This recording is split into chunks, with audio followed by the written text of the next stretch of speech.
Slayton wants to play gamedev.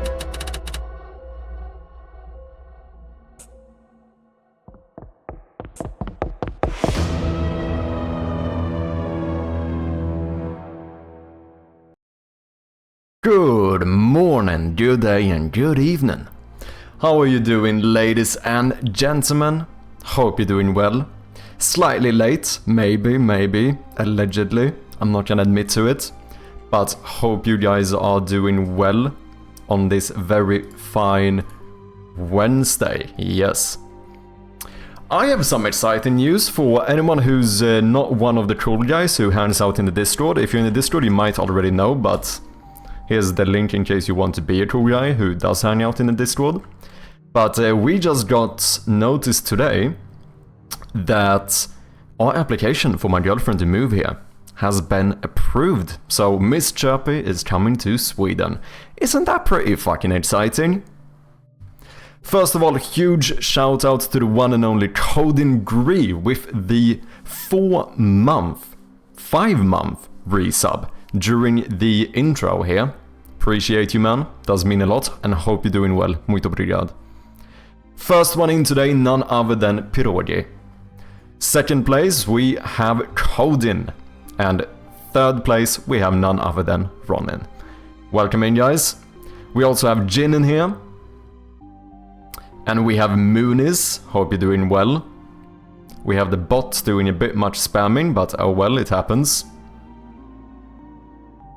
Is it just me, or was your pronunciation different back then? My pronunciation certainly has changed a lot. If you watch videos of me from like... Say, if you see any videos or clips from me from like 4 years ago, I speak with a very like American Swinglish accent. And like around 3 years ago, that's when I met my partner. You can start noticing there's a few videos on YouTube where you can tell that I'm like in a transition. Like, I pronounce some words more in the American manner and I pronounce some words more in the British manner. You know, it's kind of divided. It sounds weird as fuck. And now I have turned way more into... I lean way more towards a British accent. It's still far from perfect, of course. Like I've said many times before, I don't think I would, you know, trick any native or whatever, but I certainly do concur that my accent has changed quite a lot. He has a British girlfriend now, right? So he's probably changed the pronunciation a bit after that. Yeah, very true. I mean, definitely a big factor in it is the fact that my partner is from the UK. I've always wanted to improve my English accent a bit. I've just never really put in the effort to do it. But, you know, when I met her, I was like, if there's any opportunity for me to try and improve my English, it's right now. So when we first started talking, I went full on like... I went back to like the baby roots of learning languages and I just started imitating her constantly, and you know, with time my accent did change quite a lot, like to the point where like this is my natural accent now. Do you know what I mean? Like I struggle trying to put on like more of an American accent or even like a full-on Swinglish accent. Like I have to put effort in to speak with those types of accents, which is kind of interesting. I don't know, what would you say, Moonies, as a fellow Swede? Or anyone else, I suppose, who's not a native English speaker? Today, would you guys say is it easier or harder for you to speak with your native accent in English, if you know what I mean?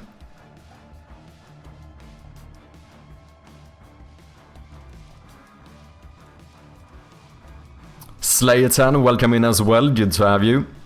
Your wishlist is long gone, but not Quack. I am offended. Wait, do you have Quack on Steam? Not even on Steam? Okay, I thought so. Damn, giving me a heart attack here for a second.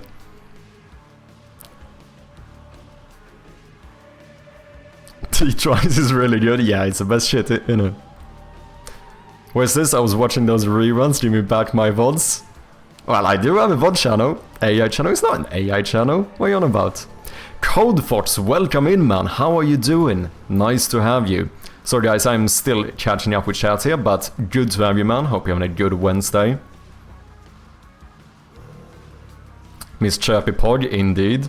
really nice. Yeah, it feels good. It's taken a long time. It's almost on the dot 1 year since we started the application. Exciting? What's exciting in living probably 500 kilometers away from the next human encampment? What are you on about, Slayton? I have a question for everyone. First, this one. If you run a store and a bear enters the store and steals an item and goes away, what are you gonna do? If I run a store, I mean, I'm like a store clerk or something, or whatever, and a bear comes into the store, like he goes through the front doors and he steals an item and then runs away, what am I gonna do? I think I would wave him goodbye and say, thank you, come again. That is probably what I would do. Another chap in Sweden, one is enough.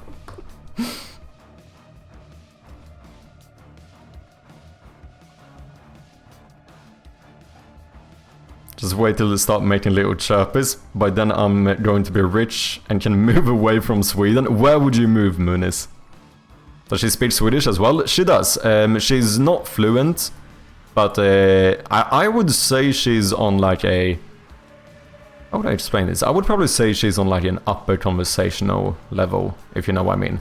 Like, you know, I'm like conversational in Portuguese. I'm fairly sure her Swedish is better than my Portuguese today. To be fair though, she is always a bit of a... She's also a bit of a language nerd, such as myself. So I think she, you know, she kind of has a knack for it as well, especially pronunciation-wise. I think pronunciation might actually be one of the things I struggle with the most. Like, get into like a conversational point or like being able to hold conversations, I find fairly easy. And obviously I'm a shameless person as well, so, which I think is good when it comes to language learning. In terms of like, you know, I'm not afraid to make mistakes. Because the issue when you try to learn a language is that if you're too afraid to make mistakes, then you're not going to end up speaking the language enough to actually learn how to speak the language. So I think that is definitely one of my strengths, but I do think that my pronunciation is always one thing I feel lacks a little bit. Whereas that, in my opinion, I think that my partner's ability to learn or imitate pronunciations or whatever is very impressive in my opinion. Like almost from the get-go I felt like she almost perfectly nailed the Swedish accent. Of course there's a little bit of like, you know, every now and then the emphasis will be wrong or something like that, but when it comes to like, you know, pronouncing the Swedish vowels and all of that stuff, she's surprisingly proficient.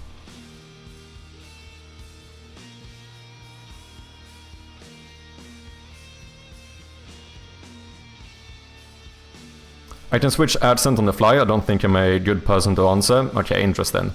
It is like I can switch accents without no issue, like to my proper, like I can speak English accent, you know, to my like proper Swedish English accent. The interesting thing that I found today, or that I find today, is that it takes more effort for me. Like I notice how I have to like mentally put in efforts to not fall into like the muscle memory of speaking with, well, this accent basically. What am I on about? Sweden has one of the lowest population density in Europe, I guess.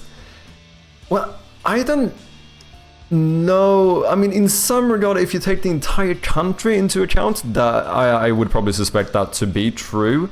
But the thing is that I feel like it's a little bit like saying that Russia has a low population density, which, you know, is a bit of an extreme example here, but it in a similar manner where, you know, like in 80% of the country people just don't live there. Like where people actually live, it's a bit more dense. I feel like Sweden is kind of like that. Like the southern half of Sweden, I would imagine, is relatively dense population wise. It's mainly just that there's not that many people who live up north, isn't it?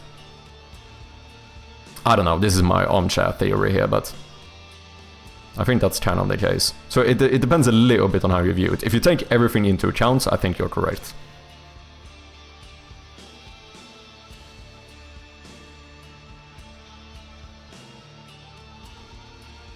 If a bear steals anything, I'm okay with it. If a kid does it, I wanna run over them with a tank.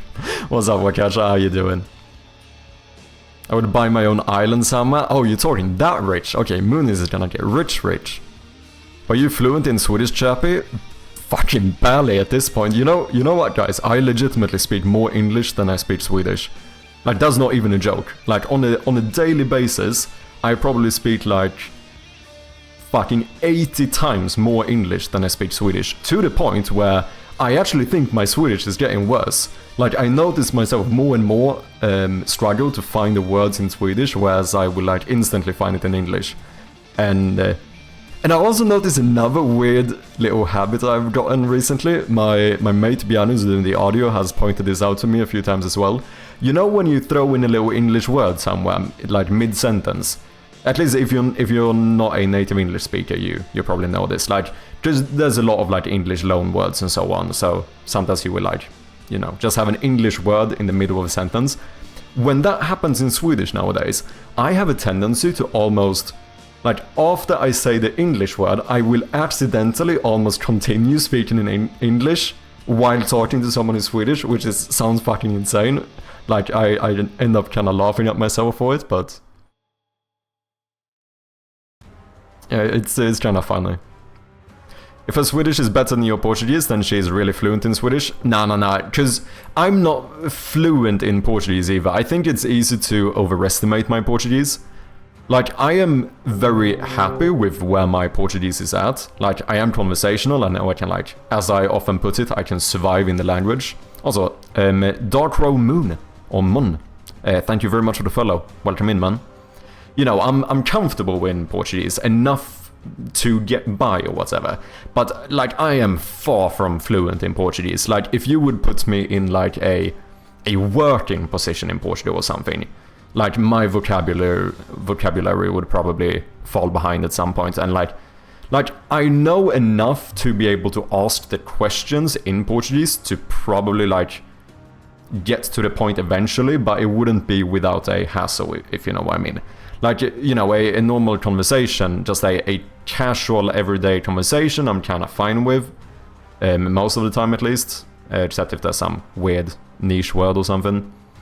I mean, a lot of the time you can get it from context as well, but you know what I'm saying. Like, in the average conversations, I'm fine. Like, if I'm in a grocery store or, like, chatting with some random guy in the streets or some waitress at a restaurant or whatever it might be, at that point I do fine. But if you would get me into like a very niche topic or something that isn't about either like culture or languages, because I think my vocabulary is probably strong in that, because that's probably what I've been speaking about the most in terms of, because, you know, every time I start speaking Portuguese to someone, they ask me, how did you learn the language, etc, etc. So what always ends up happening is that we start having a conversation about languages and cultures and stuff, which means that my vocabulary has grown a bit stronger there. But yeah, in a more niche topic, you know, I'd be fucked. I really need to invest in my Dutch. Where would you say that your Dutch level is at, Coden? Just out of curiosity. Just imitate a Swedish chef, perfect Swedish. What is this? Oi, oi, what's good? What is up, Strom? Welcome in, man. Sorry guys, I'm still catching up to chat here. What is this, Muniz? Leif Eriksson's dog.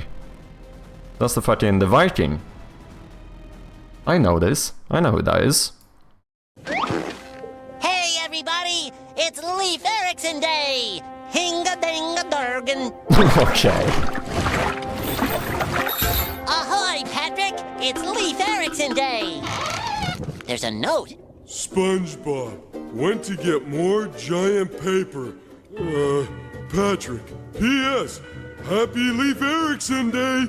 Yerger-hinder-dinger. Aww. I mean, it wasn't that bad, to be honest. I don't think I've seen that before. Is that from an official episode? I thought this was gonna be one of those, like, Sagan on the Bannlysta thing, you know. Do you know what that is, Muniz? You probably do. Just learn Danish and mumble a bit less perfect Swedish. I mean, you're not too far off. You're not too far off, to be honest. Is the accent you had on some of those clips? Yeah. I switch often when I speak to my girlfriend to make jokes with different accents. Ah, I see, I see. I feel you also speak way more English than I speak Swedish. Do you? The joke here is that you're not Swedish, right? So in that case, you know, it makes sense.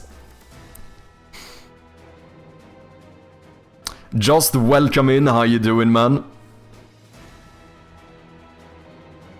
My Dutch level is very basic. I can understand basic conversation, I can understand basic written stuff. Speaking and writing is very, very beginner level, okay. Yeah, I think that happens to a lot of people. I mean, it depends, because here's the thing. Something that I think a lot of people have misconceptions about when it comes to languages is the fact that, like, a language consists of multiple branches, right? Like, you basically have, like, speaking, you have listening, you have reading, writing, and you have translating. Like, all of these are sort of, like, different branches to a language. And a lot of the time, I find that it seems like people think that, like, whenever you know a language on a certain level, that means that you will be equally good in all of these. But that is very much not the case, right? Like, you have to practice the specific branch that you want to get good at. Like, if you read and write a lot, you're gonna get very good at reading and writing, but you're gonna miss out on the speaking and listening, and vice versa, or translating, or whatever it might be. So for example, for me, I'm a very practical learner. If you haven't noticed from game development, I'm not really a huge fan of like courses or like and like that type of stuff. Like, I prefer to just try doing something like practically and see if I can get it. And I'm very similar when it comes to languages as well. Hey Vintage, welcome in. So with Portuguese, for example, what I did at the very beginning when I started to learn is that I just memorized a Jin with the 8-month resub. Look at that shit. Time flies. Thank you so much. Absolute legend. Appreciate ya. 4 more months until Shroud of Gloom releases or unsub. 4 more months? Okay, damn. We'll see about that. I'm gonna try my best. But yeah, what was I saying? Yeah, with Portuguese, what I ended up doing is that I basically memorized like the 400-500 most common words, and I had a little bit of the grammar down from when I studied Spanish, because I knew it was relatively similar. So after that, what I did is that I just started speaking. I just tried to find people to speak to, and I would make a shit ton of mistakes, but I would just like, you know, I would just try to speak it. I would make mistakes, they would correct me, and I would successfully learn to speak better. However, this means that for every new word that I learned, I tended to learn it in the context of a Portuguese conversation. So ironically, even though my like spoken Portuguese is at a pretty conversational level, and I wouldn't even say that I'm fairly good at like reading and writing. I'm probably better at speaking, but I'm decent at reading and writing. Translating is actually something I'm kind of bad at. Like, it takes me way more time to translate something than it does to just like understand it, which is interesting. But it made sense because I did not really use translating as much in my process of learning the language. Like, and I also, in a lot of cases, I would use English to translate. So when I do translate, it's easier for me to find the English word, the equivalent, rather than the Swedish one. Because in the beginning, when I memorized the words, I did it through English, right? And all of this stuff, like, you know, it combines and it makes your level a little bit more individual, like, in terms of the grasp you have of these different branches or whatever. I don't know if this makes sense, but I hope it does. It's something that I've noticed. I do think a lot of people, like, misunderstand this, where they feel like if you're good at one thing, you have to be good at the other things and stuff, but that's really not the case. Like, another example is, I spoke to this with one of my mates once, and what he said to me is that if you don't know how to translate the language, you don't truly know the language. Which is like, you know, at face value, that's a pretty decent argument. However, my counter-argument was, what about a monolingual? If you only know one language, you have no ability to translate whatsoever. But would you go to a native monolingual of a language and say, you don't know your language because you can't translate it? That's not really true, is it? And same goes for any other branch, you know, it's a bit more complex than that, is basically what I'm trying to say. So yeah, if you want to get good at a different branch of the language learning or whatever, as I now call it, the main thing you have to do is try to practice that specific branch more. Like, if you want to get better at translating, translate more. If you want to get better at speaking, you gotta speak more. You can't, like, to a certain extent, you can get better at speaking by reading and writing, because obviously you're gonna learn some vocabulary and stuff. But there's always gonna be a mismatch, like the, what you call it, this thing where the return on the investment or whatever will, like, go down. No, there's a better term for this. What's the term I'm looking for? Diminishing return. It will be diminishing return, right? Like, at first, reading and writing is gonna teach you quite a bit for, or improve your ability to speak quite a bit. But the more you keep doing it, the less you're gonna get out of it, because speaking is its own skill as well. Very common in Sweden, for example, you see a lot of Swedes will say that, in my mind, I am perfectly fluent in English. Like, I can understand everything, I can read everything, I can write everything, and if I have a conversation in my head, everything is completely fine, but as soon as I open my mouth, like, everything fails and I speak like a 5th grader. Like, it's a very common thing you hear people say, and it's the same thing there, right? It's because they just haven't practiced speaking, so when they, in the moment, have to find the word, blah blah blah, then it just doesn't work. Sorry, guys, I know I get very, like, I get very excited when we start talking about languages. You know, I've said this before, if you want me to not do work for a bit, just bring up languages and this will happen. I can't help it. Yes, I do. Du är för dålig för att kasta sten, exactly. Good shit, man. Dude, I could rewatch those today. It's been a good while. Yeah, I'm definitely not Swedish, and I haven't really used Swedish in 12 years, maybe. So wait, you have used Swedish, though? Just got the Spelunky boss fight book? Wait, that's a thing? Yeah, I need to speak more, but usually one or two things happen. I speak Dutch and people switch to English, or just speak English. Yeah, this is the issue with especially trying to learn a language in a country that speaks very, very good English. Like, the same thing happens here as well. And, you know, you gotta keep in mind, people do it because they want to be nice, right? Like, if they notice that you are struggling in the language, in their mind they think, I'm gonna help you by switching to English. But obviously the issue here becomes that, how the fuck are you gonna learn the language if everyone keeps switching to English? So, like, it's hard to, like, start arguing against people about it, but what I tend to do is that I will, even if they continue to speak in English to me, I will very, very stubbornly continue to speak Portuguese back. Like, I will not switch to English. And it might seem weird, but, like, how else am I gonna get my practice in? Or, depending on my relation with the person, I will quite literally tell them that I really don't want you to switch to English, because it does, like, inhibit my ability to learn the language.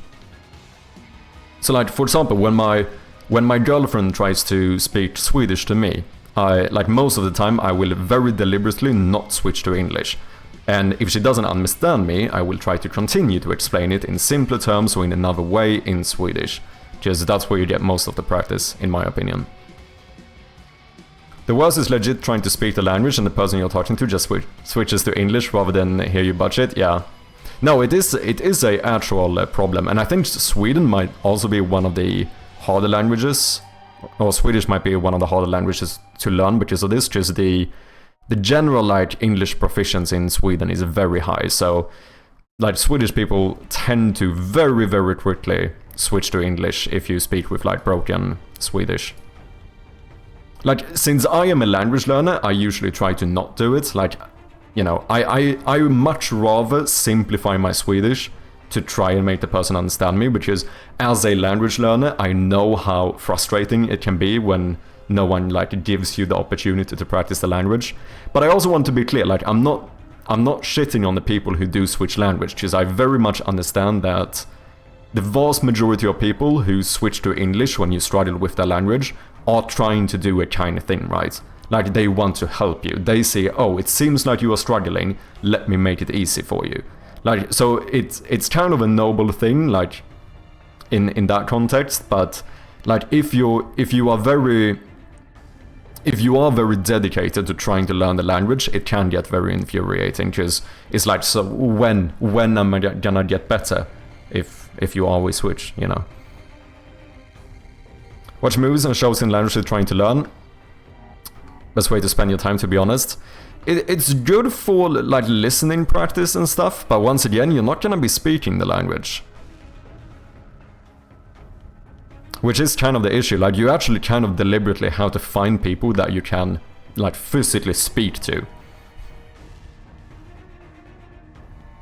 Because like watching movies and stuff will definitely improve your understanding of the language, but it's not gonna do as much for the ability to speak the language.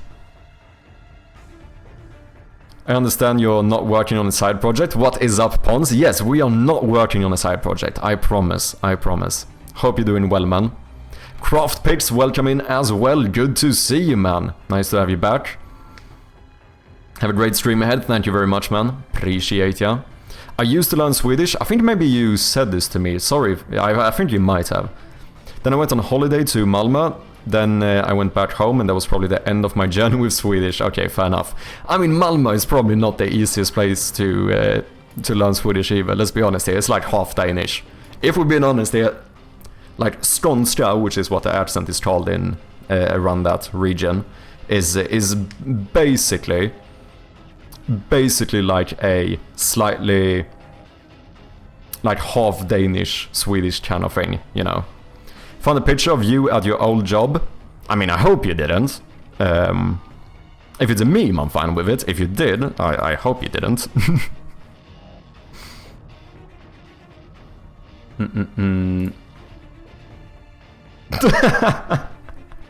What the fuck is this, man? Oh shit, wait, you guys can't see this. Okay, you actually did. Fuck. I was really hoping that this image wouldn't leak, but order banana, hurdy, pizza, board. Yeah. Yeah. Seems on point. Damn, is this what I would look like if I had a bit more fat in my face? You made my face bigger, right? Yeah. Do I don't look like that. Nah.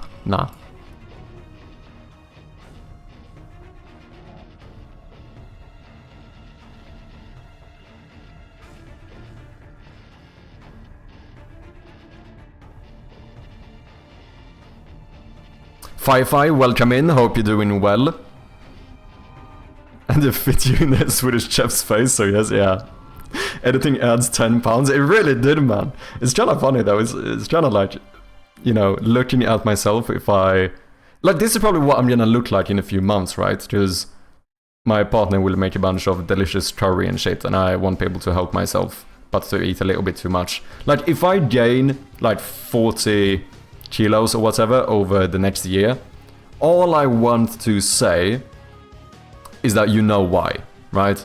That's all I'm saying. Like, you know who to blame. It's not my fault. I'm trying to find a textbook I used to learn Swedish, but I can't for some reason. Yeah, I think my partner did buy a few. I have like... Once I found a specifically European Portuguese textbook, like in Swedish or whatever, which was a kind of rare find, because, you know, it's way harder to find language material translated to, or in Swedish compared to English. But that one was not great. That one was far from great. I think the issue there was that it was from like the 1980s, and like the format was a bit weird, and like even the Portuguese in it felt like slightly outdated, so I didn't actually end up using it that much. I think it was Rivstart. Yeah, I think that one is pretty popular. I think that is one of the more popular ones. Look at the cover, it doesn't look familiar. It could be, I think they have made a few editions of it, so maybe you use like an older edition of Rivstart. Could be the case.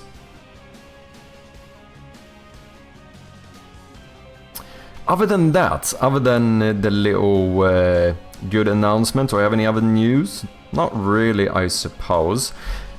I can say, I said this last time as well. You know, I actually cannot help myself. I have continued playing D&D with ChatGPT.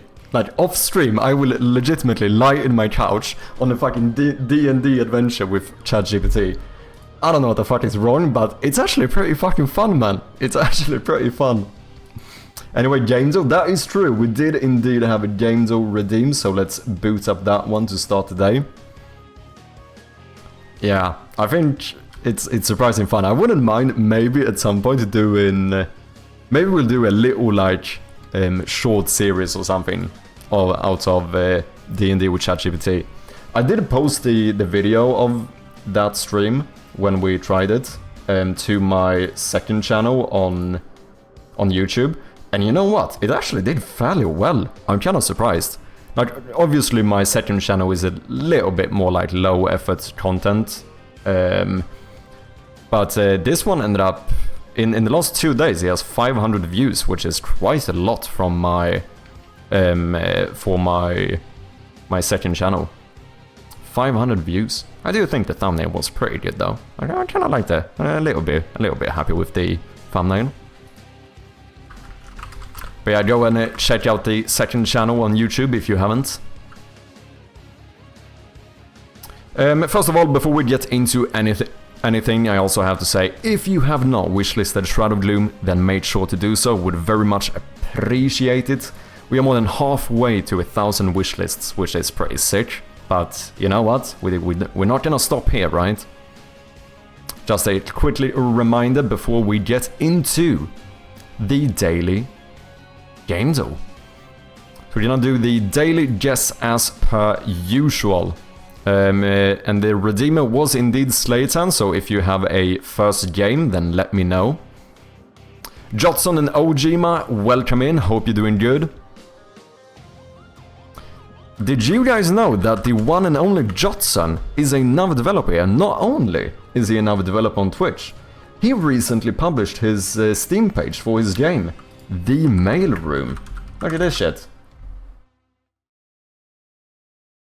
Yet another horror game too. Horror job simulator where you work in the mailroom of a small regional office of hell located in Modesto, California. Look at this, look at this.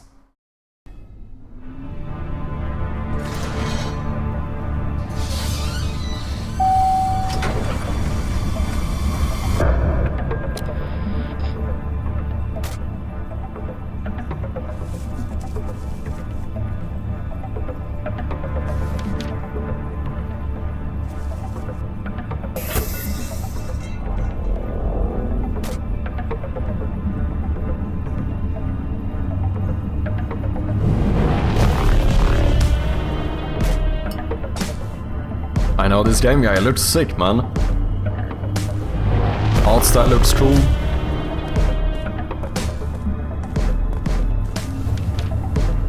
Is this a... So wait, you have like a kind of... I assume this is some like pixel art dithering filter thing that gets applied, right? Is that how this is done? I assume that's the case, right?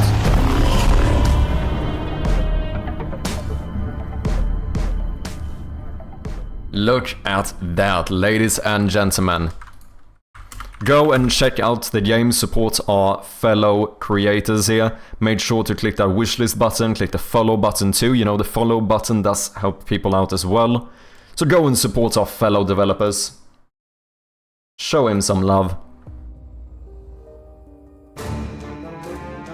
Exile Cast with the raid, welcome in man, how are you doing? Good to see ya. What have you been up to? Shout out to ExileCast as well. We might have the shout out on a cooldown here, but he's yet another streamer here on Twitch. He plays a lot of indie games. So for all my fellow developers, you know, if you want someone to play your indie game, maybe, you know, give Exile a little call. Not only does he play them, but he is actually the writer for a... what do I call this? Like a website that like publishes articles and stuff about indie games. So you know what? Check it out, people. What have you been up to, Exile? Mekia Chirpy. How are you doing? I'm doing good, man. How are you? Come here, Mel. For anyone coming in, if you don't know me, I go by Mad Chirpy, and right now we're gonna do the daily game dev, but I am most of the time a game developer. So most of the time here on Twitch you will find me working on my point-and-click horror game called Shroud of Gloom. If you want a little teaser for the game, then here you go.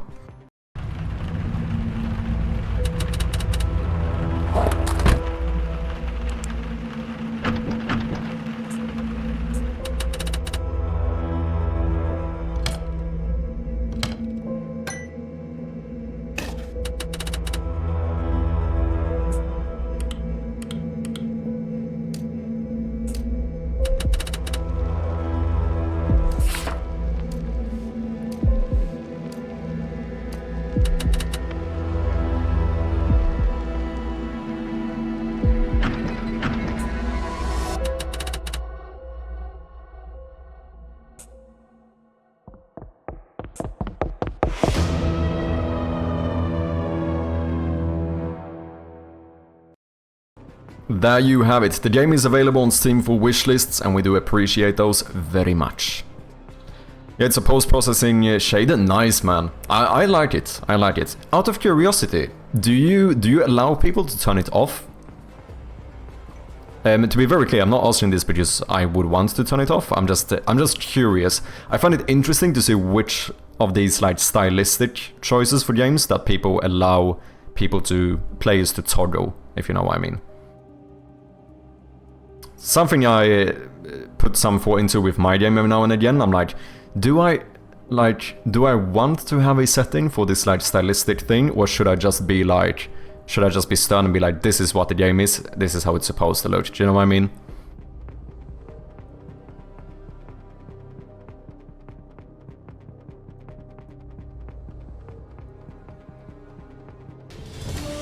Verity with the 7-month resub.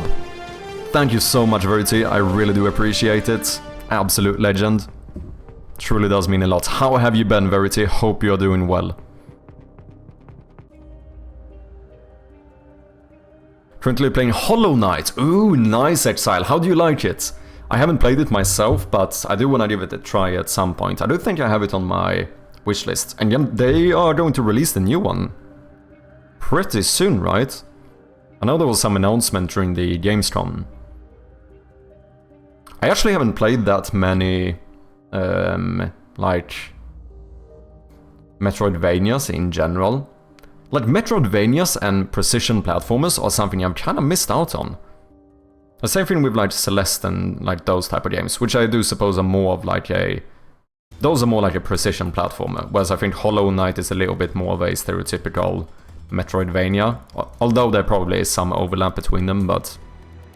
No, I wasn't planning to. I wanted it to be this way, and anyway, I don't have time to test it both ways. No, that's fair. Like, to be very clear, I was not saying that you should have it.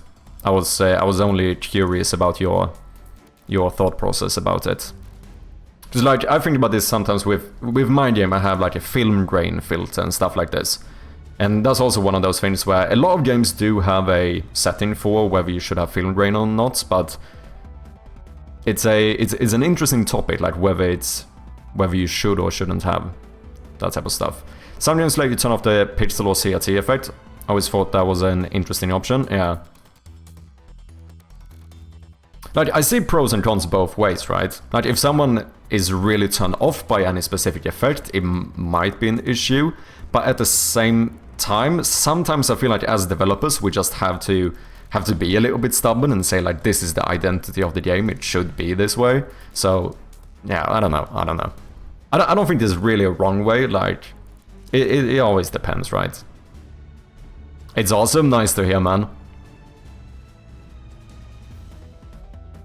I looked at the future and found a picture of you in the year 2026. Why is this, Wakacha?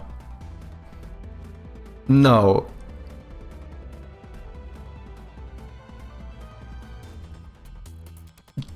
This is fucking outrageous. The Japan no butter bring me more Indian food.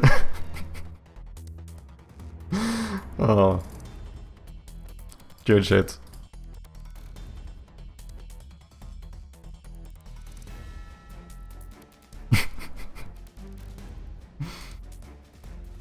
I'm good, been busy with work lately, I've been working a lot. Appreciate you lurking, Verity. I'm glad to hear you're doing good. Yeah, I understand it is interesting, yeah. Okay, should we start the daily game though? We have some people in here now that might be able to help us. For anyone who doesn't know, gamedev is basically Wordle, but we have to guess a game. We have 10 tries to do so. After 5 tries, we will be able to get a clue.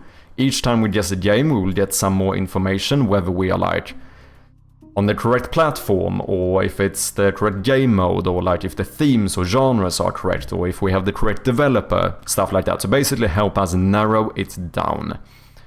Seems like we have a relatively difficult one today, 7 average guess attempts. I'm not too fussed about it anymore though, because we recently did lose our streak with the, what was the game? The Lion King, the old classic Lion King game. We did lose our very good streak with that one. But it is what it is. Harrier Cat, welcome in. Hope you're doing well. Good evening, man. What did you say, Slayton? Shadowverse? Shadowverse, I think?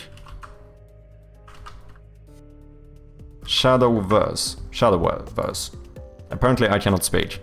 SNES Lion King? Yeah, I think that was the one. So we got down and we knew at the end that it was a Disney game, and it was basically between like, I think it was between Aladdin, Lion King and some other Disney game, and we just, you know, it was a little bit of like a 50-50 guess or whatever, and we just ended up getting the wrong one. Unfortunate, but it happens. You win some, you lose some. Or rather, you win the vast majority of them, and every now and again you might lose one. Anyway, Shadowverse is the first one. One other caveat before we start this is that we do try to play this the honest way, which means we don't Google, don't look at any Steam libraries or physical libraries in your room, whatever it might be. It's a little bit more fun if we just try to do this with our gigabrain heads, you know? Let's start it off. So, a lot of red here, but that is not necessarily a bad thing. It does give us a lot of decent information. Yellow, most of the time, is actually kind of annoying, because this is partially correct, which might mean that this could be a pure single-player game. It could also be a pure multiplayer game. However, it could also be that both of these are correct, and that we are missing like split screen. Or maybe single-player is correct, but we are also missing something. In other words, right now we don't really know too much. The only thing we can be certain of is that there must be either a single or a multiplayer mode. Could be both, could be more, but at least one of these has to be correct, same thing with platforms. We do know that it's not an RPG, it's not a strategy game, it's not a card and board game, and it's not a turn-based strategy. It also does not have a fantasy theme, the game is older than 2016, it's not made in Unity, not published or developed by Side Games, and it's not a top-down perspective.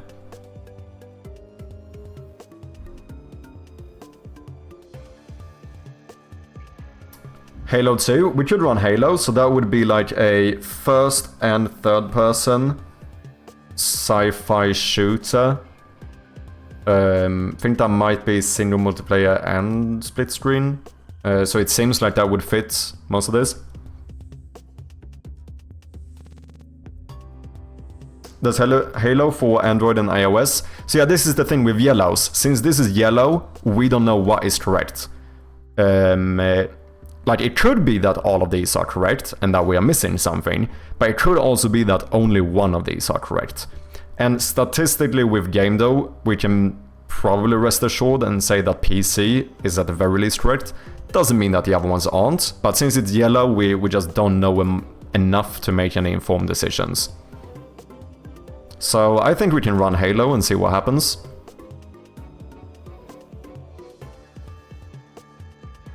Did Halo 2 have a PC release too? Can't remember. I think all of them did, didn't they?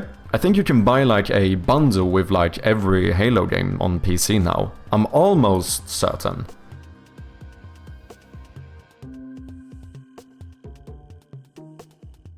I think that's the case at least.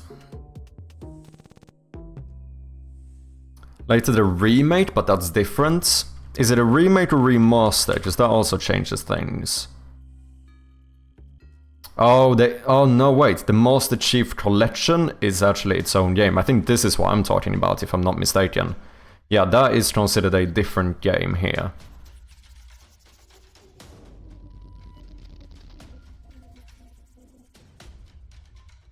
Halo 1, do you think Halo 1 is a better guess? I don't know what Halo 1 is. Combat Evolved, Reach, Wars, Infinite. Combat Evolved, that's the first one. Okay. I think Halo 2 was released on PC too, I have this small memory about it. Let's try the older one, because in case this is an older game, we're gonna get a bigger time span, which might be bad, might be good. We don't know. Let's just try it and see what happens.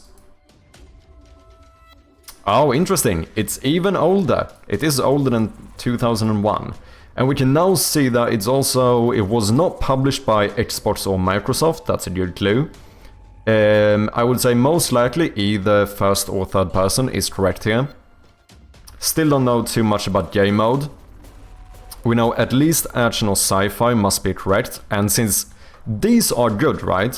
When it's a yellow with only one clue inside of it, that means we know for certain that we are looking for a shooter game.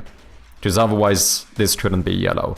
So this means we are looking for a shooter with some other... It's not only a shooter, just then it would be green. So we're missing some genre, but it is indeed a shooter. Trash, welcome in, man. How you doing? Is Shroud of Gloom? I wish.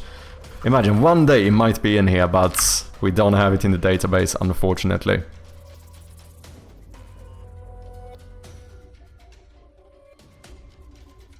FIFA 2000, it cannot be top-down perspective. So FIFA, I think, is considered top-down and third-person. And also, probably not... I mean, you could argue that it is a shooter, like you shoot a football, but... I think that would be like a sports simulator or something. So, either a first-person shooter from... like 2000s or earlier, or a third-person shooter. We don't want to guess a game that's both first and third person, because then we know it's going to be yellow again. So either third person or first person. Wolfenstein 3D, we could do that one. That sounds like it could fit here. That would probably be like shooter warfare, maybe action. And then we'll see, because this is only one of these, right? I think Wolfenstein is first person, I think. Yeah, let's try it and see what happens. And how you doing, Trash? Hope you've been well, man. First person is indeed correct. Okay, we also know that the game was not published by EA, Atari, Activision, or Bethesda. Quite a good amount of information here. It is newer than 92 though, so we're looking for a game released between 93 and 2000s. Since we still have action and sci-fi here, we don't really know anything more about themes. It could be that just action is correct, we don't really know.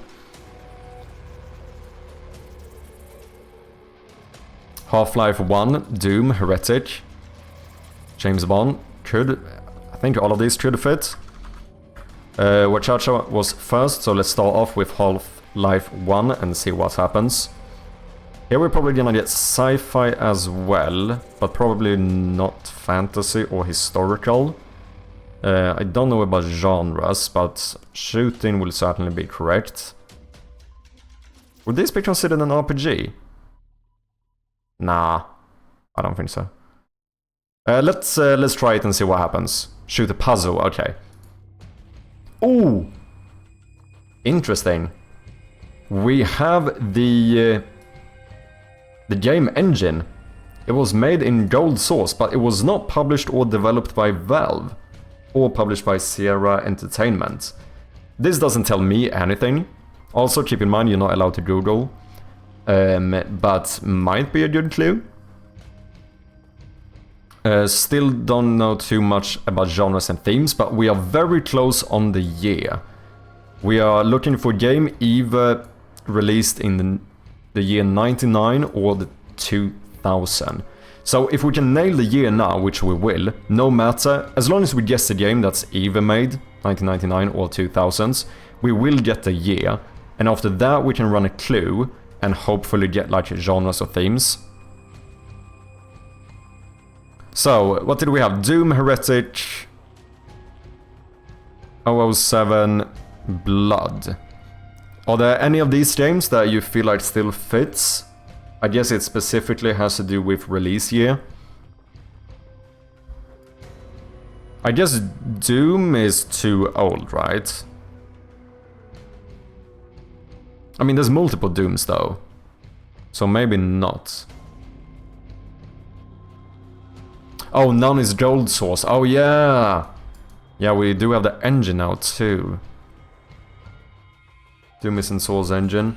Gold Source, no idea. Team Fortress Classic? That sounds like it could fit. I don't know who developed or... Oh, Valve? Yeah, then we have an issue. Because I guess since Valve are both publisher and developer, like even if they just published the game, this would be yellow. Oh, Classic was not made by Valve? Oh, it wasn't? Day of Defeat? Maybe.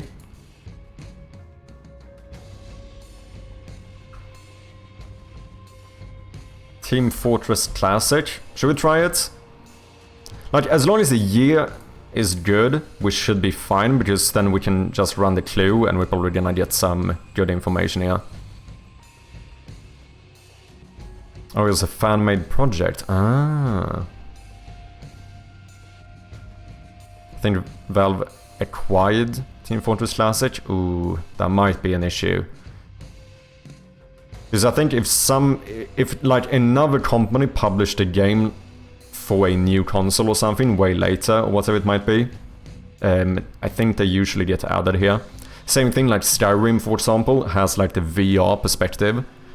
Even though, like, obviously it didn't have VR when they first released the game. But since it was added to the game, they also added it here.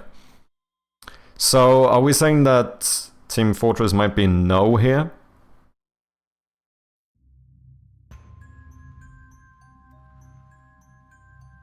Weird that it's Source Engine, but not Valve. That leaves Gearbox Games releases. Oh, interesting. When did Borderlands 1 come out? Nah, that's probably too new, isn't it? That feels like it would be like early 2000s or something. Maybe like mid 2000s. Oh wait, Borderlands is in Unreal, isn't it? Let me go down to my corner. I like this corner more.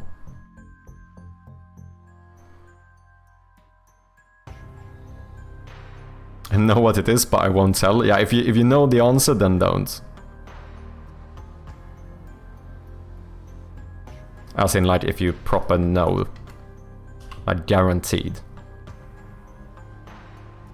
Because, like, you've seen it before or whatever. Gearbox did a lot of early Half-Life DLCs, if I recall. Just can't remember any of the names. But wouldn't that still be, like, published by Valve or something?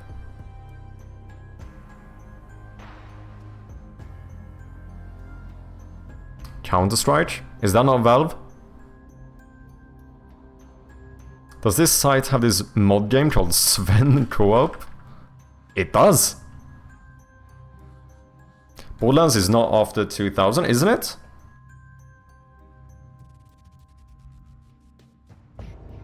I would expect Borderlands to be like mid-2000s or something. I could be wrong though. My like understanding of time is fucking whack.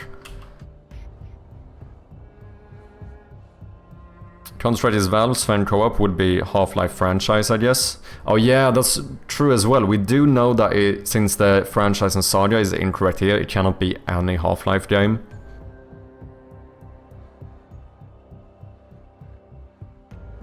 Borderlands is 2009-ish. Yeah, it feels like that would be a bit too old. Cry of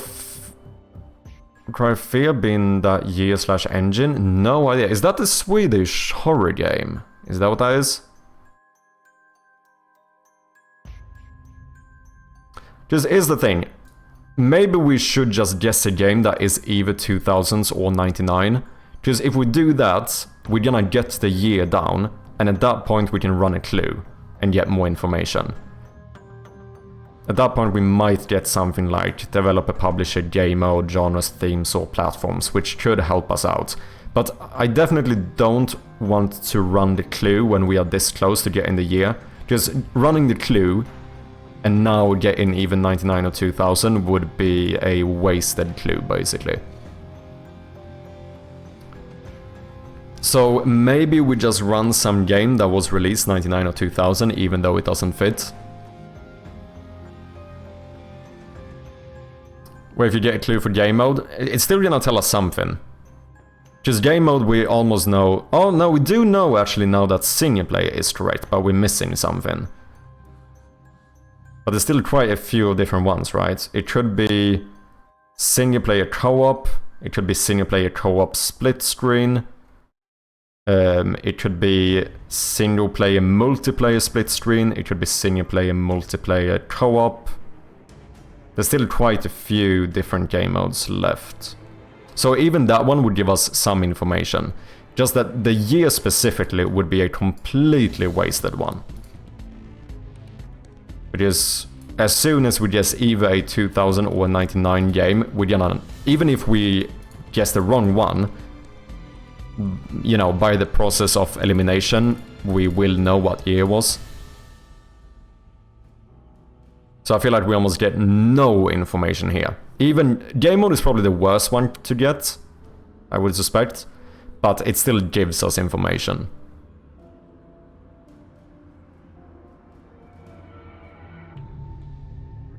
Ratchet and Clank, maybe, if it fits. Cry of Fear is way later, okay.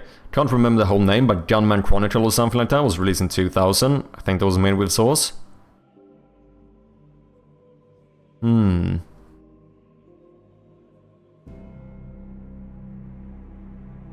FIFA 2000, I mean, we would certainly get a year.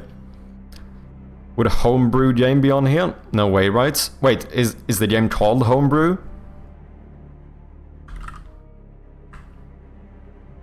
In that case, no. Someone typed 007. Isn't GoldenEye the name of the game? I think so. But that wasn't that for like the Nintendo... Oh, that might be correct in timeline though. I'm not too sure. Because I think I played that on Nintendo 64.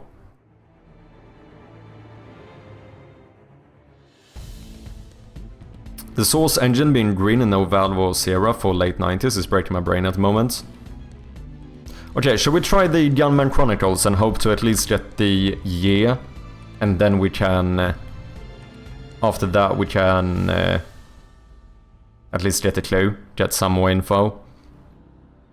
Let's try it and see what happens. Okay.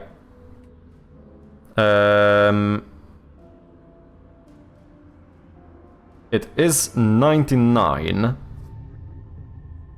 And we now know that it did have a PC release. Since PC is the only platform here, we can be guaranteed that PC is correct. Still not too much here though, so I think we should run the clue here. We're in a pretty good position to run a clue. Okay, we got themes. Action sci-fi horror. We are looking for a action sci-fi horror game released in '99 on PC and something else. We know it's a shooter and something else. We know it has single player and something else. It was made in Gold Source and it's a first-person game. It was not published by Sierra, Valve, Electronic Arts, Activision, Atari, Bethesda, Xbox or Microsoft.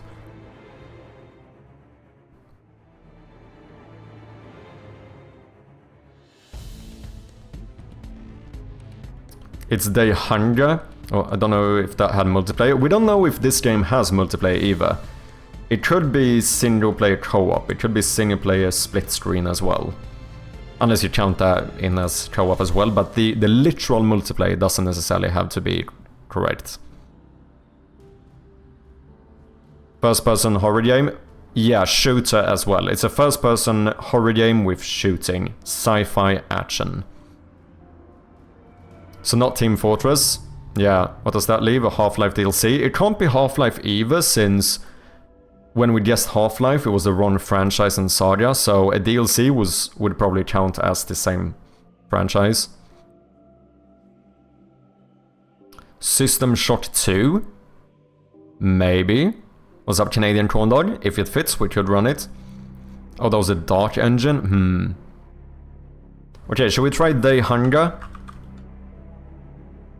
Oh, that might not be in here.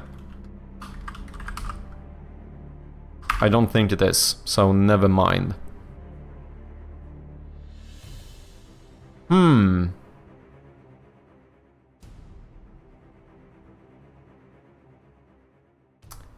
I have no clue. So, to repeat.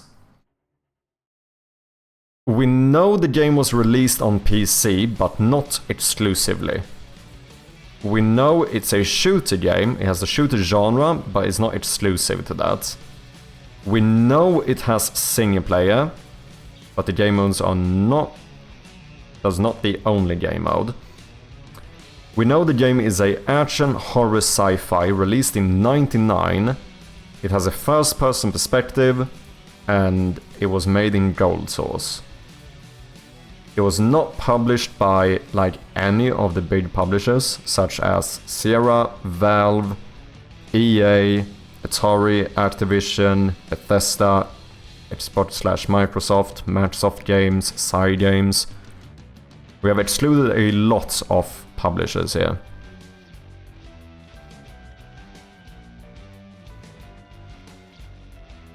I give up, I have absolutely no idea. Me neither, man. This is certainly a tricky one.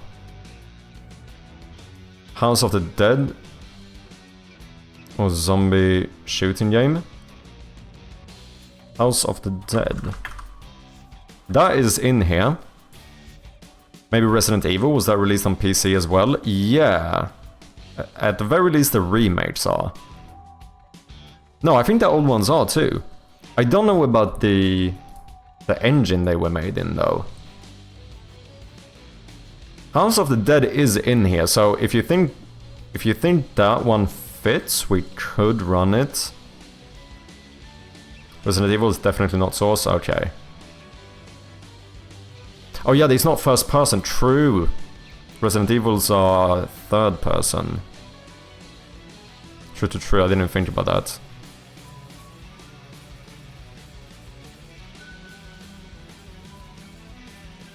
Opposing Force? Don't know the game, but if it fits, we could run it. Not sure with the engine.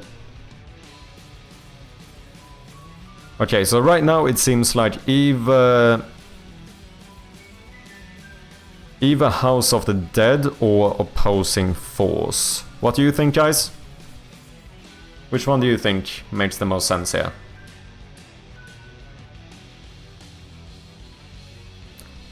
Engine was in-house, later changed to Resident Evil engine. Oh, flip a coin. Okay, Tales is House of the Dead. That is Tails. So I don't know which one, but if it is correct, then we are gonna get the correct franchise at least. Roll a d20. My man.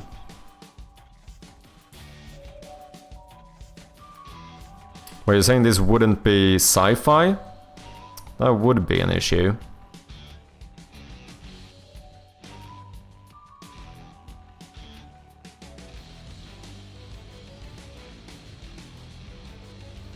Opposing.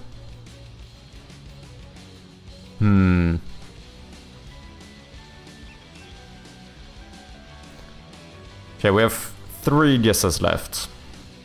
Let's do this one first then. Oh, this is Half-Life though. This wouldn't work. Because if this is a literal Half-Life game, then, you know, we know it's not in the franchise or saga of Half-Life, so that would be an issue. Sven Co-op, it was not released by Valve and it's not really part of the Half-Life saga as it's fan-made. Yeah, no Valve as well. So this could maybe work. In-house engines usually have generic names, which allow us resource, since it was source, but we modify the hell out of it. Ah, interesting. But on gamedev, it's a little bit weird, because they have a literal engine clue called in-house. However, I think what in-house actually means is that it's a in-house engine that's not popular enough to name. Do you know what I mean? Because obviously a lot of other in-house engines do have their own engine here. Try Sven, if it's not that, then House of the Dead. Okay. Let's try it and see what happens. Easy fucking peasy. Sven Co-op was indeed the correct game.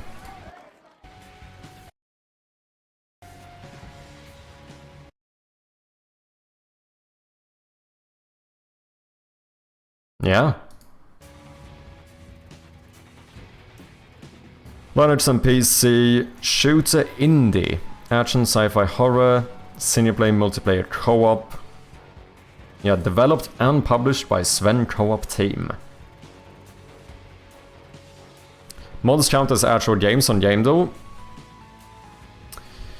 I think that might be one of those where it depends, I suspect. Like, if it's big enough, maybe. Most of the time, probably not. Yeah, mods that got real release, yeah, probably. GG, people. We do it yet again. Our current streak is 0. Ouch. Well, technically it should be 1 now, but oh well. Played this stupid game with my friends a lot. His big brother made a system that we could play it in LAN. Oh, damn. It's on Steam as well. Very good reviews. 15,000, very positive. Cooperative game originally based around Valve Software's Half-Life. In this game, players must work together against computer-controlled enemies and solve puzzles as a team. Oh, it's free as well. So one thing that gets me a bit curious here is that... like, they are even quite legitimately using the Half-Life logo and stuff, right? Which feels like something that could be an issue. I was thinking though, with my, with my little side project, the marble game, I was thinking if I end up putting that on itch or something, wouldn't it be kind of funny to have the description be something like, have you been looking for a game similar to Marbles on Stream, but slightly worse and 2D? Then you found it. I feel like that would be a pretty good selling point, wouldn't it? If I remember right, Valve gave them permission to release or something like that. Yeah, I suppose that is how it needs to be done, eh? I would say gamedev cheated this time. How so? So guys, we do have an ad coming up here in like a minute or so. I think I'm gonna take a short little break and just go and get some more coffee, but we shall be right back. The plan for today, ladies and gentlemen, is that we are not going to work on my side project. We're just gonna look at it. Yeah. So I might have continued working on this a little bit yesterday. So I started trying out some new stuff for the map. And you know what? This works very good. I also tried to kind of push the limit on how many marbles I can have. And you know what? It actually kind of surprised me. At the moment, I can put in like over 1,000 marbles into this one before it actually starts lagging. Fiera, thank you very much for lurking. Which, you know, I thought that was kind of impressive.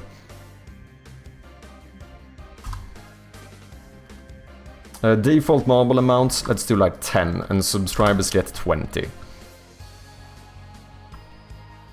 Not gonna work on a side project, it's gonna start a new project. No, we're not gonna start a new project. I'm not gonna work on this. I'm just gonna play around in the engine with this project. But we're not doing work here, you know. This is I feel like you guys did not read the fine print. Do you know what I'm saying? I feel like that's the case here.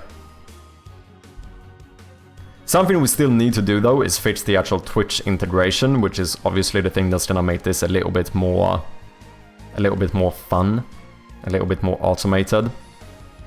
But overall, the core game loop is actually working pretty well, if I may say so. No boobs, bad game. Okay, do we need to add like, I don't know, a boobs obstacle somewhere? Is that how we fix it?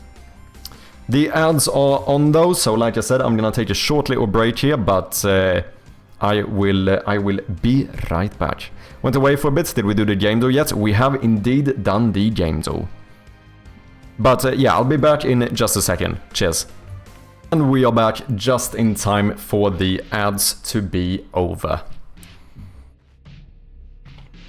Oh no, it actually started? Fam, Muniz, I don't wanna be that guy, but it quite literally says on the redeem, works during the intro, breaks, and the stream scene. So you know what? That was kinda on you, but it does seem like you managed to do it, so good job guys. Let's see if I can help out a little bit here as well. G Gomez, welcome in. I demand a refund? No refunds. Unit coder, good to see you man. Terve. Minä olen puoleksi suomalainen, kiitos. Hill. As you know, the rules are as follows. We play until we get game over. I think our current record is like level 25 or something, so I would be very impressed if we manage to beat that. Do we not have Thin in here? I think we do.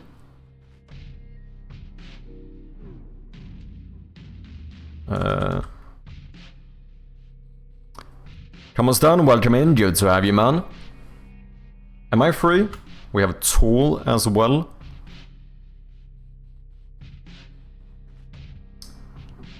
Usually it takes like a few minutes before you start it. Nah. You were a bit too quick, I hadn't left the PC yet, so I didn't have time to actually start it. That's the only annoying thing, if I could make StreamerBot actually start up words on stream as well. Because even though it's automated so that it gets enabled on the stream or whatever, I still have to like physically go into the browser and like host the game, you know.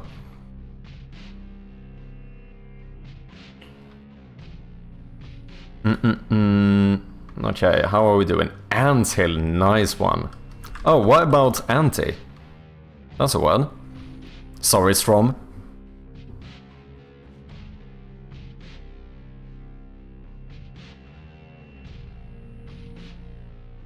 Hall is certainly a word. Nail, nice one. Okay, did pretty good here. I think we're gonna get like two stars at least. Wake me up when the marbles are rolling. Let's do it, Cheetah. How you doing, man? Help us with this and we're gonna get to the marbles sooner. Okay, and up next we have level 4. Or don't and make us lose sooner. I mean, it should work both ways, I suppose. Well, I'm gonna get this one, because that was just laying there. Fund, yeah. Unified. Holy shit, look at this guy. Wakacha and Chamusden were not far off either.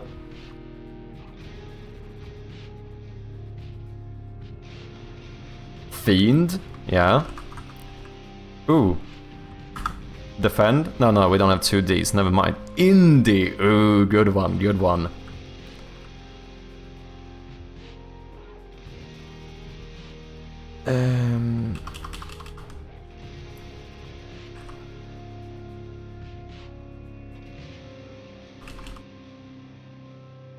Find. Oh, which means we have fine. Yeah, it's the chirpy strategy. Just like see a better word, make it worse. That's how we do this. Unfed. Dine.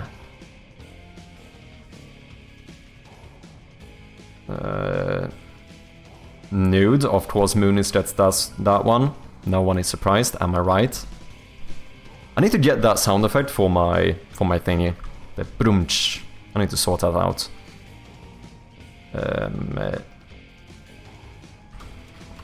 Feud in Jew. Damn, look at you guys. Oh wait, do we have... Oh yeah, we do have June. Bloody sun's right in my eye. Can we get winter now, so I can hide inside? Usually I don't want winter, but... You know, spending most of the year indoors working by my PC... Fundy? No idea what that is. I'm actually not that, like, opposed to getting the winter here. Because my apartment gets really hot. Like, most of the time the issue with the winter is that you have to be outdoors. But, you know, I don't have to be outdoors that much anymore, so, you know, it's not that bad, actually. This is probably the first year in my life when I'm not really stressing that much about the winter coming. I mean, it's still gonna suck whenever I do have to be outside, it's just not gonna be as often. Not bad, advancing 5 levels. Up next we have level 9. Moonis is somehow the top player here. Oh, I'm sorry, man. I see Bane. That's a word. Raise.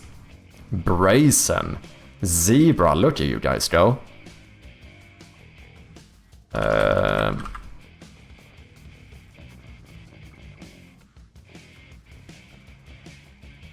We have words such as, let me give you guys a few seconds, barn.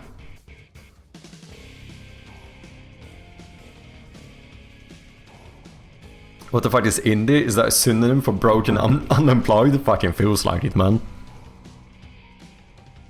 You didn't take brace? What the fuck is brace? Oh, I see, because I should have stolen the worst word. Yeah, that's fair, that's fair. Bear, bean...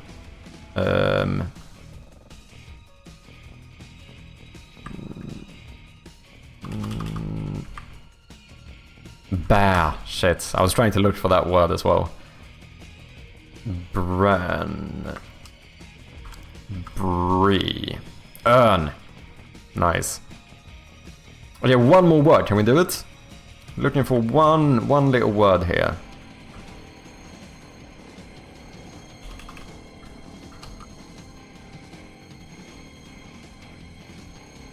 Braz.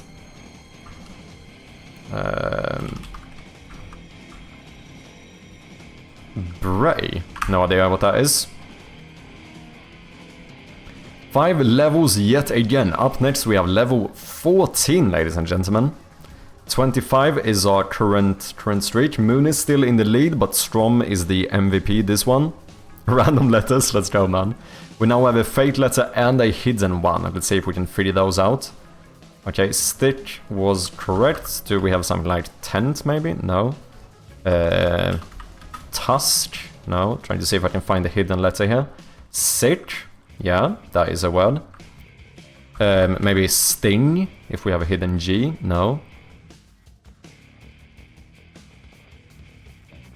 Wait, skin wasn't the word.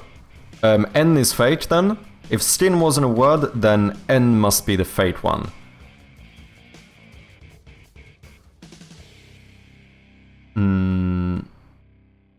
Sight. ties. Isn't sight a word? No. Ooh, sign. Oh no, N was fate, right. Never mind. All I see is words with tits. Skit. Sight.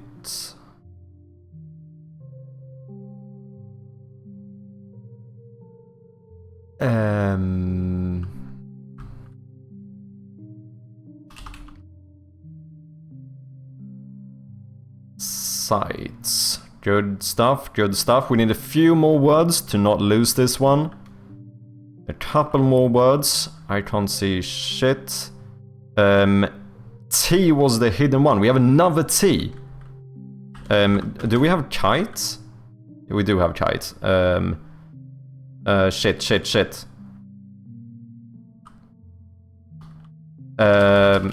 Tickets. Oh, it's not enough. Okay, we need another word.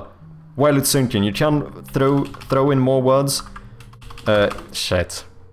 Close enough. Not too shabby. Level 14. Dude, I almost thought tickets would be... Oh, ticket! Fuck, we still had ticket, didn't we? I think ticket could have saved it. Oh well, you know the rules, and so do I. Once we lose, that is officially game over. So, ladies and gentlemen, it's time for marbles. Who wants to have a marble? Let's just run a race first, and you guys can see what we've done so far. Like I said, I actually started... This is the old level, the one we did on stream. I restarted making a new level and just tried to make the different parts into like prefabs instead. So that we can kind of build levels with puzzle pieces. But yeah, for anyone who doesn't know, this is my new little side project here. It's basically marbles on stream, but slightly worse. Okay, viewers, one in chat if you want some marbles. We have Running Druid in here, who is a subscriber, so he's gonna get a few extra. Nymph, welcome back, man. Hope you've been well. Nymph wants one, also subscriber. We have Jin. So obviously later on the plan is to get the proper like Twitch integration so that we can actually just have you guys type like !join or something. Wakacha wants one. Second time in a row I join the stream after Words on Stream session. Oh really? How you doing, Luasoft?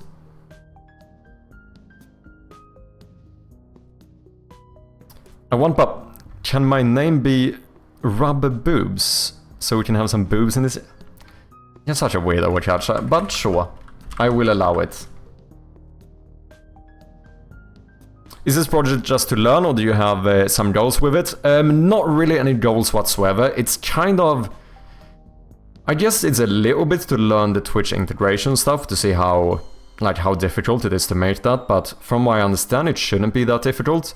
Other than that, I just kind of think it's a little bit fun to make it, and I think it could be a fun thing to have, like the ability to just run like a quick marble game. We have Strom wants one as well.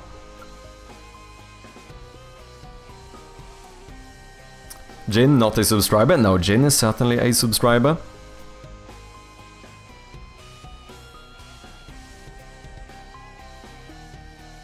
Yeah, because if we ever need to like decide something, because we could also make it so that, similar to marbles on stream or whatever, we could make it so that maybe we could type custom stuff. You could basically have this as a randomized voting system, and if we ever need to like pick viewers for something, let's say that we one night we want to play some community games and we have too many viewers in the chat. So we can't have everyone play with us. At that point, we could just run like a quick marble game to see who ends up in the game. You know, stuff like that. It could be fun to have. Keep hearing you say scream and not stream. Ream. Okay, anyone else? Last chance to join the... wait, I might join myself as well, why not? Mad Chirpy. One in chat if anyone else wants some marbles in here, otherwise we're gonna start the first proper race. Cheetah wants some marbles as well. Slayatan. Let's get Slayatan in here too. My money's on Jinx winning. Should be able to place bets too. We could do that. The only issue now... I mean, I guess I could do it through the Twitch API. Because I don't think I can do it with the...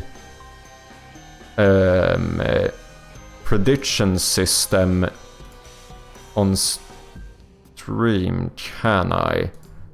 Because I don't know how many options I can have. Oh wait, we can actually have quite a few options. Oh, that is more than I thought. Firefly wants some marbles as well, let's get you in here.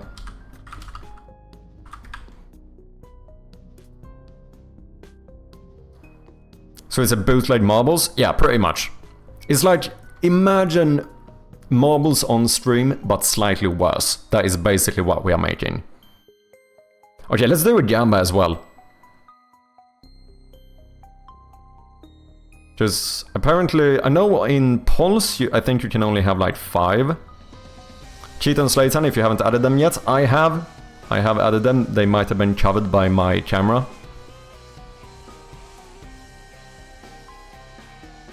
Okay, prediction. Let's do it.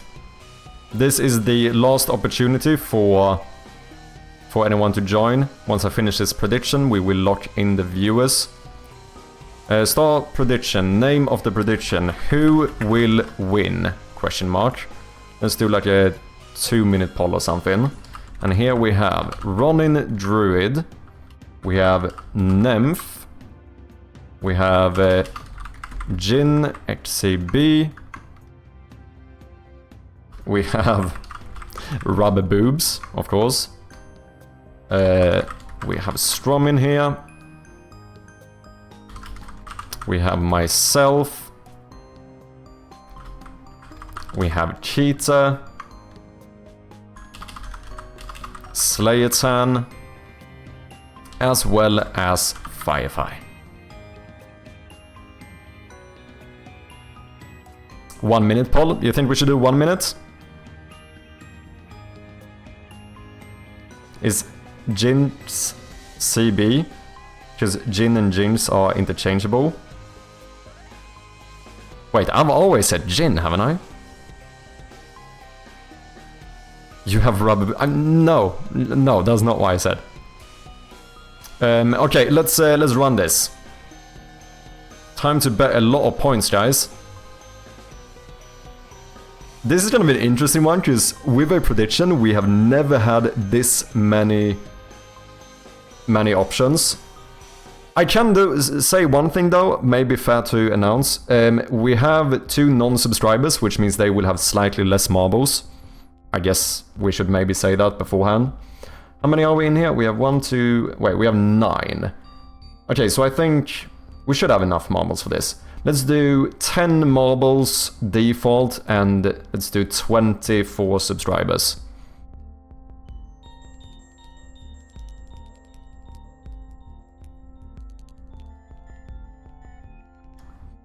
Holy shit, someone went all in on Firefly.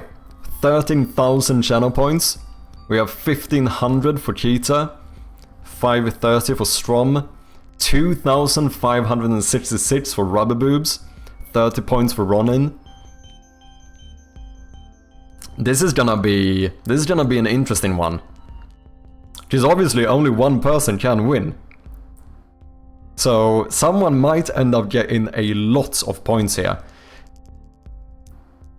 We have a few points for Jin, even more for Rubber Boobs, 8,000 now. We have no one for Slayton and Mad Chirpy currently. So unfortunately, if either one of those win, all points will be lost. Not trying to influence the poll here, but just saying that would be kind of unfortunate. I think even if someone bets 1 point, if they are the only one who bets on that one, they will take everyone's channel points.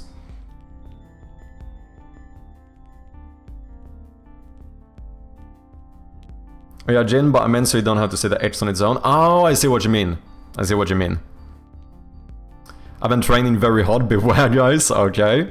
Cheetah is confident here.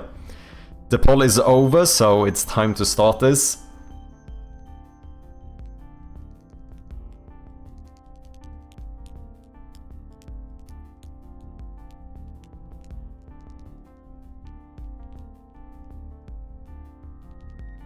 Can't choose multiple options? No, you can't.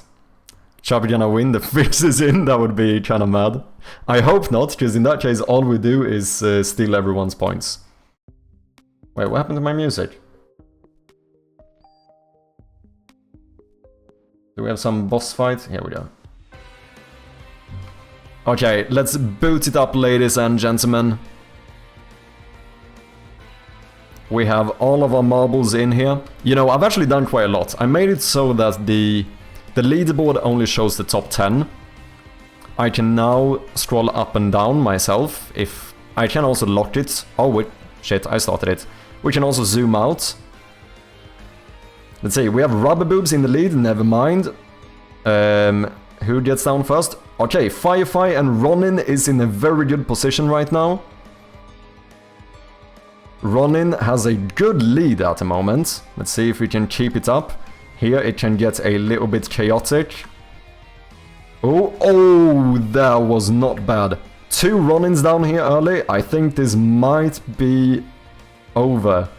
This is the final stretch, but Strom somehow sneaks past in the last second. Holy shit, look at that. That was kind of unexpected. Ronin second place, 3 and 4 was a Rubber Boobs, Ronin again in 5th place, I was 6 and 7, Strom 8, I was also 9, Jin in 10th place.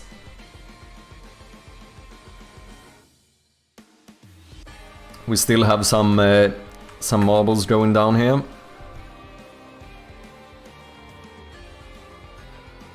Oh, who's gonna make it? Ah, okay, Jin took it.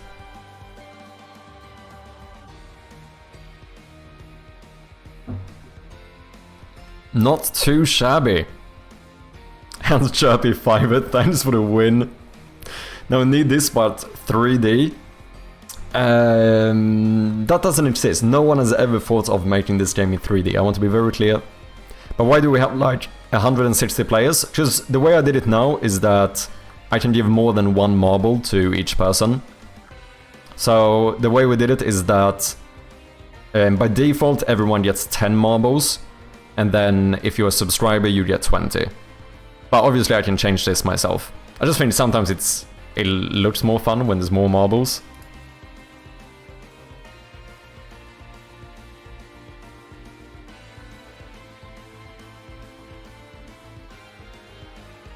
Strom, I hate you, yeah dude. That last minute, like, when he passed you was kinda mad. No one got knocked out of the map though, that's good. Technically the map should be fully locked, but I've realized with... I think it's the Unity's physics system, like if someone gets like punched into the wall too quickly or something, and you have high frames, they can actually be knocked out of the map.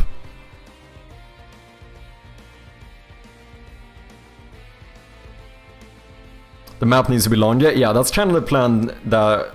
Because I think right now you can clear the map in like 40 seconds or something. I think it's fun if it could be like maybe a 2-minute thing or something. But last time what we did was that we just duplicated the map, did 2 of the same one, and that feels a bit boring. So I think if we have more good ideas for these like, you know, obstacles and so on, I think that could be pretty fun. Replay function? I think that's difficult though, because in that case we have to quite literally record it, since I know that I'm fairly certain that the Unity physics system is not deterministic. So if I would restart this with the same starting positions and stuff, it's not gonna be the same.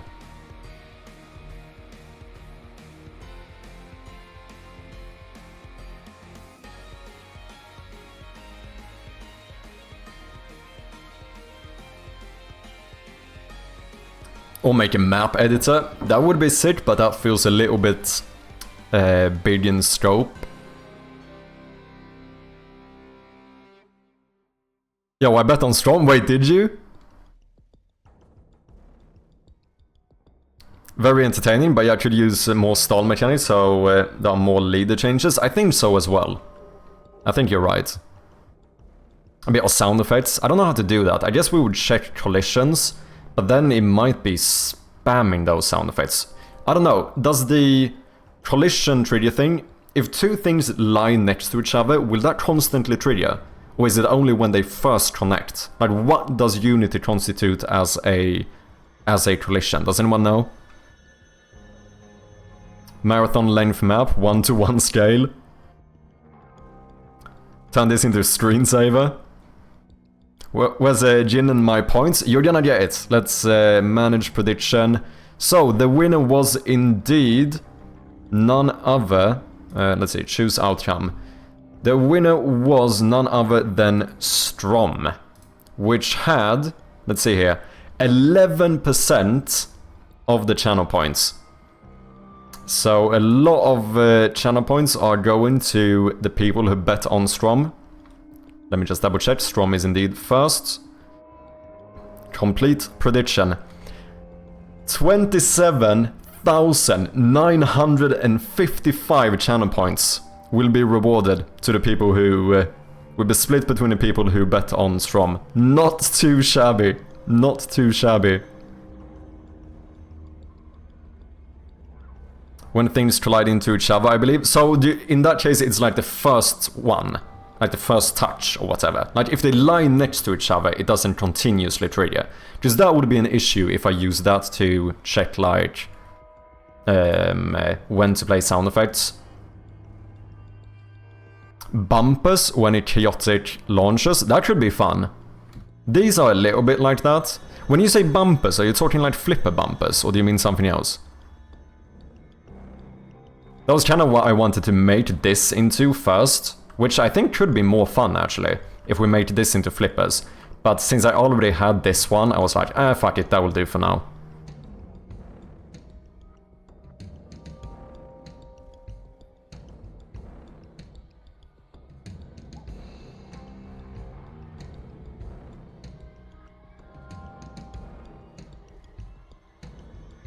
Should make a wall with bumpers with their own material with super high bounciness.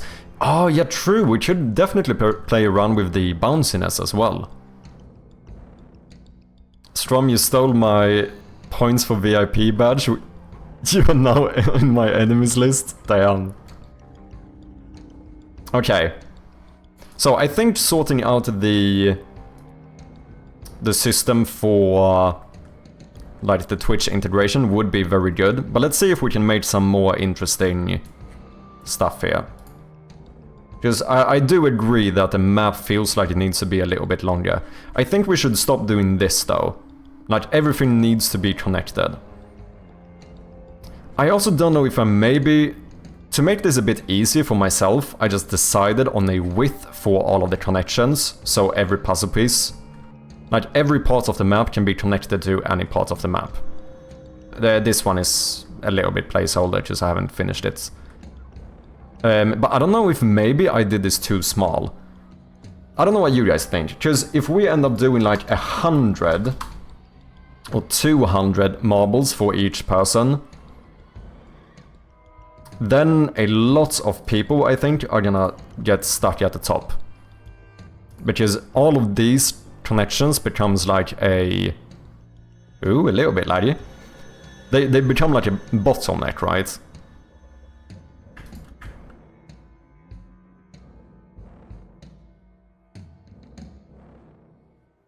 Now, obviously, most of the time we probably wouldn't have this many marbles, but... As you can see now, we only have like a couple down here. And like everyone else is just waiting to get through. So I don't know if potentially... if I need to make the connections bigger.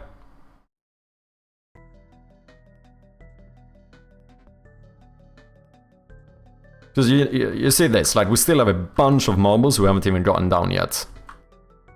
Because nothing says that we can't do like a a smaller tunnel or something somewhere. But maybe the original like connection has to be a bit bigger. What do you guys think? Oh shit, the running fly outside of the map. No? Wait. It says running is in here. How are you in here but not green as you finished? That's weird. It might be some slight bugs at the moment, but don't worry about those. 500 marbles per person. At that point, I think Unity is gonna crash. Why don't make it a minimum of 1 marble and a maximum of 10, each redeemable with points? Could do something like that as well. This is like a liquid simulator, yeah. It does end up looking a bit more like a liquid when you get a lot of them in here. Now they're not even gonna fit in the finish line here. So some of these will not be able to actually finish. Split of 2 paths from the first room that drops into the spinning cross room to feed things. Do we like split paths? Yeah, you could do that. Because you could connect this so that it's either this part or that part. And then connect them fully. Or did you mean for this part? From the first room? Oh, I think this is the one you're talking about. Should certainly do that as well. Because there should be one going down here, one going down here. Because we probably want most marbles to bounce on these, so they end up in the middle. Now I won't, come on. So you think those rotating things should rotate in different directions by random? Do you mean that they should change direction, or do you mean every time you start playing they should be different directions? Right now these, both of these, they always go the same direction, but, you know, compared to each other they go in 2 different directions. These ones I don't think we should have the other way, because then what they would do is just throw everyone down here, which feels like less of an obstacle. Chaotic Marble Simulator. I'm thinking about potentially calling this Mad Marbles. You know, get a little bit of branding in there. Running already won the first place, but not Storm. Now Storm went ahead. Yeah, I think Storm fell outside of the map. Yeah, just if I follow Storm, we start going just down infinity. Jin is also first somehow. It might be some small bugs, but you know, it's fine. It's fine. Who cares?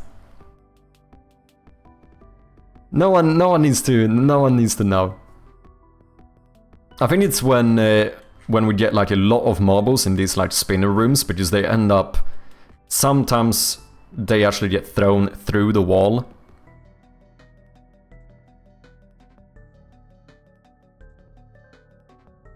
I'm surprised at how well it runs, to be honest, and nobody's cheating or bugging out.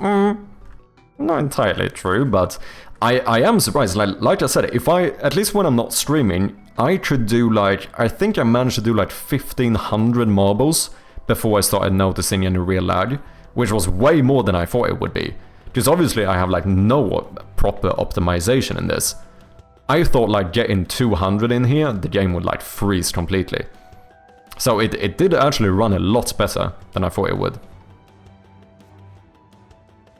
If you zoom out the game looks more like a mechanical diagram, which is also what a lot of people use Unity for in engineering and Hoopla, which I found fascinating. Makes it more chaotic and gives way more chaos, and no one plays it better than others. Yeah, just I do think we need a bit more. Like, it seems a little bit now, like if you get the lead here, it's fairly certain that you're gonna have a lead through the entire thing.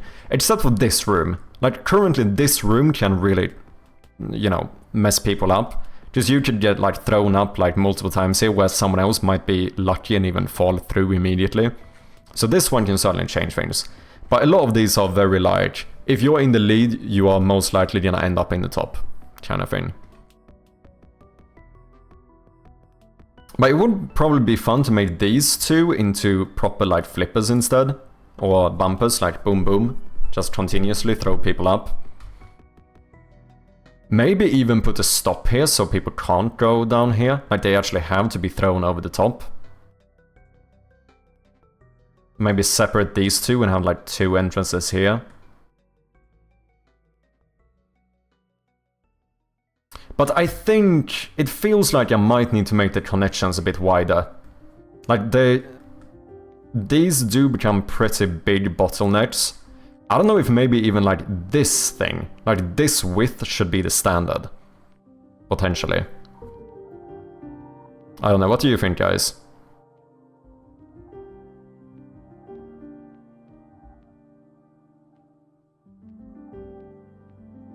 Nothing is really punishing the balls getting through first. Yeah, true.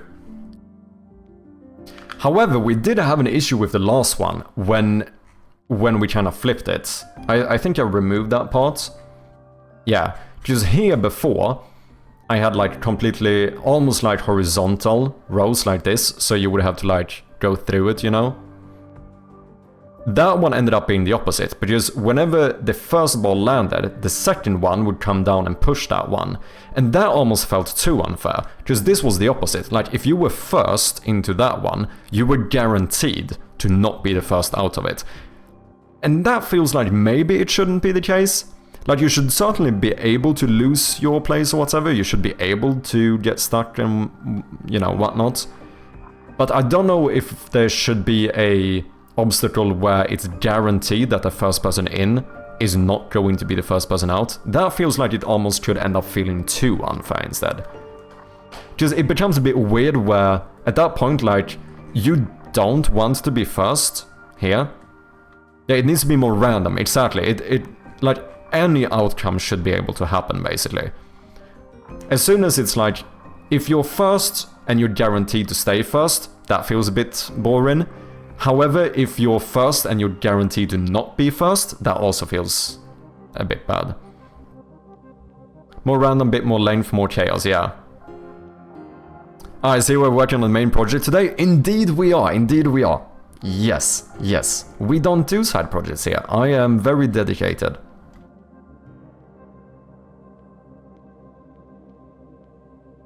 I actually think making these wider would do the same thing too. I think if we make the connections a lot wider, maybe double it or something, it's gonna mean that more balls is gonna get through at once. Which in turn will make it so that more marbles are competing. Because right now, the ones who get first stay first, because the other ones literally are stuck with bottlenecks and cannot get through. So I think maybe that's the first thing we should do. So, let's see here. Walls. I used to have obstacles here as well, but I don't know if I like that. Let's see, these are the connections. Let's maybe put some like this or something. Like almost as wide as this section. Maybe even a bit more, I don't know. Like maybe we should even go like this. Of course, like during a certain section of the map, we can shrink it down if we want to, but I think the connections need to be a lot wider. Let's call these like connectors. Sure. So now we need to fix the... Maybe I don't even need these. Let's apply this. Go in here. I think I need to get... what is it called? Do tween in here as well. I think that would be pretty good. Let's see, these are... like so. Like what if we just go all the way down with you instead?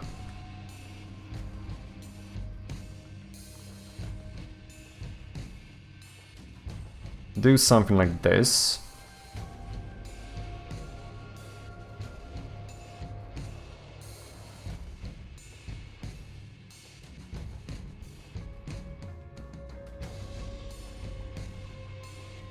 And then maybe we... let's see, I think we can move you up here though.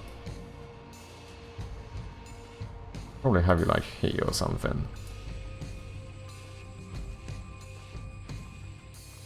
No, a little bit further down.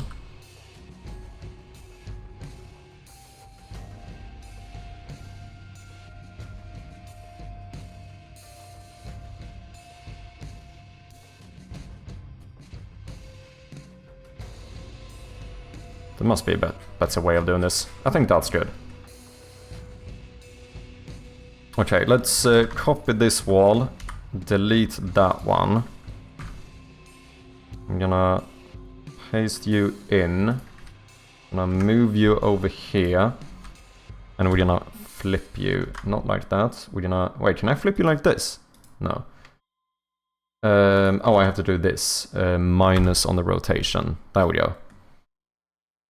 Okay, and now the start barrier needs to be a little bit wider.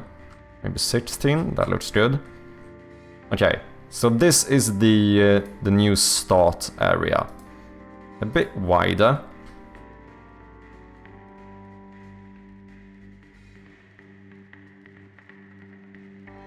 More moving parts, more randomization. Yeah, I think maybe having some... Like, imagine a big room like this or something, where maybe different obstacles, like, rather than like flipping or spinning, they just move in and out and stuff. So like some people get let through and whatnot.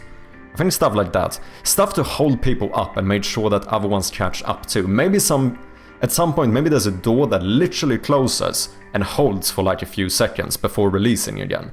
So that we have time to like let people catch up a little bit. Because it feels a bit boring when one marble ends up with like a fucking 2-kilometer lead and then just stays in the top. Some form of back and forth though. First shouldn't always be the winner out of the gate. Yeah, exactly. I agree with that. I think like we said, guys, I think randomization is what we want. Nothing should be guaranteed. Like being first into a specific section should necessarily not guarantee that you're gonna be first out. And likewise, being first in, I don't think that should ever be guaranteed to make you not first out either. Like both things should be possible, I think. Why the drop and add 2 more of the Andrew thingies beside them? Yeah. Like that was the first but not finished at first. Yeah, another game that I'm never gonna win. Boolean, welcome in, man. How you doing? Then you need more roads if you're making a closing door. What you mean you need more roads? Oh, do you mean so that some could literally take another path and skip the open door? Well, you could do that as well. I don't know if it's, like, entirely necessary. Because I think having something that literally just stops people for a few seconds could be good as well. But both are fine. Okay, what do I call this one? Oh, is this the thingy? Yeah. What would you guys call this? This is the start. This is the thingy. I think I called this one like the double spinner. Yeah. I called this one the zigzag.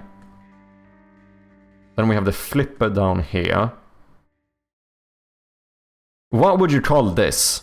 Is there a specific name for George? I mean, it's better than thingy, I suppose. Let's call this George.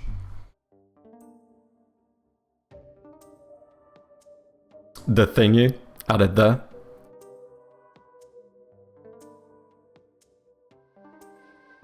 The Plinko board? Is that an actual term?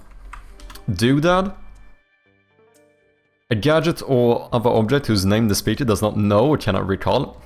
Doodad. Doodad. Today I learned. The top is a hopper. Oh, do you mean the start? Yeah, Plinko. I think that is the proper term. Okay. Let's call this the Plinko. Googling that gives me a very similar thing.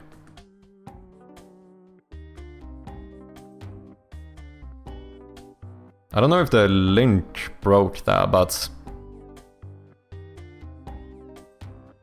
Cheese grater? I mean, that does work too. You can Google it? Yeah, I did Google it and it looks correct. Or it looks like the same kind of thing. Okay, so let's see. This is not a... A Plinko isn't a... What do you call it? prefab yet, so we can just change it here. Let's say base. Connectors, I put you at 5 instead, I think. Yes. Boom. So now we need to connect these. So let's just take the first one. And I guess you should be maybe something like this. But then we need more angle? Yes, more angle. Maybe something like this. Why can I not... There we go. No, we need even more. 40?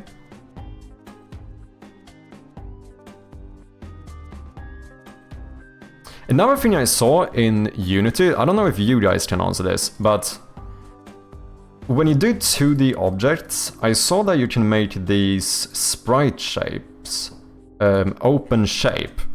You know, you can basically form this however you want, which I think could be pretty fun to make more like squiggly maps.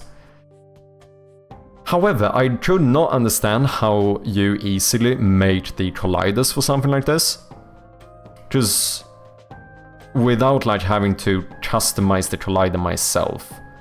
Which, I mean, that's not impossible to do, it just takes way more effort. So is there any way to like just add some collider that will take the shape of the sprite or something? Is that possible? In like a somewhat easy manner. Because this could make it more fun. Like, imagine rather than this one being fully zigzag, you could actually make it a bit more squiggly instead. Yeah, if anyone knows, let me know.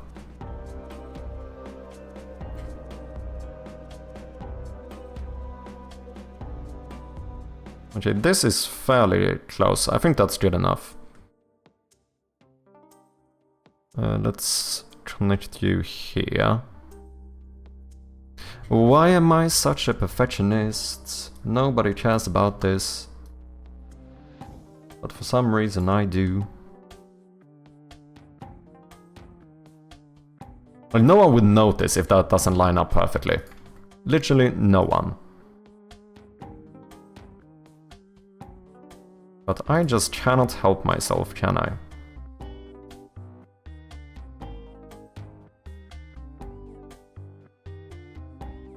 That looks pretty good. Okay, so now the easiest thing would be to remove this. Oh wait, I need to... we can have that removed, but we do need to fix the bottom as well. Just this one, we should just make it bigger, for example.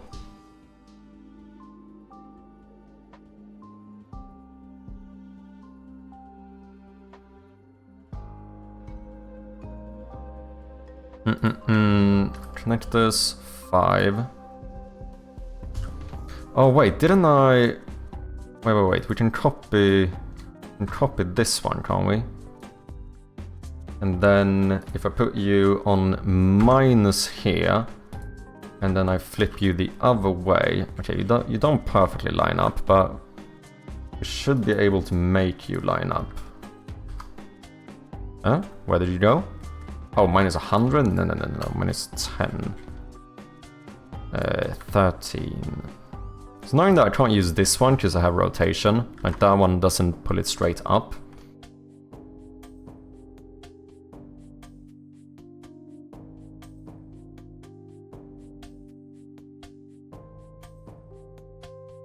Okay, close.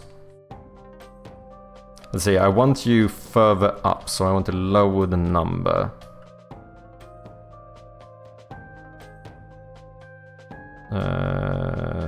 Now I want you more down. Like, boom. Oh shit.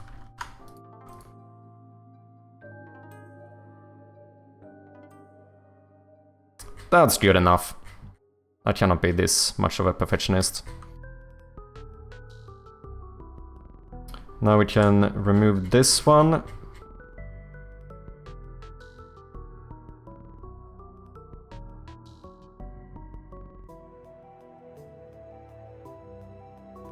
Good enough. Okay. So now at least here the easy thing is that we can just copy this stuff.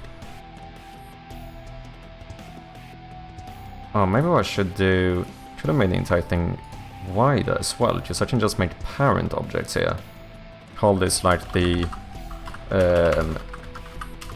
right wall.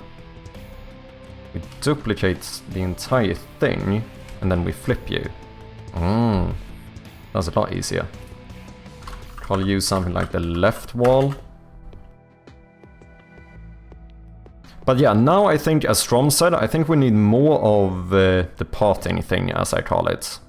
So let's see, let's give you a parent object as well. Call you the parting thing. Maybe we do have one centered, maybe we just do 3 of them. Maybe.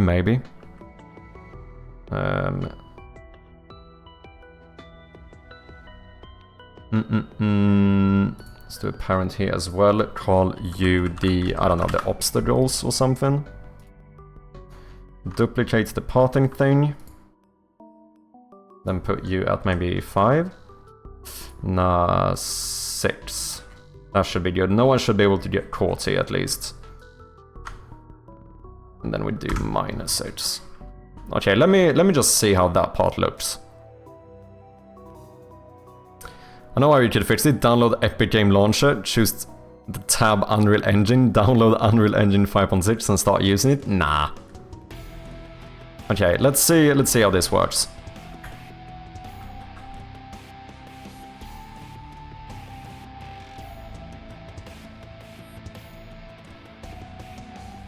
I think something like this would be better. Do I even need the parting things, really? I guess the issue otherwise is, are any of them going to end up at the edge? They probably would. I could also make more rows. Let's see what happens if we do this.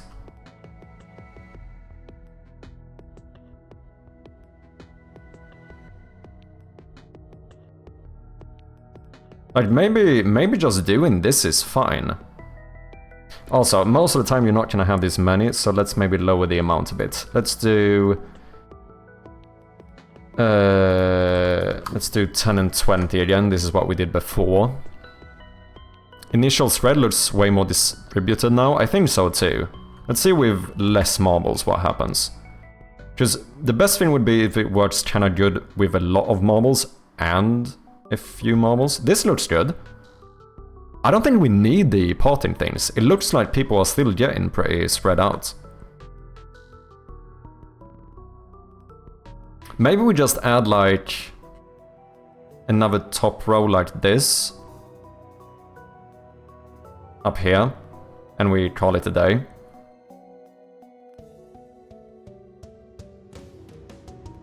Does the entrance to the edge need to be wider? Yeah. So I think we're gonna make all connections this wide. And then like I said, if we want to have something more narrow, we can do it after the connector. But I think the generic, because it's just easier for me, right? If all of these are the same width, because then we can like move around the puzzle pieces very easily.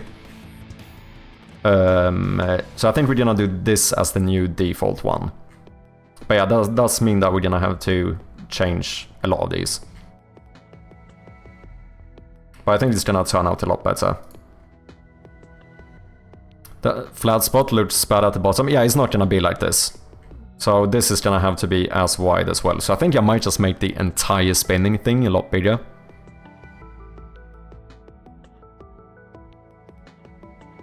Let's see, row 6, I guess. Let's put you at the top. Which would be what, like... Oh, that's the wrong one. I guess at 9. Nope, not at 9. 8, 7, 6, 5. That looks correct. And then we flip you, I think. Yeah.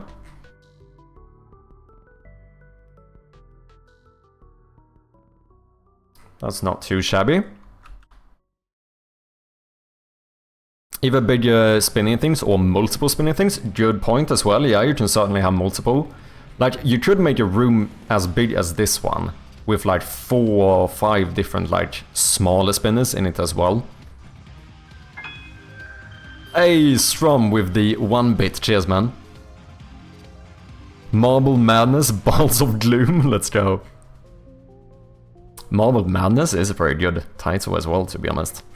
Okay, I think the Plinko room is pretty much done. I don't know why I call this a room. Section, I suppose we can call it.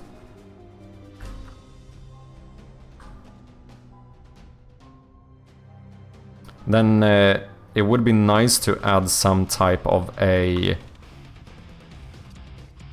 texture to the marbles as well. Make them look a little bit more shiny or something. Yeah, first sections are looking pretty good, in my opinion. Let's see here. Plinko. Why are you loading so much Unity? We're not crashing, are we? Thank you. Let's make that into prefab.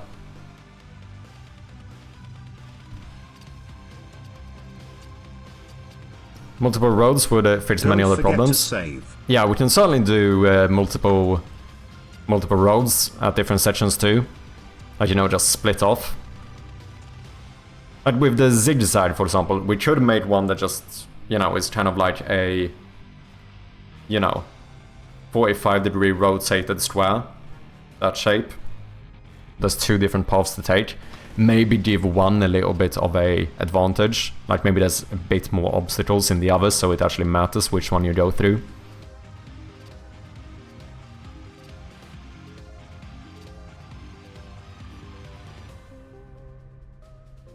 Okay, let's do something with the spinner for now. Let's see, connectors, you need to be -5 and 5.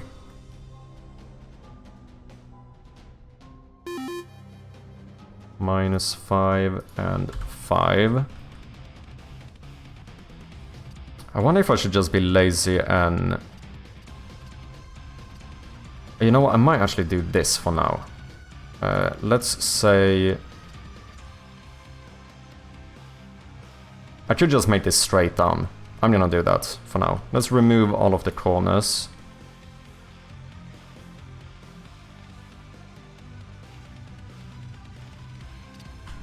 Oh, did I delete something too much? No, I think we're fine. Sorry guys, we do have some ads coming up. Thank you for your patience. We don't need you, we don't need you, don't need you, and don't need you. I'm just gonna make this one completely straight for now. So we're gonna put you at -5 and you at 5. And then maybe we make the spinning thing a bit longer now, so that at least it touches the edge. So maybe 10. That looks good.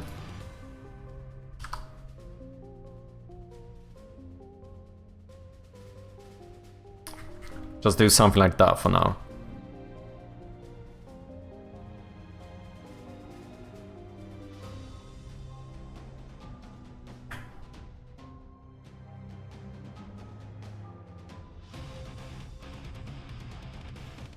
Means that you do have a chance of just like falling through here, like that one did. Like the majority of them are gonna get caught.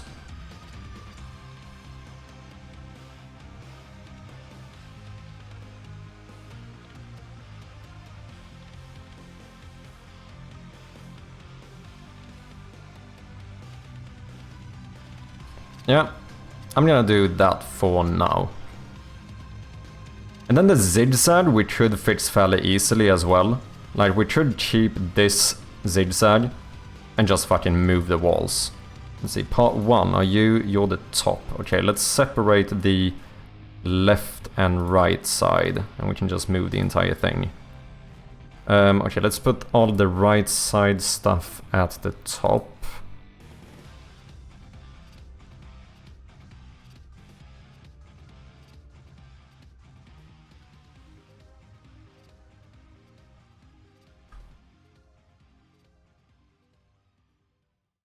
I think that's everything.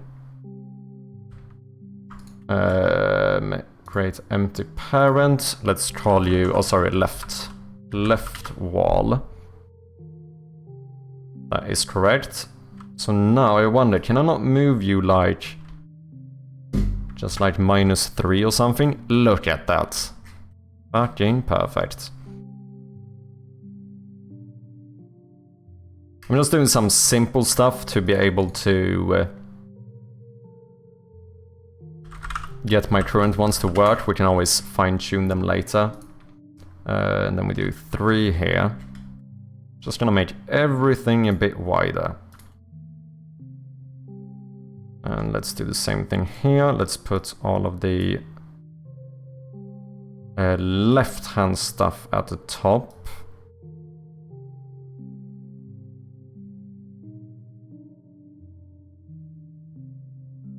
That should be you guys. Left wall. Let's put you at, whoops, -3. Oh, 3?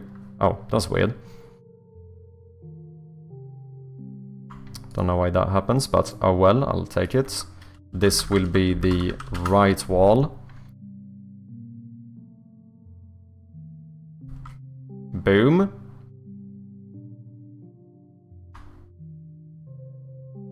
Bloody perfect, isn't it, man?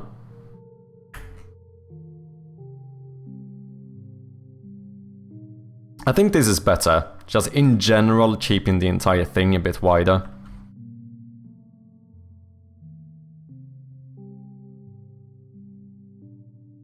I don't know, maybe here, if we should have some little bumps and stuff that will, like, knock people around a little bit.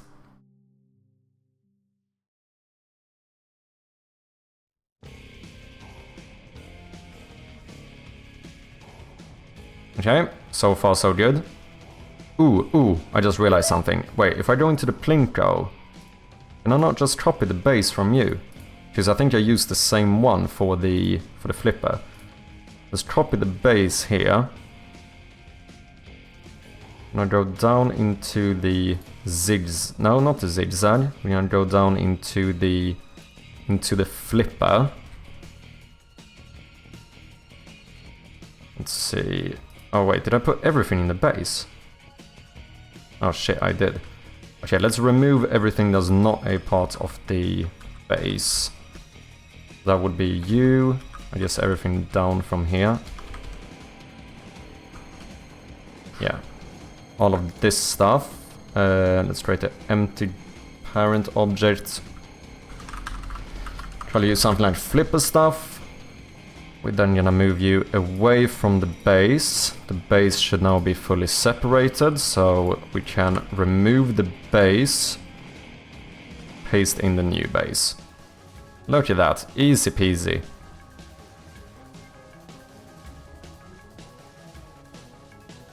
Now I wonder if some are gonna...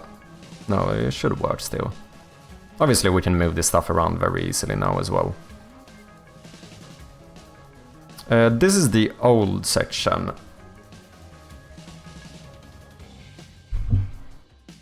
I wonder if I should make some prefabs in here as well. Like maybe the Plinko, for example. Your base. Maybe I should call you something like...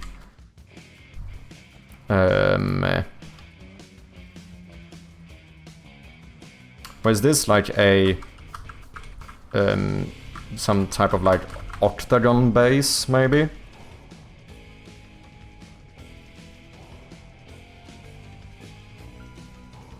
Then we make that into a prefab too, in case we want to reuse it.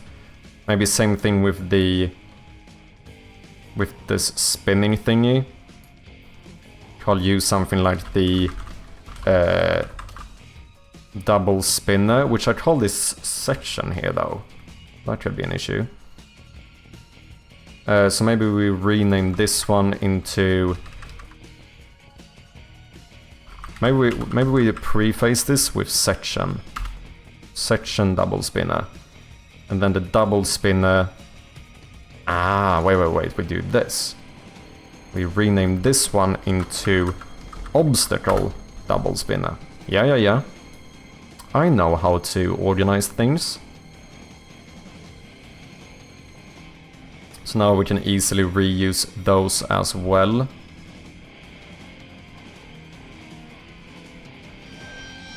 How is that sus? That's not sus.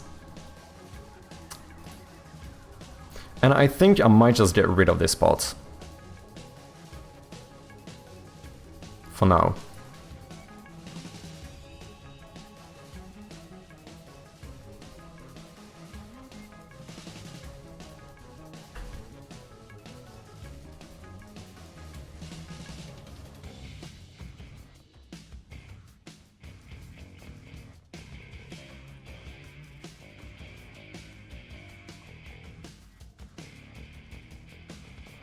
It feels like if we have a big road like that, we might have to do something a bit more interesting.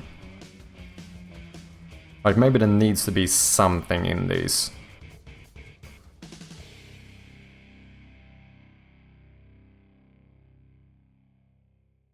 And I think we should make this into almost a one-to-one flipper thing. Flipper game.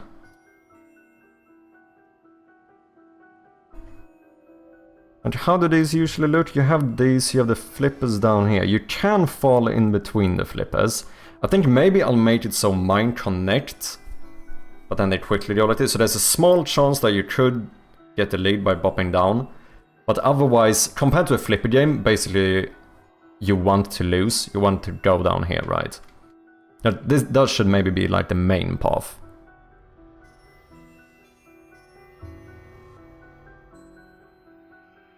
If Chappie enters focus mode now, does he just marble that much harder or go back to Shroud? No, but this is Shroud of Gloom, right? Because, yeah. Quickly spring up but slowly reset. Yeah, I could do something like that.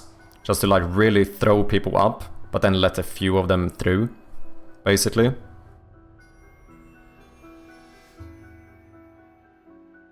We do need to fix the goal as well. The finish, as I apparently call it. Where are my connectors? You are a connector, and you are also a connector. So here we want to go 5, and we want to go -5. And then with these sections, just gonna bring you in here. And we're gonna bring you in here. And we just have to make the finish line a little bit wider. I think maybe we should actually make this entire thing a bit wide, or a bit bigger. At the very least, make it a bit deeper. Maybe put this at like...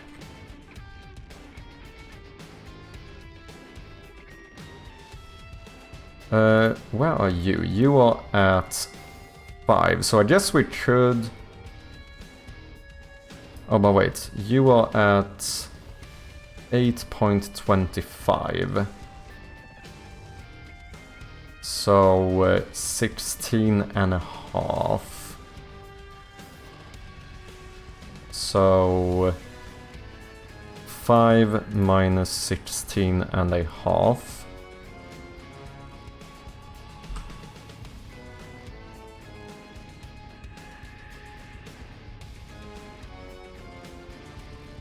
Should be right.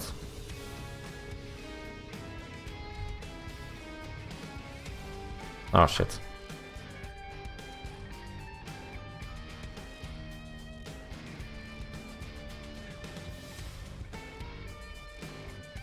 Just in case you have a lot of marbles, we do something like this. So now all of the new stuff should be functional. Everything does connect. Once again, obviously we're gonna make like the level longer and stuff, but... Shroud of what, huh? Yeah, what are you talking about? What are you talking about? In before, this is one of the minigames you have to complete to be able to progress in Gloom, yeah. You have to win a marble race. Damn, Strom fell right through. Did get a little bit stuck down here.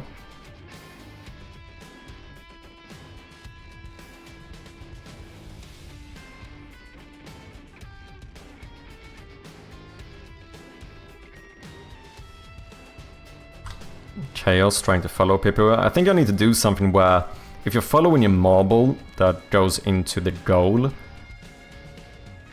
you wait a few seconds or whatever. Gap between the balls is way too wide, as my ex would say. Wait, what do you mean? Not about your balls, but the marbles. The do look pretty bouncy. They are pretty bouncy. I think we did that because we have a lot of them get stuck last time. Let's see, where is this? That's in like the material, isn't it?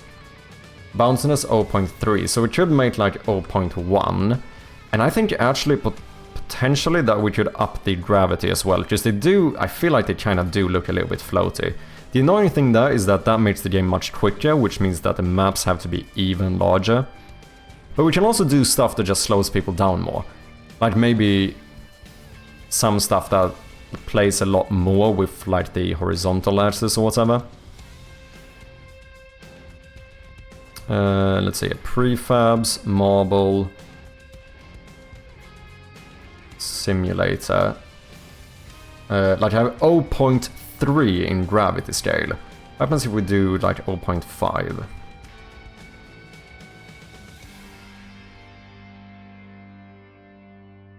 Oh, the George should make smaller gaps in the George.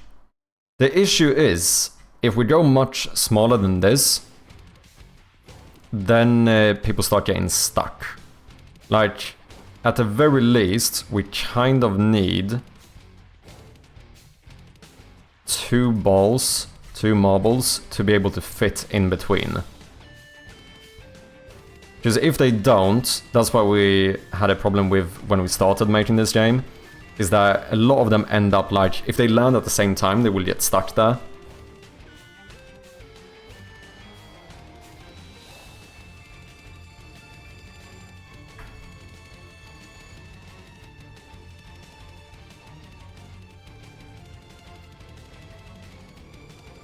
Well, of course, this is also what made it so that some are lucky and just fall straight through.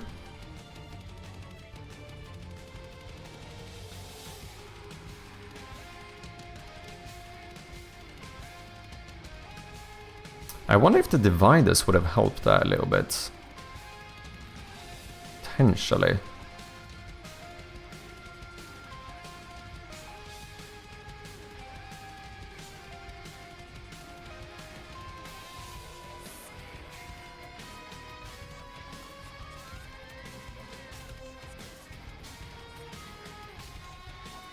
Wait, let me try this again just to see what happens. They should collapse together more than bounce off.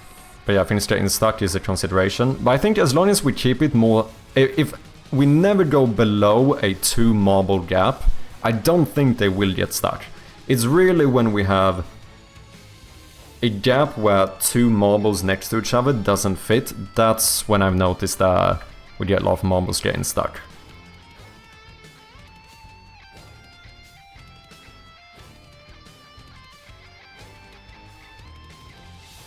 Yeah, they definitely don't bounce it as much.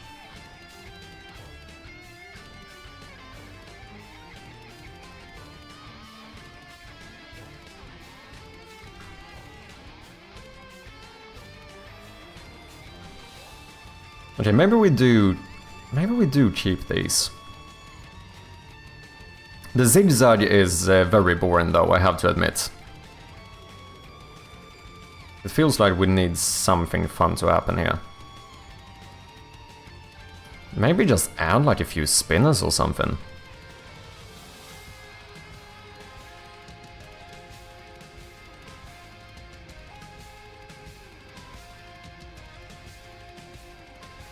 You know, do some shit like this.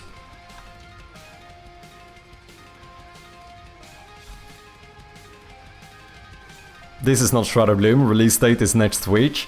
We'll be fine, we'll be fine. Windblower, something that maybe blows them and stuff, could be, that blows the balls, yeah. Something that blows the balls could be kind of fun. Split them into 2 group and merge them together again, yeah. I think multiple roads could be fun too.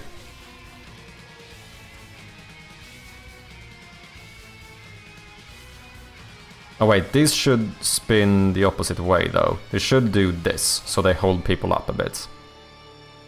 So this second one is fine. But this one should spin the other way.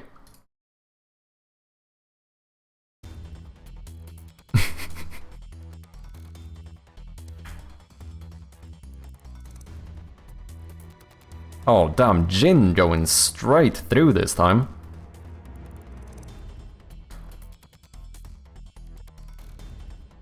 Yeah, just now this will also like hold people up a little bit more.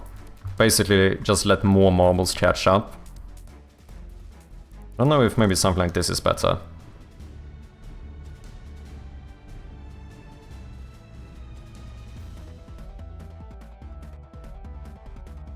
Something else I've been thinking about. I don't know if I should make the walls wider, since there is an issue sometimes where they can be knocked through the walls. I think that's less, correct me if I'm wrong, but I think that is less likely to happen if we have wider walls. It must be. But Miss Chirp is coming over, congrats, thank you very much, Kita. Yeah, it does feel good. Like, maybe what we should have done is just make all of these... Wait, the X scale is not the same. Oh, because it's actually the Y scale, right. Like, maybe it should look more like this. The outer walls, that is.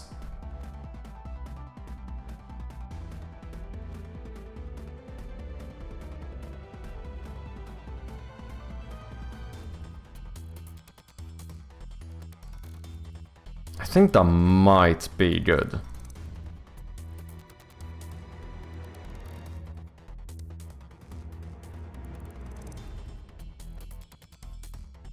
Yeah, that's annoying.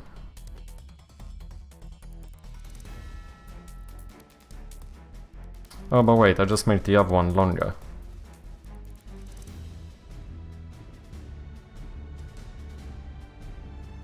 Just do this.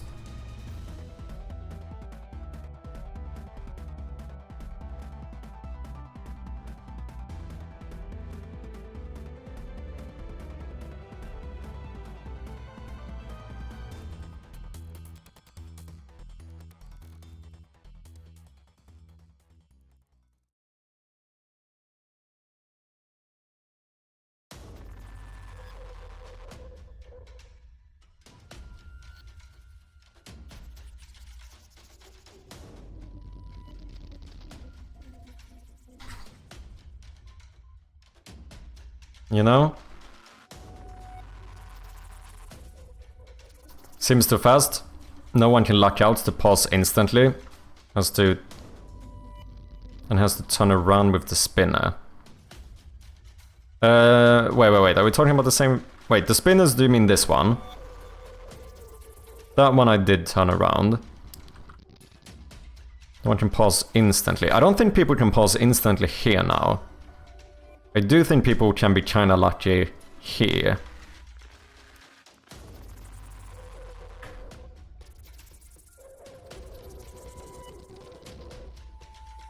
But there we saw a few that got through this one really quickly.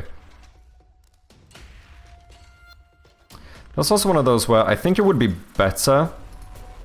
The way we fix that might be to make sure that every other is straight in between. Just the annoying thing now is that you could find a almost perfect line through here. Of course that can also happen, like just that it's gonna be diagonally instead, but that's less likely to happen, right? So I think maybe aligning these in that kind of way would be better.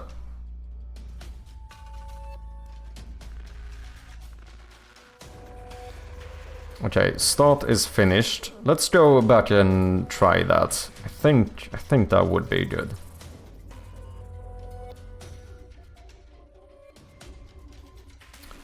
So... well, let's not worry about the obstacles for now. Let's do the base here first. Oh shit.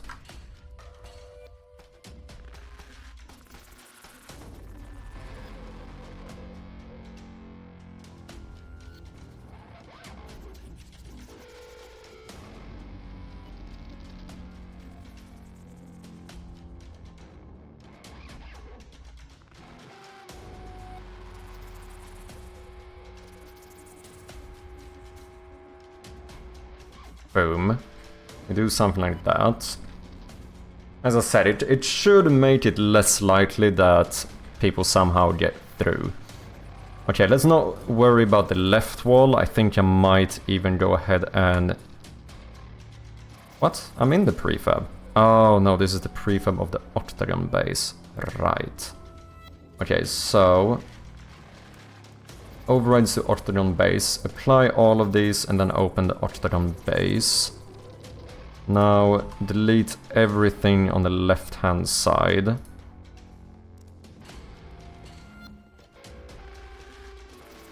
Boom. Maybe make the connectors child objects of this one.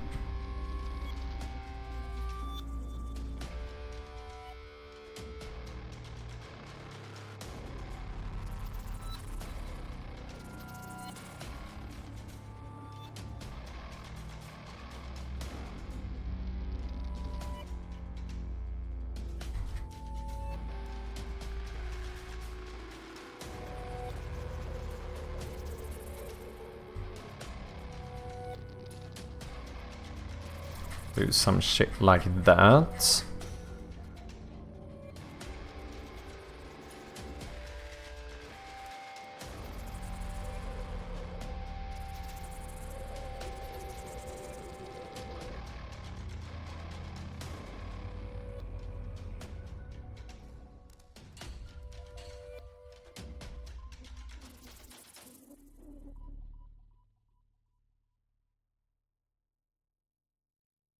With surgical precision.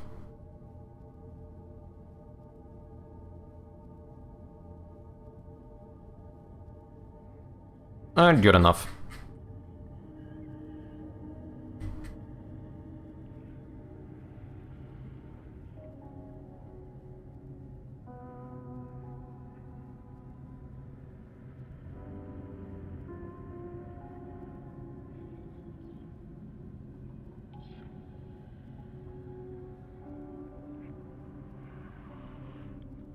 Boom.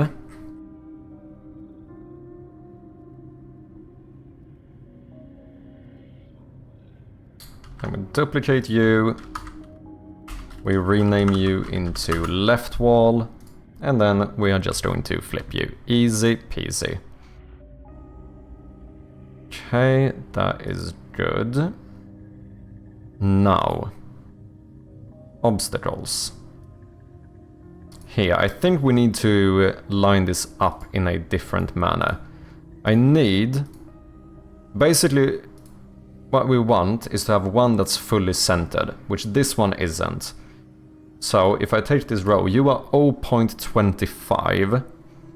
So, if I select this and we do 0.25, you should be fully centered now, shouldn't you? Oh wait, I'm looking at... Oh shit. I'm looking at local position now. Should I keep that in mind? Let's see, this one is centered. Wait, what happens if I just center you? That's not gonna put it in the center. Let me do this.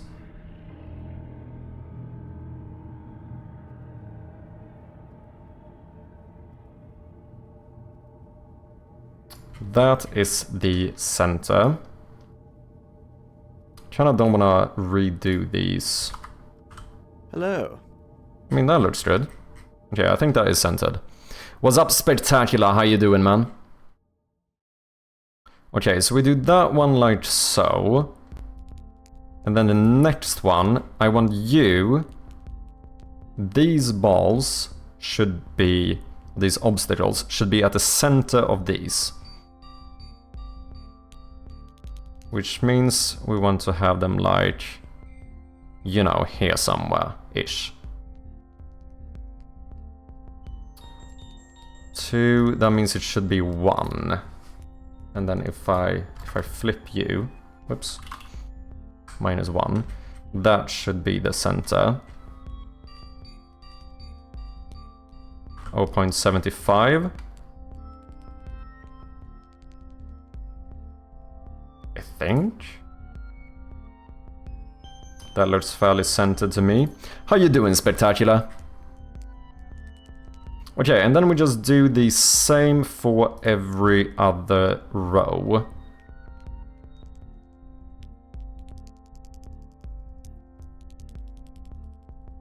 So we can remove you now.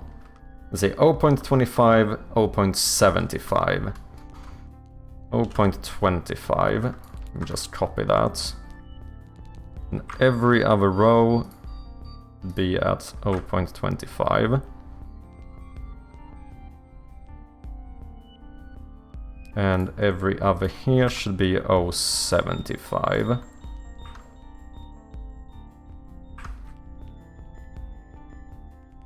Yes.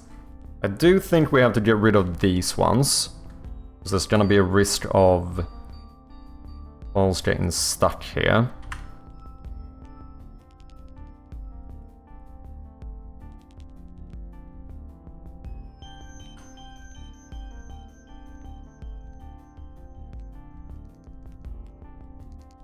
Should also change the gap, but that's a bit of work, so I might be lazy and just not do that. That looks good.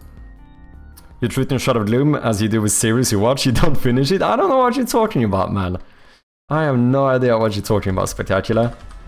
You know, I'm just playing with little sighting here, isn't there nothing to worry about?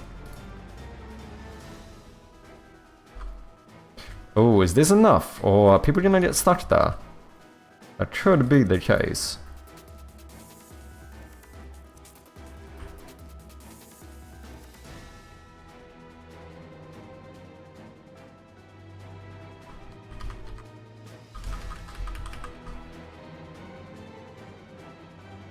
Here it looks like we should add another one, which would be this one we can enable again. Is it the same thing up here?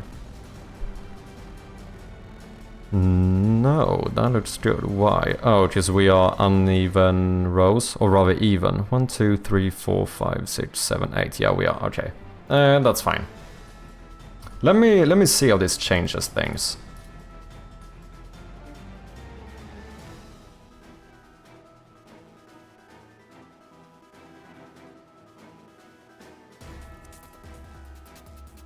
I still think. Do we want the dividers though?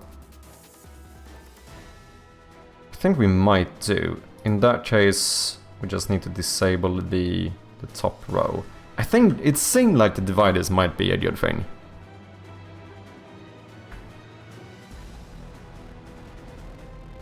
Okay, people can still speed through. Oh, right, we have a new issue now. Which is that you can just follow the wall. So everyone who goes through here is gonna have it way too easy. So there is one little thing we do need to do.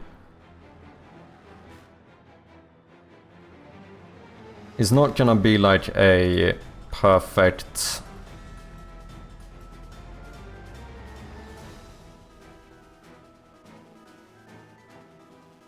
distance, but we need to do something like let's see, row 1. We basically need something along the wall. Maybe a -8, 9. Wait, 10, wouldn't that make you center? No. 9.5, 9.2, maybe 9.3.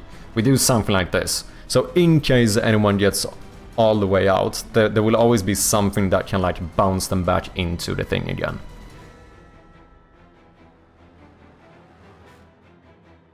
Kinda annoying that it isn't like symmetrical now. Hello. What if I make these bigger?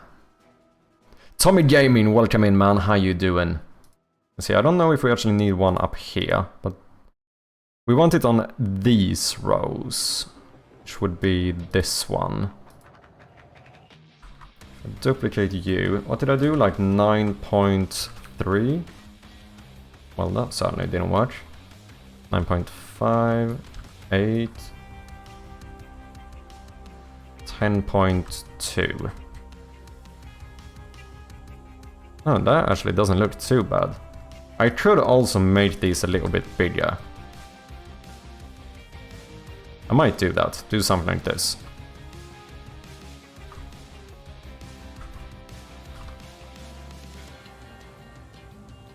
Oh, and here it's 9.2. Nope. 8? Scheiße. 2, 6, 7. That looks pretty good to me. Let's copy these two, and then I suppose every other row we want to paste these in. And this should make sure that no one can like perfectly follow the wall down. Let's see if that works better. Aljud, how are you? I'm doing quite well. We got some good news today. I mentioned this earlier, but me and my girlfriend's application for her to move to Sweden was just approved, so that feels pretty good.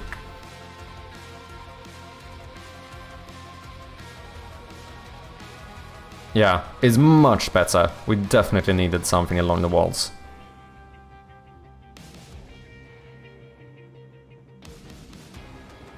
And then now some people are getting caught up here as well, which I think is good. We do need to make the flipper a bit more interesting. You can also make these spin way faster. The only issue is that the faster they spin, because I think we have a max speed that the marbles can reach. As in, like, if they go over that speed, it's possible that they're gonna go through the wall. I think the issue is, especially if you have low frame rate, the issue is when a ball gets shot out here and is here one frame and here the next frame, it will quite literally teleport through the wall.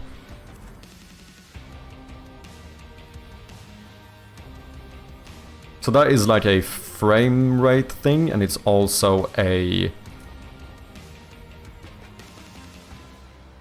issue with the, what do you call it? The actual speed of the marbles.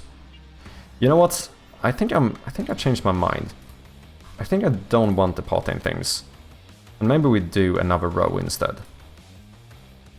We could even continue upwards. Like, we could duplicate this row and put you at like 5, 7.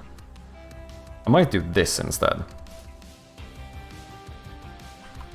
Just remove that one, that one, that one, and that one. Maybe do the same on the bottom. We re-add this row. Hey, sir.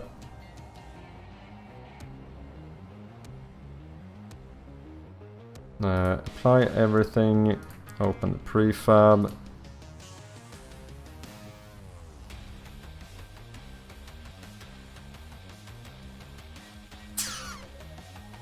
That looks like it could be an issue. Might have to delete that one too. Especially if you have a lot of marbles. Those can get very problematic. Even here looks like they could possibly get stuck. Let's add a few marbles and try. Anyone else who wants marbles in the game? Spectacular, Tommy, Boolean. Anyone want some marbles who's not in the list yet? Unfortunately, I have not sorted out the Twitch integration. Harrier chat, let's do it. Harrier chat has been added. Yeah, okay, let's add Boolean as well.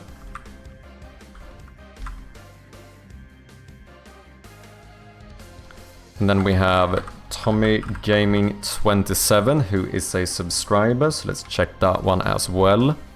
Jin, you are already in here, are you not? You are. Okay, and let's up this as well. Let's like triple the marbles or something.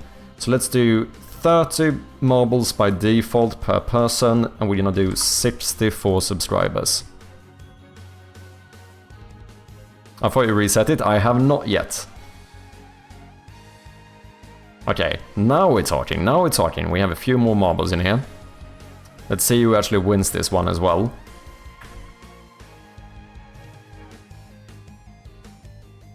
Yeah, it seems less likely for people to just bump through here.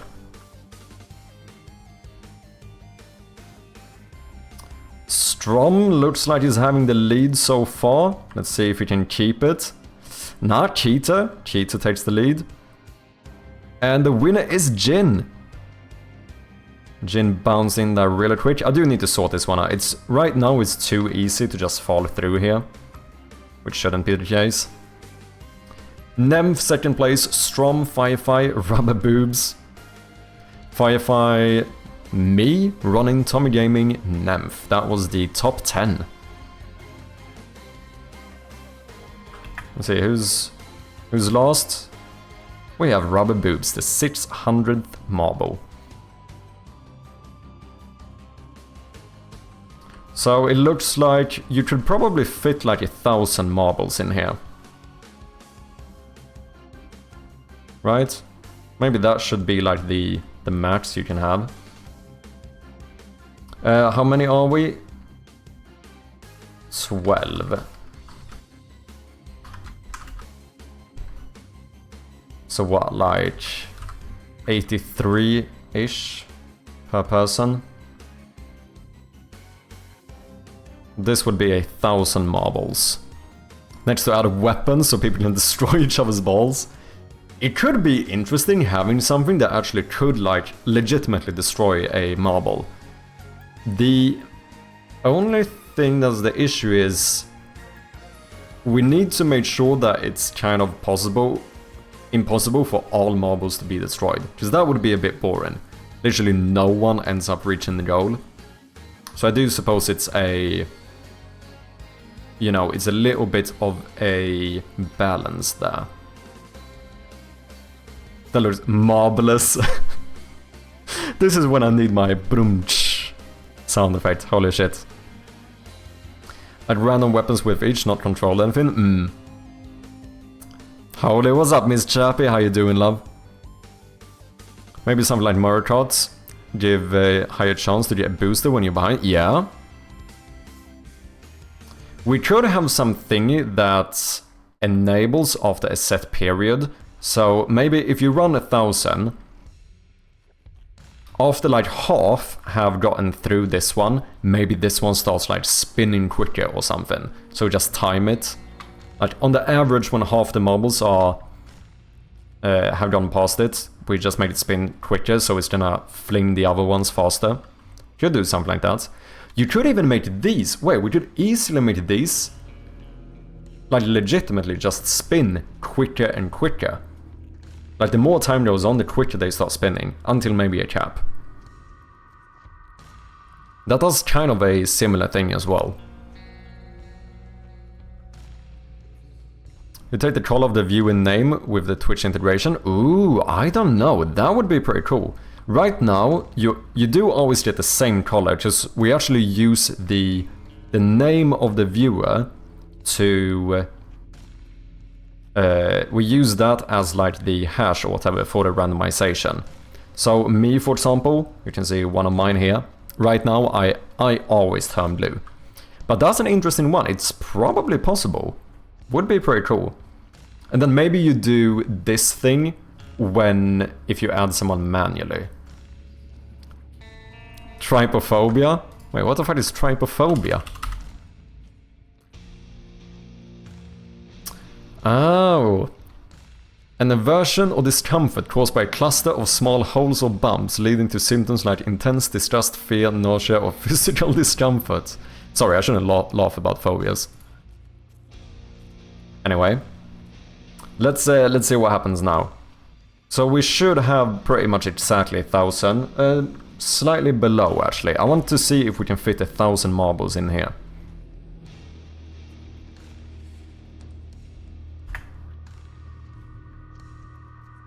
Maybe add bumpers here too would be good. Harriet Cat in the lead so far? Nope, I'm gonna steal it. No! The switcheroo! Oh damn.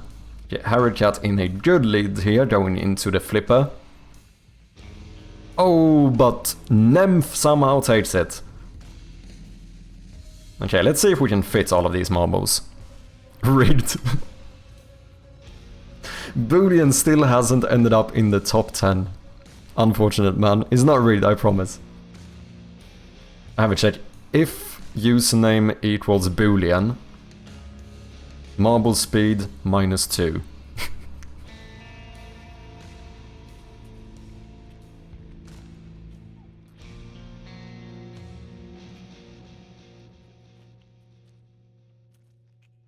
Oh, it was a little bit more actually. 1006. But yeah, that goes to show that we can certainly fit 1000 marbles in the finish line. That feels pretty good. So far, not too shabby.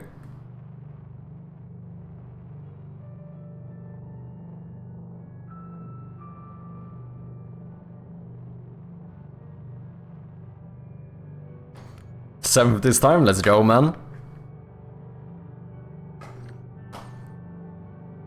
Change the size and speed of marbles randomly in certain time to make things spicy.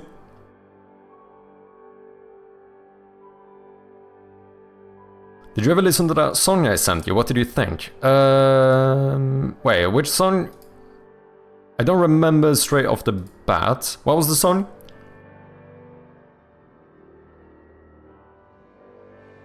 David, welcome in. How you doing, man? Okay, we have some more people coming in. Anyone else wants to be part of the marble races? We don't have the Twitch integration yet, but if you let me know, I will add you. Me, pitch me. Okay, let's do it. We have Trash, who is a subscriber. Of course, we give a little bit of a advantage here to subscribers. We have David as well.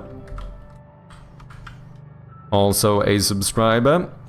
Cybernetic, thank you very much for the follow. Welcome in, man. Let me know if you want some marbles. We have 3 marbles here. Wait, I wanna join? Let's do it. Let's add Miss Chirpy as well.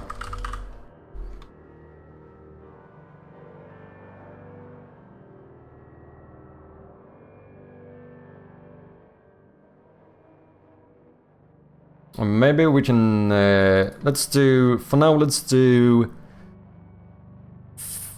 let's do 50 for subscribers and 20 by default. I want a live and honest review of that song I sent you. Oh, I sent it on Discord? Okay. I don't remember. Did I forget about it? It's very possible.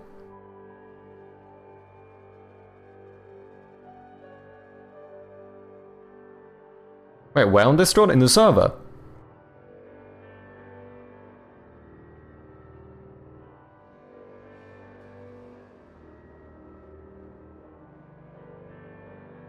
Oh, wait, we have something from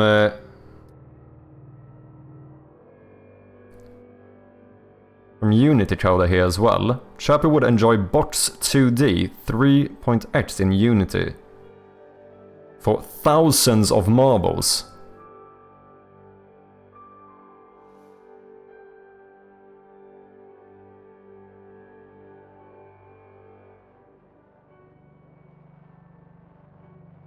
Okay, no idea what's going on there. This looks like marbles or something similar. So I wonder, what do things like this actually do? I suppose they have just reworked the optimization better, I assume. Isn't there like some system specifically in Unity for when you have multiple stuff? I don't remember the name of it. Dots, I think it's shortened to.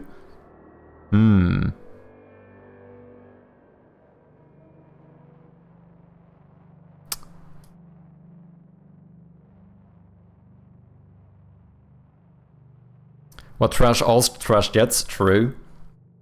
Not gonna lie, my models have done pretty decent in the test, that is also true. I sent it here before. 1 second, I sent it to you. Okay, let me check.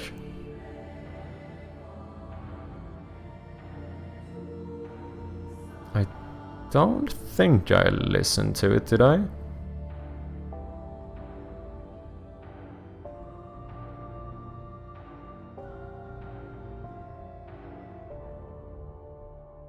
I don't think so. This better be a promise to beat Boolean. If you get in the top 10 next round and Boolean doesn't, I'll cry laughing. Okay, should we have a quick listen to the song? This is probably gonna copyright strike my VOD, but I think we might take our chances here. Nothing, Noah. I've been doing well. That's the only annoying thing with posting the VODs to YouTube. Which, you know, you can say here if you ever miss a stream and wanna catch up.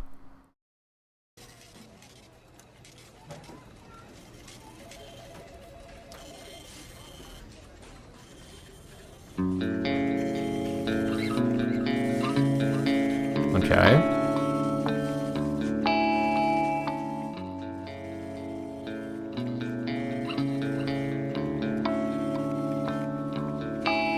Sounds good so far.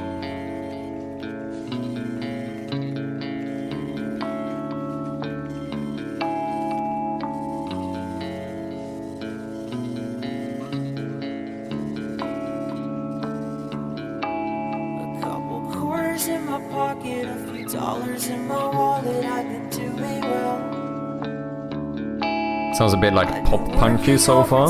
Couple cars in my garage, can you see me now?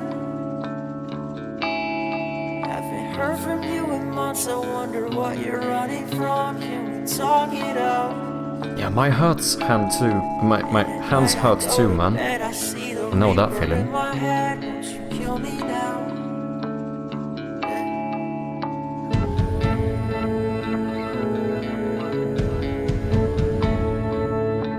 Sounds like a hipster band, or the name does. I hate it when my heart sounds exactly. Fuck's sake, man.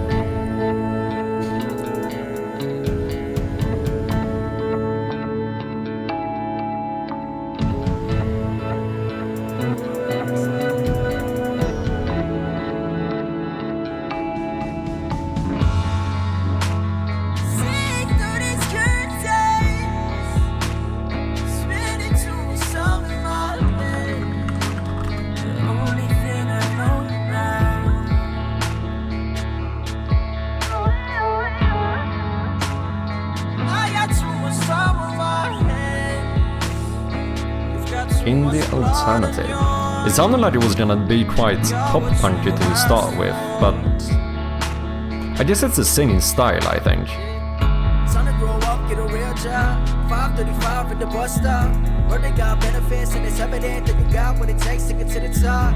Know you been going through things, but you can feel better when the money comes in. And every night you can question your life while you stare at the ceiling. No fucking feelings. Bringing it back to the good old days, to the rundown park where we used to skate. Calling Carnage, John Burton Lopez. Not one day did I feel this hopeless. Goddamn.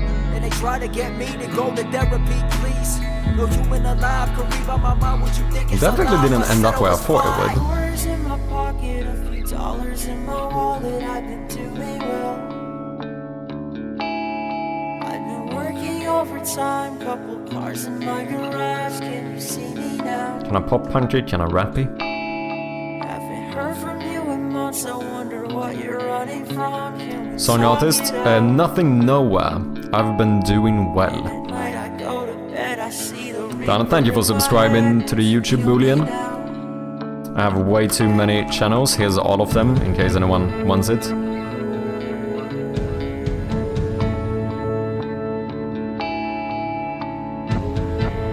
Yeah, I made this but heavily edited and wrote the lyrics. Was gonna use it in my game, but because the AI hate might not use it. D1.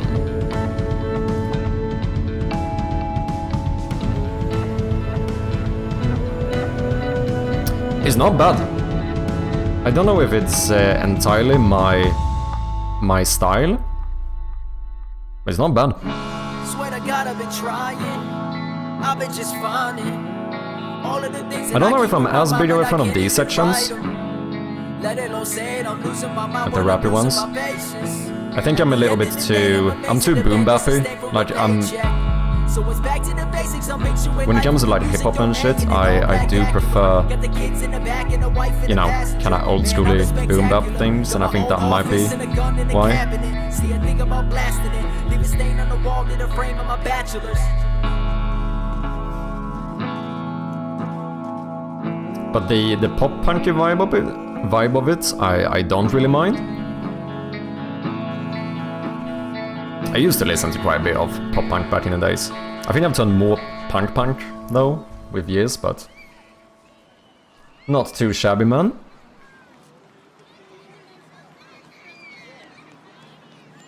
You should hear this man rap decent entertainment. Dude, I will freestyle like no one's business.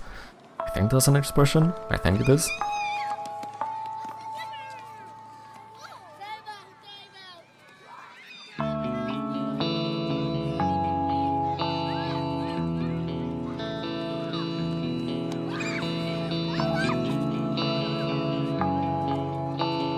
Not very new music.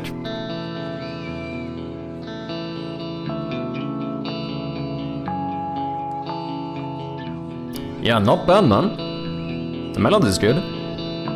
It was only really the rappy parts, which, like, you know, they're not terrible by any means, but just not entirely my style, I suppose.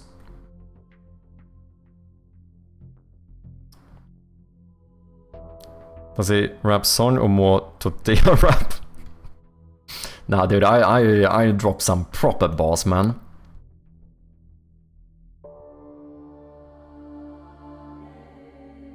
Okay, we should probably apply this stuff as well, I imagine. Don't need to do the zigzag yet, but I do want the little double spinner section here. We want to make... This one's gonna be easy, we just made you wider. We made you wider. Ironically, this is the height, because all of these are flipped, but oh well. I don't really need connectors here, to be honest. But I can't be bothered.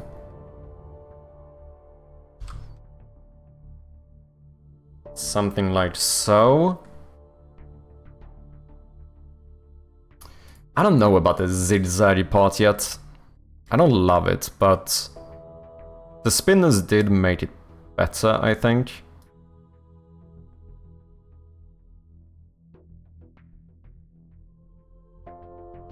Should you be at like -6? No, -6.5. 6.25. I guess that looks fairly centered. And then you at 6.25. Centered enough, I'm gonna call that.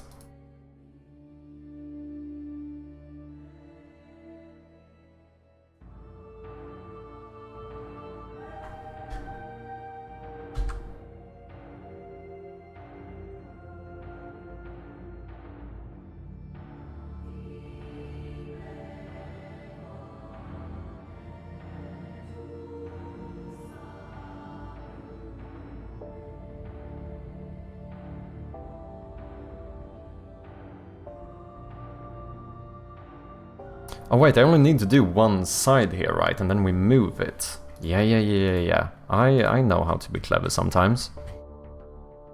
Let's not do any wasted effort here.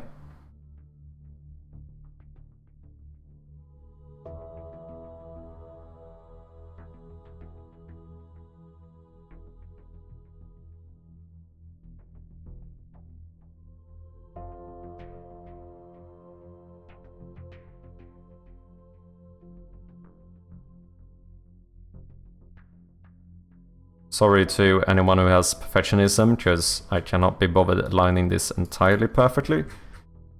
Good enough. Good enough, that's what we call it. Okay, and then let's see, right side 3, so now we just... Scheisse. Now we just apply this, we open the prefab, we remove... not that side, we remove this side, duplicate this one, move you here. That looks good. And I guess I could actually remove everything down here now. Because this, I'm fairly certain I flipped this last time, so just add this one. We're going to flip you horizontally as well, sorry, vertically as well as horizontally. And then just gonna move you down to wherever you line up, which I guess is gonna be 12.2, 12.1, 5, 8, 9. That looks good. Now we should connect that as well, which means that the zigzag is complete, ladies and gentlemen. Let's do a quick race. We have some new people in here now as well. Ads? Nah, we don't want any ads. Let's skip those. Not really what I typically listen to, but definitely listen to it again. He drops the same boss every time he goes with himself. That's not true. My boss go hard though, you know?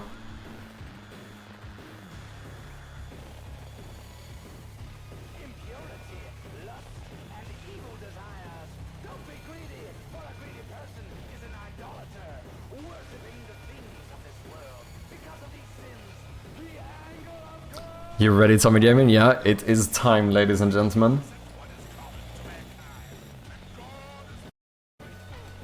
Let's do it! I still need to add the bumps here, I think that would be good. To slow people down a little bit. As long as they don't get stuck though, that's the only issue.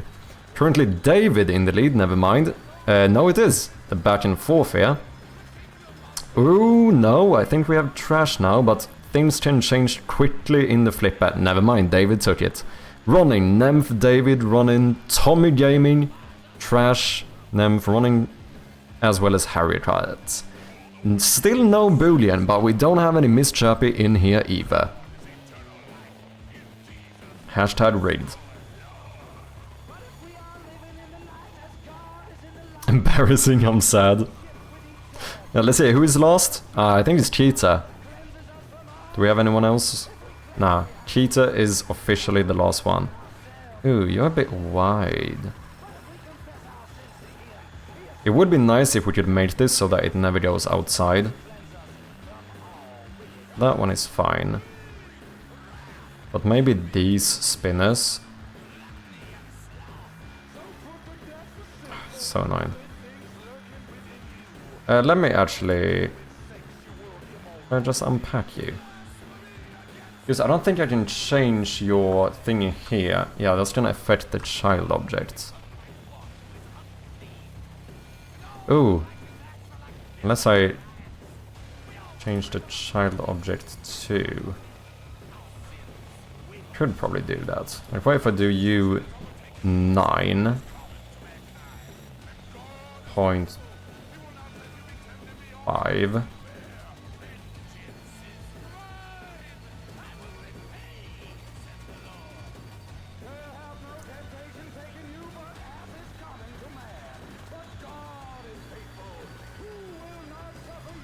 And then you would be 19, I guess?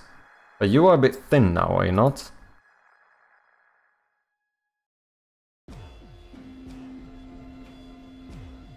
The annoying thing is that I only see the scale. I can't see the actual size. UI canvases are just better, people. They really are. Okay, what I'm gonna do is that I'm gonna unpack this prefab.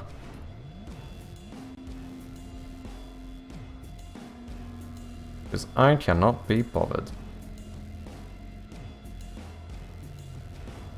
Now I could make you into its own object, put back 0.5 here, 9.5, that looks good, and then we make you a child object.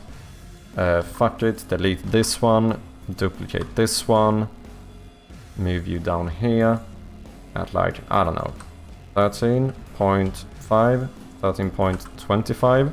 That looks pretty centered. 6.25. That looks pretty good. Let's see how that looks.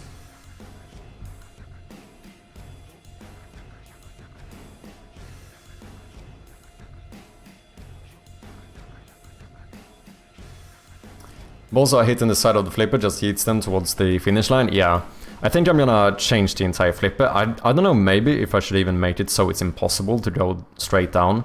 Or at the very least, very low chance. Because I think I want to turn this into an actual flipper, rather than have these two large spinners here.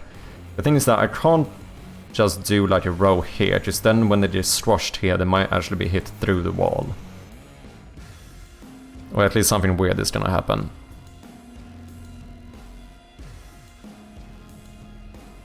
You better let Miss Chirpy win.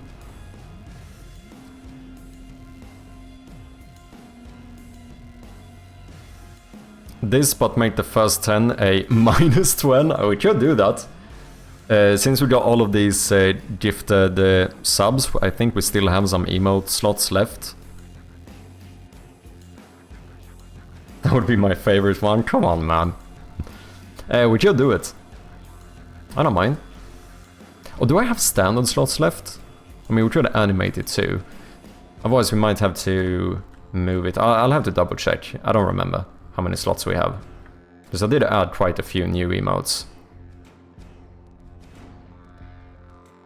Keep forgetting to add these bumps here. Ooh, Mad Sharpie. Come on. Yeah. Yeah. Proper lead here. Oh wait, you're spinning the wrong side now. Shit.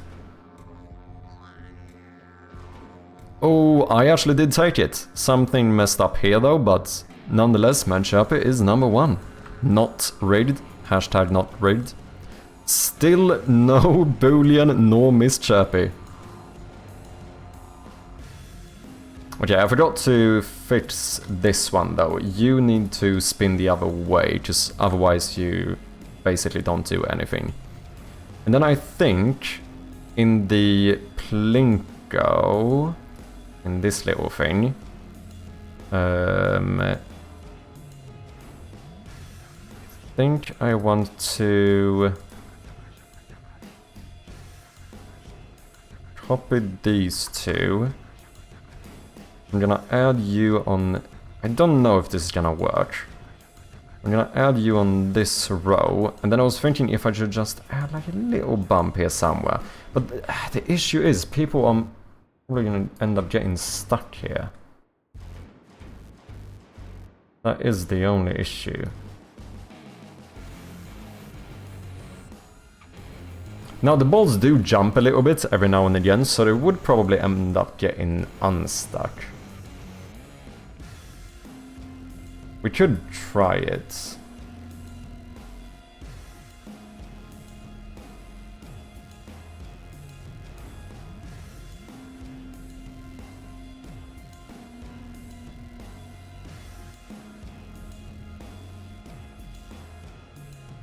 Maybe just do something like that.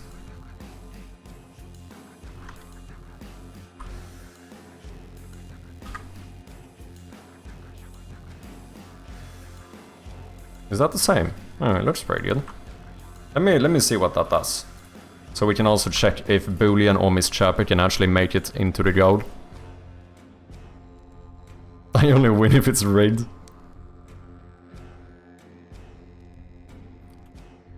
Let's try it. It's gonna be interesting to see if anyone gets stuck on them. I think it's fine. That's a little bit of a bump at least. Tommy Gaming in the lead. First one out of the spinner there. First one into this one as well, but how does he fare in the flipper? Really good, holy shit. Miss Chirpy in 3rd place, and still no Boolean. Still no Boolean. Let's see who gets last place though. What's gonna be? Looks like it could be a rubber boob. Oh, never mind, someone got yeeted. Firefly all the way up into the spinner again. Oh, but might be good here. Yeah, he's fine. Do you go outside now? You do still go outside just a little bit. He's very close, just it would look better if you don't see him on the outside, right?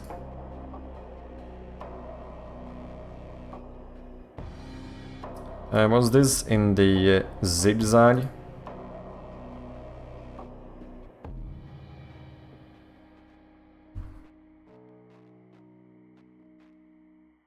.1. Let's do that.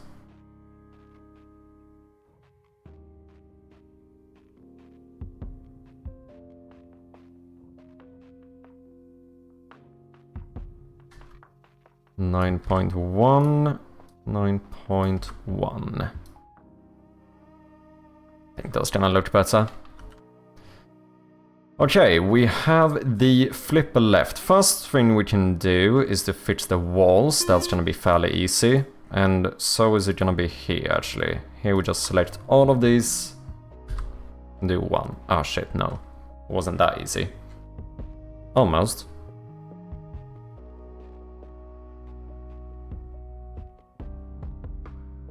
Can I make this snap? Who cares, that's good enough.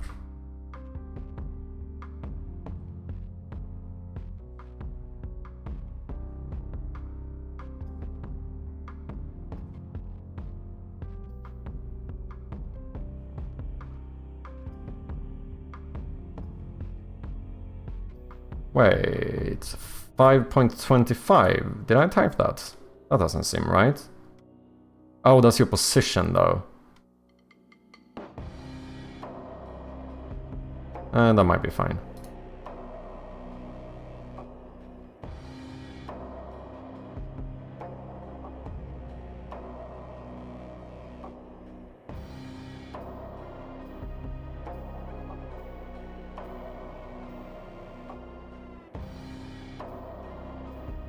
I find this journey really distressing to watch. Everyone just gets yeeted at the most critical moments. I think it's gonna get even more chaotic once we get a little bit of a longer level, which I think we should try to do.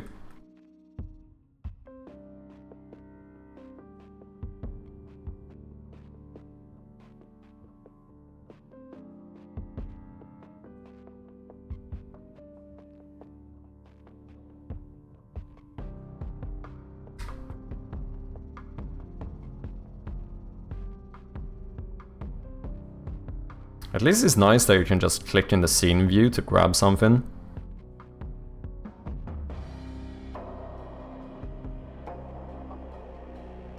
Okay, we have a thick goal. Now...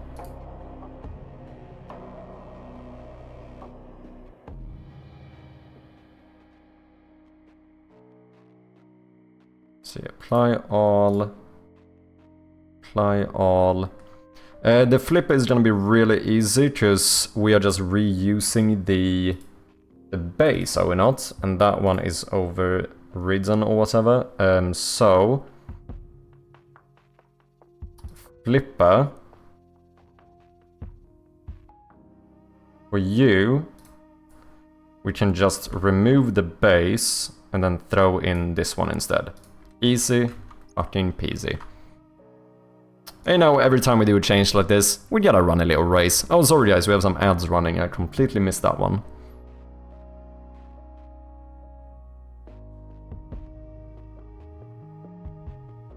Rigged balls. Balls dropper inequality edition, come on man. This is why Manchappy didn't get first last time then. You know what, since we have ads running, let me quickly go and get some tea. Sorry about that, but thank you for your patience. If you do decide to stick around, just know I appreciate ya. And we are back. Thank you for your patience. Appreciate ya. What were you going to name this game? I was thinking about potentially doing something like Mad Marbles or something. Probably Taken, but Something like that. Marble Madness. I don't know. We'll see, it's not entirely decided yet. Rigged balls. That's not gonna be the name.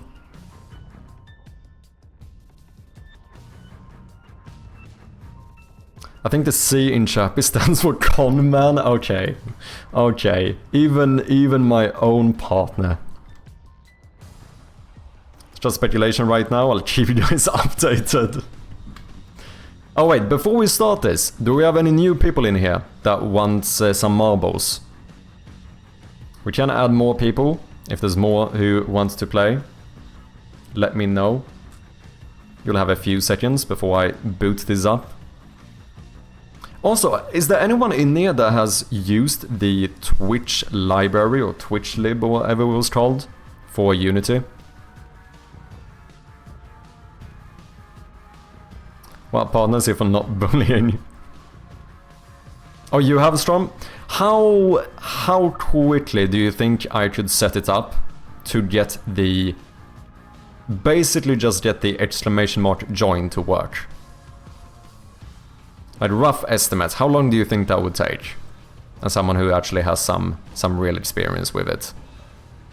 Less than half an hour? Holy shit, it's that easy? Okay, then we definitely need to do it. Then I feel like we should be able to sort it today. Maybe I should try doing it while you are in here as well, who have used it. Let's run this race first though. Focus mode, maybe half a day. Oh, that's funny. Oh, Rubber Boobs in a very good lead here. Went straight through the spinner. Spinners are no longer reaching outside, it looks way better. Oh, that is perfect too. What a win. Double Miss Chirpy in the lead. Still no Boolean. Okay, at this point, now it's getting to the point where I'm starting to question if this is rigged. I did add Boolean, right?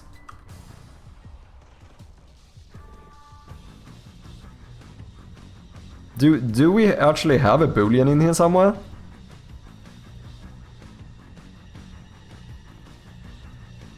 Because this is... oh, there's way too many names. Boolean. Okay, find Waldo. Does anyone see a Boolean anywhere? This is unreadable though, holy shit. I just see boobs everywhere. Bloody wakacha. Boolean. Okay, Boolean is in here. Yellow. Boolean is in here. So maybe it just is rigged.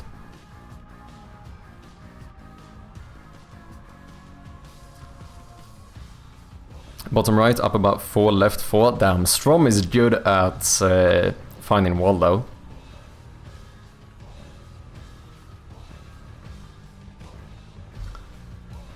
Okay, shall we see if we can sort out the Twitch library thing?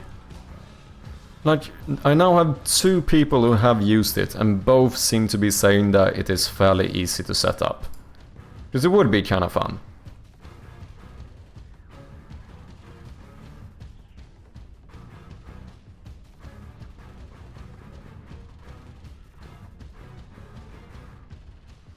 Did you bribe Chirpy to let you win this time? No, he just changed his senses. I was threatened. You should see the WhatsApp conversation in the background. Like 10 threats from Miss Chirpy.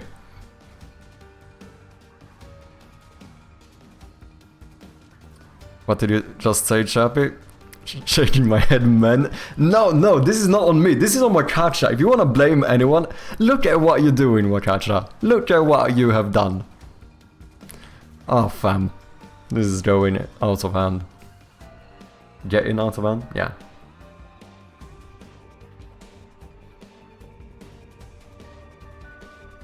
Ten threads, 1 is sufficient. Probably true.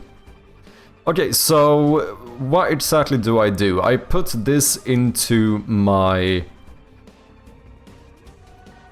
into my project, and then I call some singleton clause or something.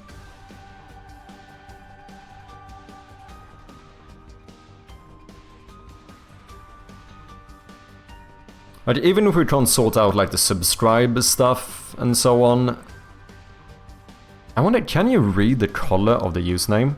Change chat color and clear chat. In that case, we could make it so people get the marble color of their username. Would be kind of fun.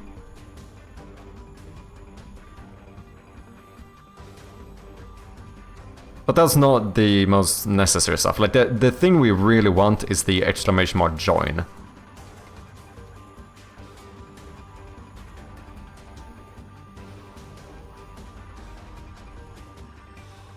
Implementing.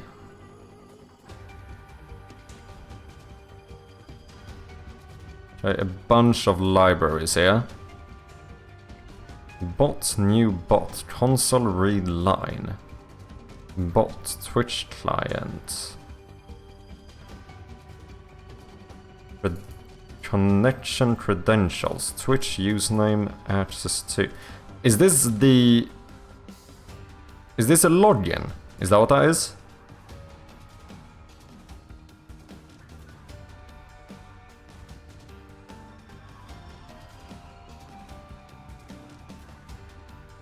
Client initialize credentials channel.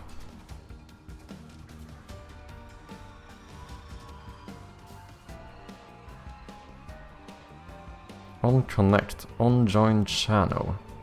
Message received.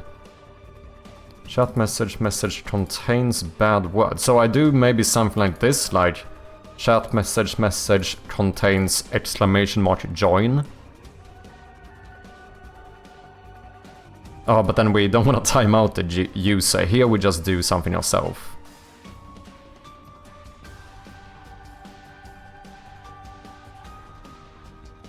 So this is basically to make your own bots, which is not really what we're looking for here. We just want some of the simple stuff. I need your bot's name, the OAuth token, and channel name. So channel name as in like my channel, right? Yeah. On new subscriber. Oh wait, C#? What was this? Oh, that was also C#, never mind. Twitch lib API.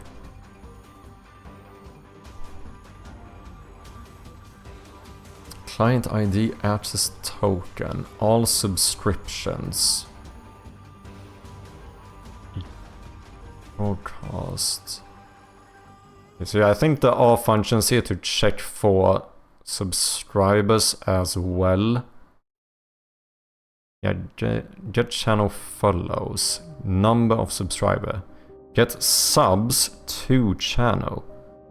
It's a list of all subscriptions of the specified channel.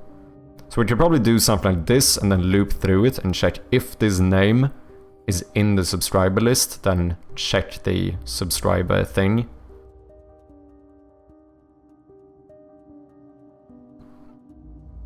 Twitch is really just built on top of IRC, so it uses that for access tokens or authentication, etc. Okay. There's a lot going on here. I can't say that I'm like reading this and I'm instantly like, okay, I know what to do.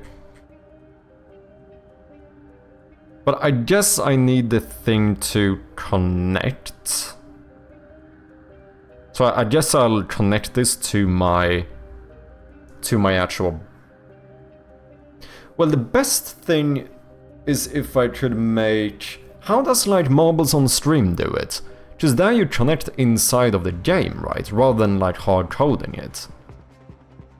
Does that boot up the web page to connect? Should we have a look at our competition?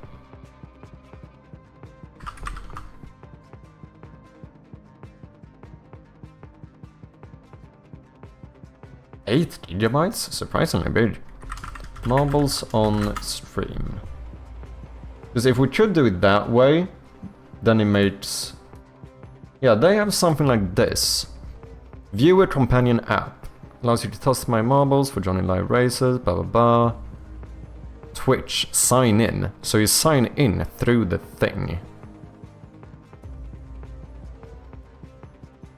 We don't need to get there. I could hard code it for now. This would more be like in case I would decide to put this on itch or something. It would be fun for other people to be able to connect as well.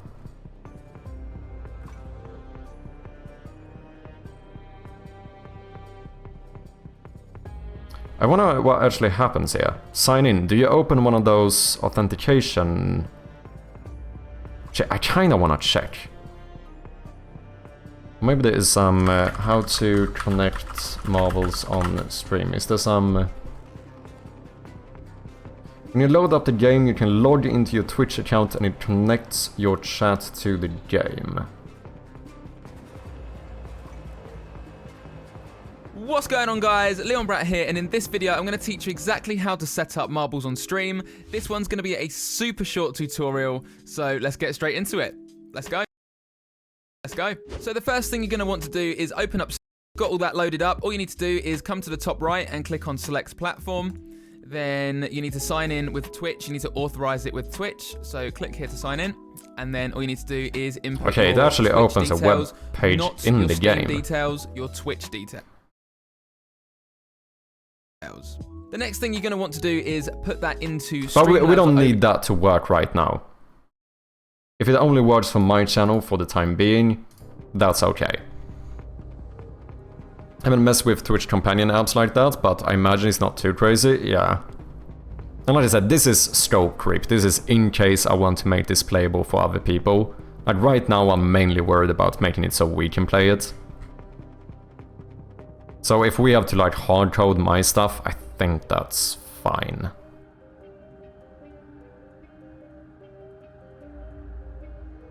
Still, I don't really understand what I'm supposed to do here. First of all, what's the first thing I do?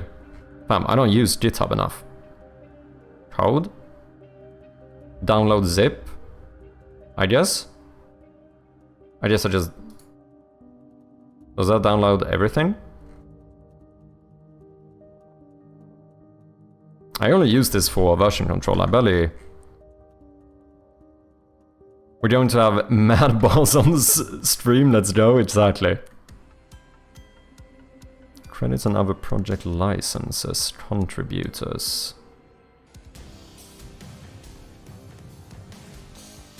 Oh wait, via package manager. Oh, simply search TwitchLib. Ah, you can do it that way. Package manager.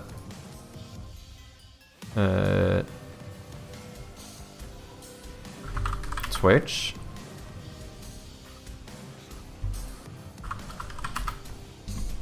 No. That doesn't work. Why are you lying?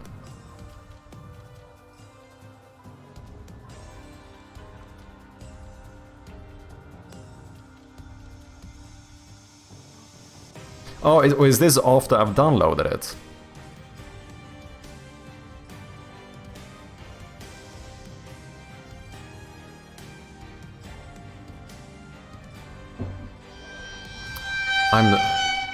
I'm so confused, man.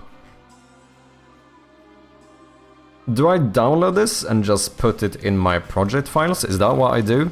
Balls chirpy. Like, I legitimately don't even know how to start this.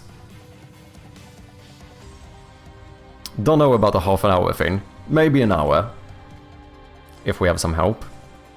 So, do I just download the zip it into my... Is that what I do? Anyone who understands this better than I do? They said you could install it through the package manager, but I wonder if this is... Oh, wait, add package by name. Ah, is that what I do?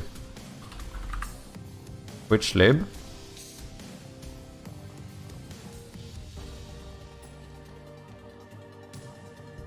Maybe that's how I can do it. Twitch lib. Add. Also git URL. Add package by name. Can I just do this and Twitch lib? Unable to find package with specified name. That didn't work.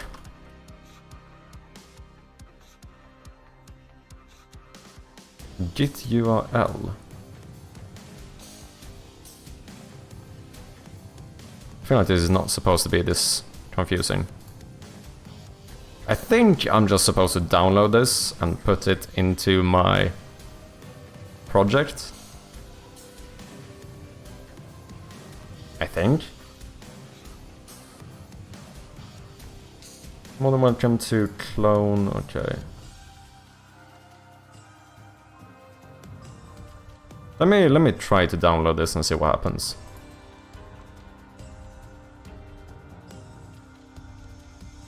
Clone using the web URL. Wait, can I do that? No, I don't know if I can do that. Let me download this zip. Let's see what happens.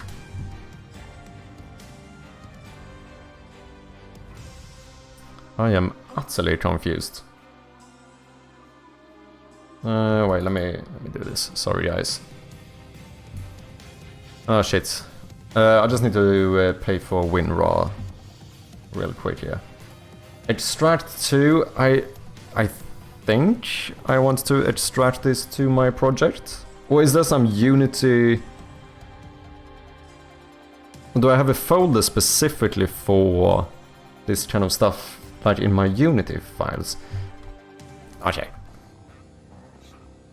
Unity install from GitHub. How the fuck does this work?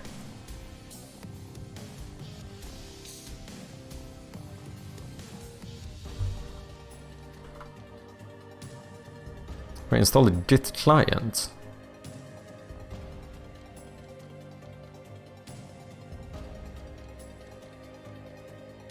Install patches from Git URL from the install menu. Text box and install button appear. Enter valid Git URL in the text box. Examples of valid Git URLs include... Okay, so wait, we can probably do that.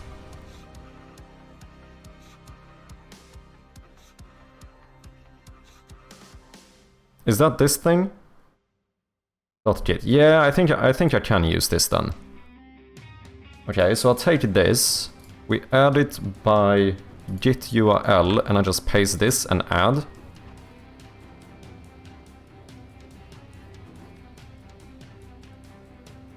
Did that work?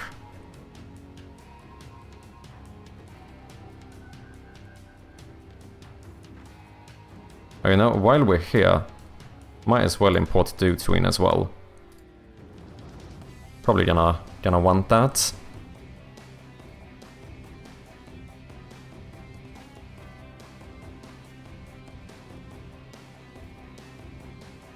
At the very least, that's gonna be useful for like if we start making like moving stuff and so on. I don't know, maybe if I could even make the flippers through this. But you got there today, I'm doing the... Which one is it? My herb tea thing? The chamomile? No, it's the chamomile? No, I think it's chamomile, isn't it? It's like chai vanilla or some shit like that. Vanilla chai, yeah, something like that. Good shit. Do I need to do anything? Don't think I need to do anything here. Oh, do I need to do this? Madchi balls, madchi balls, madchi balls. Yeah. I guess we have a name. Cheers. Cheers, Jin. He didn't even make you one. Let me just ship it to England. Tommy, Stretch. you're closer. You're closer, man. I think at least you live in the U. I mean, I know you're British, but do you live in England? I think you do. Can you give me your exact address? I'm joking. Stretch, probably fair enough. Yeah, but also I'm lazy. Fair enough. North UK. Okay.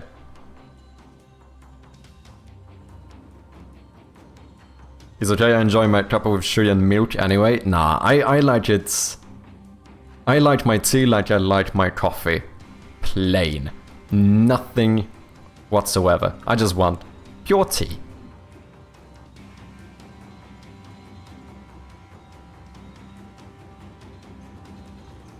One, two, three, Dog Drive.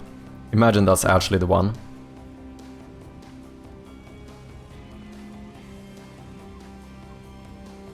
Give me a waiting to finish compilation. Oh, are you compiling? Oh, I see. Audio physics, 2D sprites, UI. Probably don't need that one. Sure, apply. Am I done now? I think that's all I need to do. Okay, how do I find the one I just installed? Twitch lib or whatever?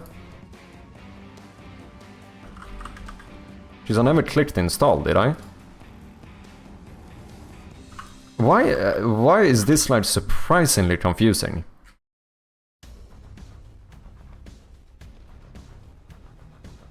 I feel like this shouldn't be this confusing.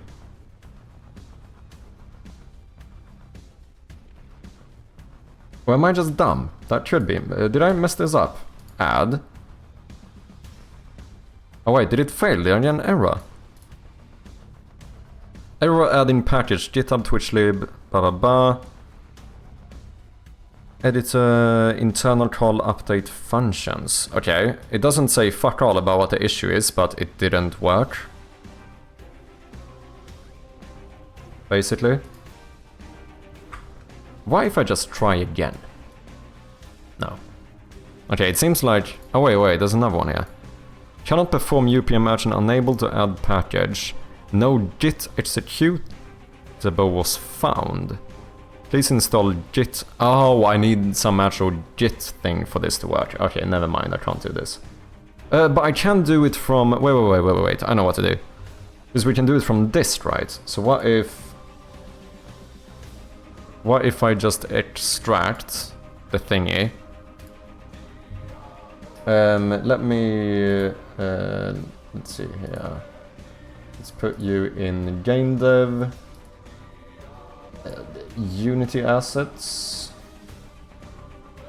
Sure, extract.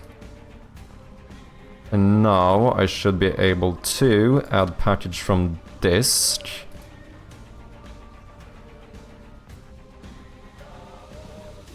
Okay. Unity assets. Twitch lib master. Do I just add this folder? No. What do I add? Why is this so confusing? People, what do I do? What am I doing?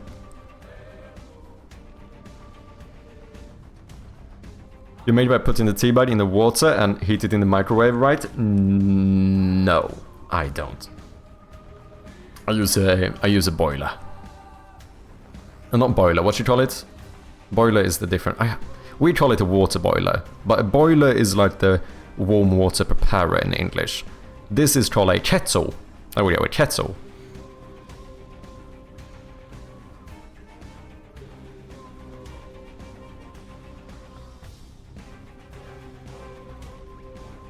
Put the milk in the mug first, then tea bag in the microwave for 30 seconds.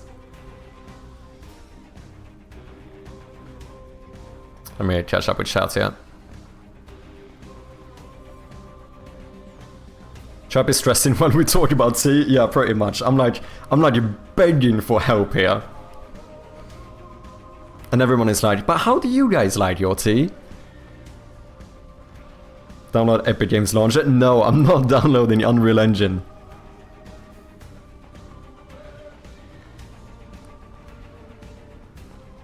Jin, you are well versed in how to make a Brit cry. Okay.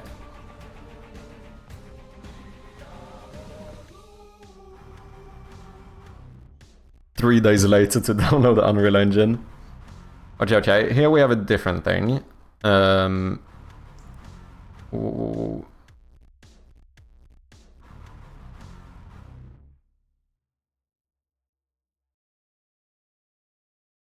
Clone TwitchLib repository.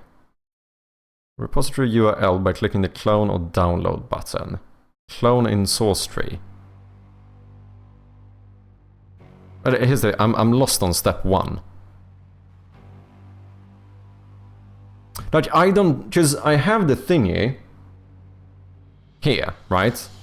But I'm dumb enough to the point where I don't even understand how I'm supposed to get this into my project. Or like what I'm supposed to do with it. Do I just put the folder in my project? Because this doesn't seem to work. Because I'm looking for a specific JSON file, which I don't have here. I couldn't search for it with the git URL because I don't have the git as executable. I can't add it from dist, that's why I just try. I can't add it by name, that didn't seem to work.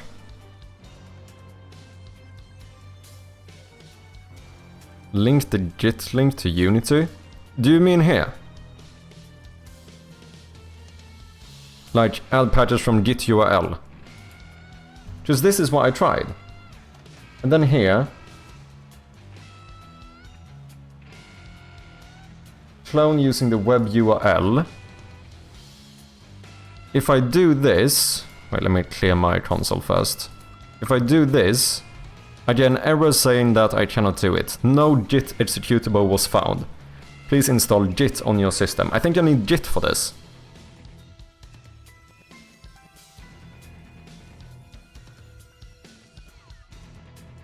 Which, I mean, I have GitHub, but I don't think that's the same as Git. I use GitHub desktop.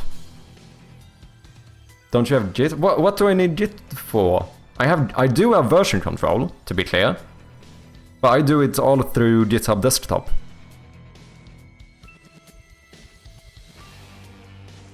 GitHub desktop uses Git, but it doesn't seem like it works for the package manager. But like, I downloaded the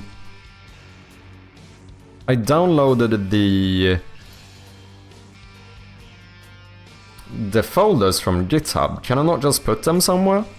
Or is that not how this works? I have packages here, don't I? What happened? I just installed DoTween. Do you end up in here somewhere? Plugins. Yeah, DoTween. Can I just put it inside of plugins? Is that all I need to do?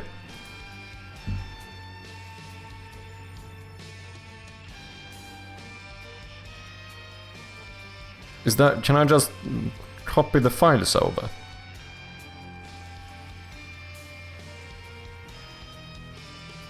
And then I guess I still might need to install it? Or do I need to do it through the package manager? I'm so confused. I feel like this shouldn't be confusing, but I have no fucking clue what I'm doing.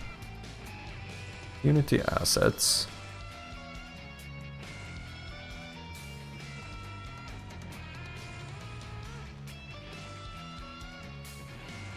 Because I have this right. This is the entire library, isn't it?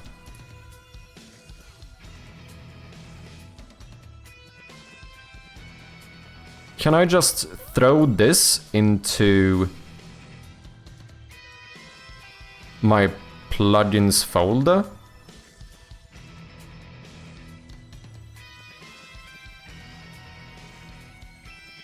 Like, can I just do this?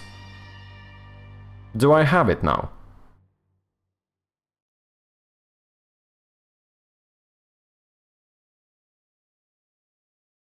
I don't think that works. Twitch... it doesn't show up here. I don't know if that's the way I'm supposed to do it. I mean, there is a readme.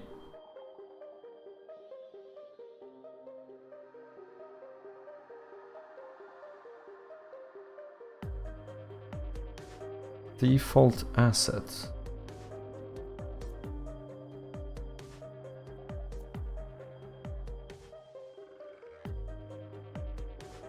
I don't think that was what I was supposed to do.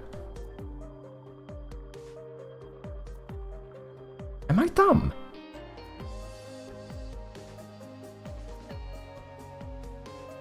What did I do? I installed the Steam Manager. That was from GitHub, but I honestly don't remember what I did.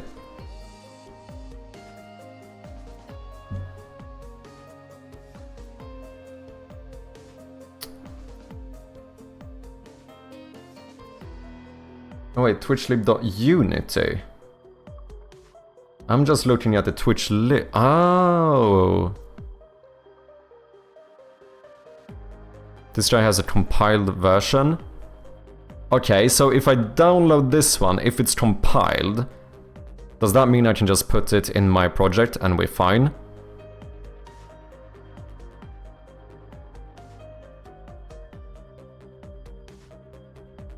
Yes, okay. Let's use this one instead then. Because apparently I'm too dumb to understand how to install things from GitHub. Download zip.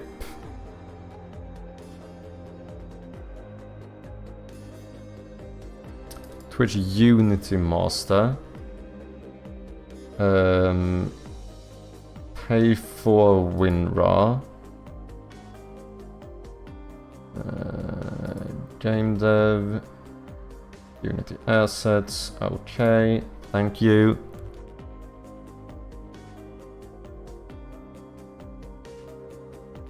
Are we ever fine? Okay, so now I can just throw... Can I just throw this into my plugins? Okay, now it's actually importing stuff, so that seems good. This seems like we are on the right track.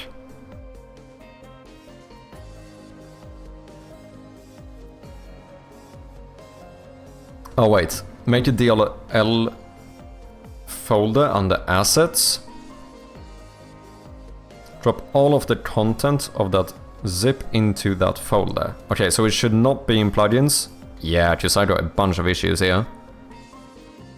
Twitch lib Unity master. Let me delete you.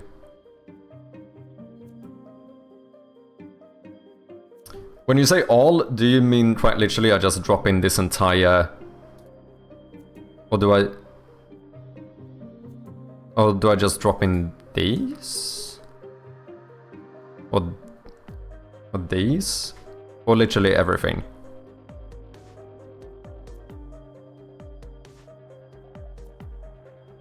Oh, I guess this is why. Just... I'm so fucking confused, man. Check this drawer. Paste a few. Okay, let me have a look.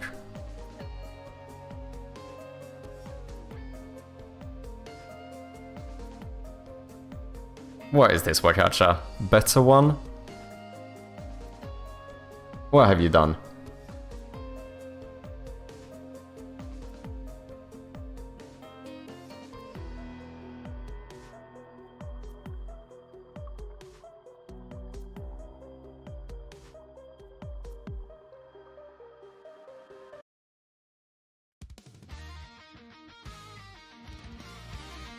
Wait for the chorus.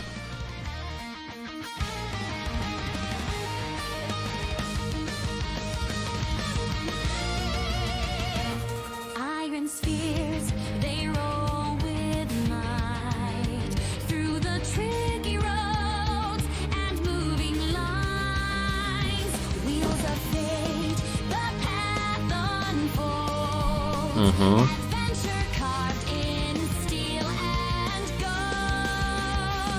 Through the storm, through the flame, victory calls, whispering their name. Dropping balls, race that little balls of steel, race of the iron. I mean, it's kind of a banger though. Rolls, the crowd cheers through the fire, through the stone, chasing glory, their thrones unknown. Dropping balls. Now, AI is actually getting surprisingly good.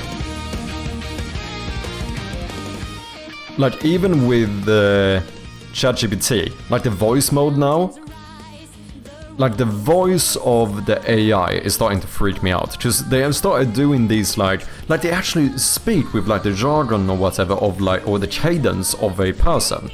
Like, you know, they actually, they stop and think. And you're like, yeah, and then, and that, it feels so fucking weird. But it's not just like text-to-speech anymore, right? Banger.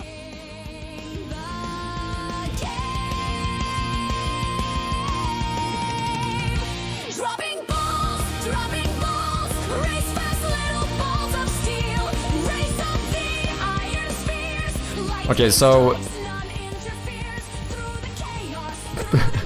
do we need to download this and just add it as the background song in the game?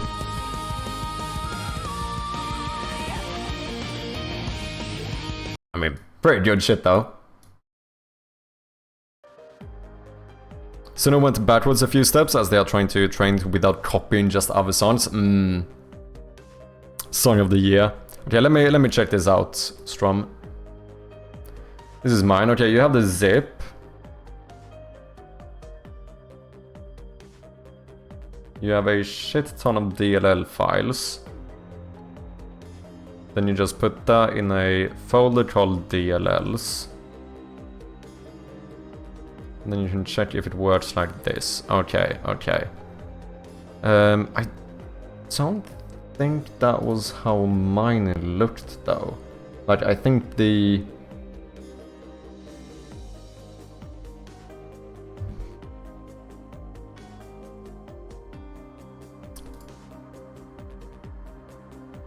Because I have more than just DLLs here. These are a bunch of C# scripts, right? Bunch of assemblies. These are DLL, but this is for Unity Engine and Unity Editor.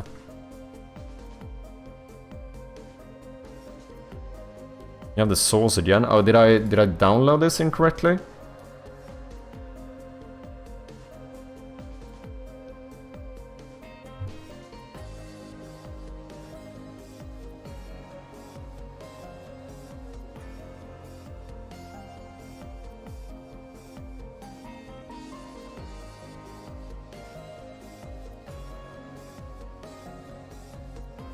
Okay.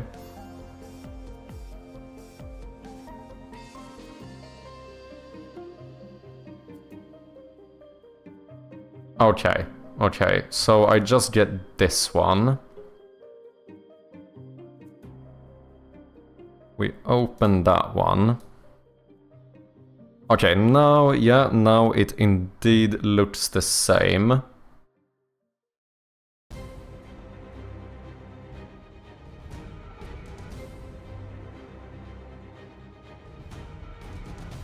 And now under assets, you made a thing called DLLs, right?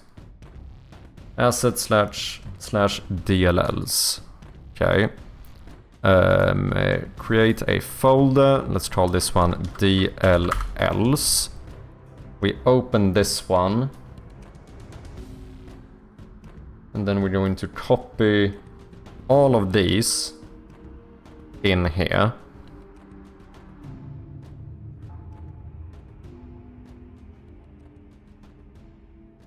Okay. We're gonna try to clear this. Multiple precompiled assemblies with the same name. Newtonsoft.json DLL included on the current platform. Only one assembly with the same name is allowed per platform.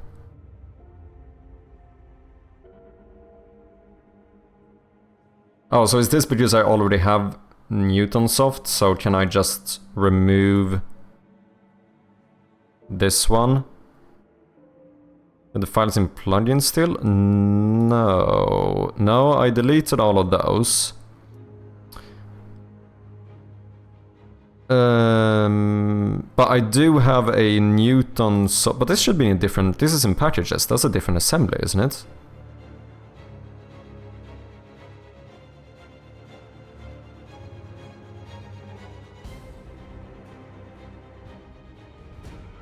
Library, package cache. No, yeah, it seems... Package cache.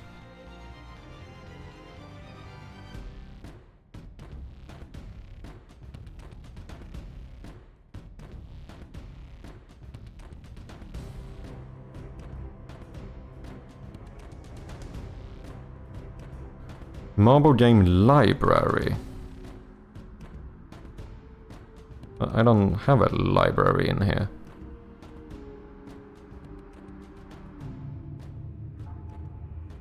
That is that one. So does that mean, can I remove this one or do I need this specific one?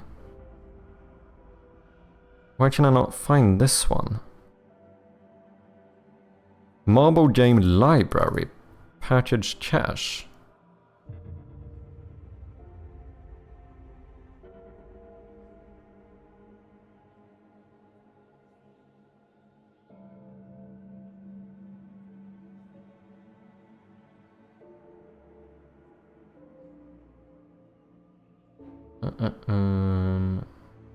Do I delete that one? Marble game library. Package cache. But this has to do with a package, because I do have a Newtonsoft JSON package here, which I probably don't need. Can I just like... Oh, it's because of my old save system. I think I have the old, before I bought Easy Save. In project. Newtonsoft. Why if I just remove this one? Because I don't think we need this. Because this is something I installed in the... I bet this is the issue. This might break my save system, but we're probably not gonna use that one anyway. Because this one I have installed, but I used my template, so I think I installed it during the template. I don't understand that because it does say multiple precompiled assemblies with the same name. Oh, maybe they don't need to be in the same assembly. Yeah, this one is the issue. Let me just try and remove this and see what happens.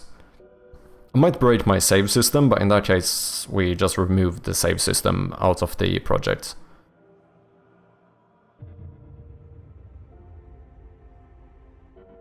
Should I have saved? I think I had saved.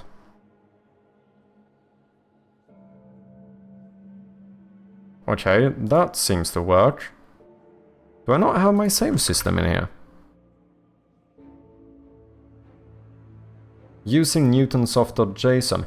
Oh, but now we have the new Newtonsoft.json, so it probably remains fine. Okay, that seems to work. And then if I find, basically if I find the library, it should be working. So let's add a new empty manager here. Let's try to use something like the Twitch manager.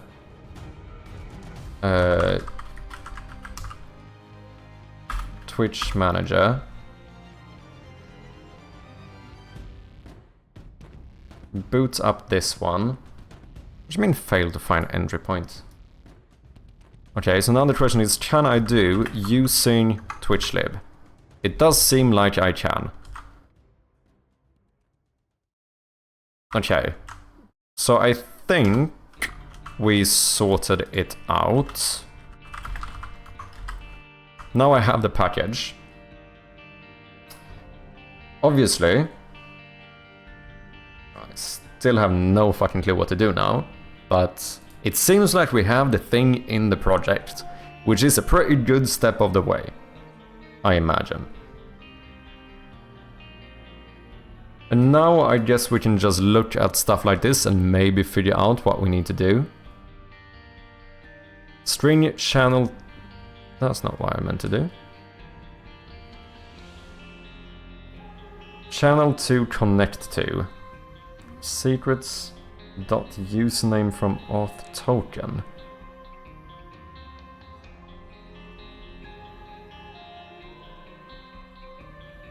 But this is serialized. Private client. But do I need what? Twitch client example.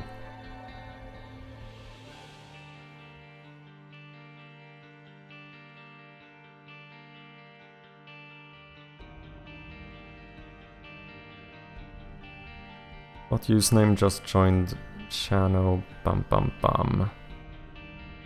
I just joined the channel PodChamp. So should we try and just copy paste this? Chat.message, and then we can check if this contains !join, and if it does, we do something specific. What was this? Chat client for Unity, API for Unity.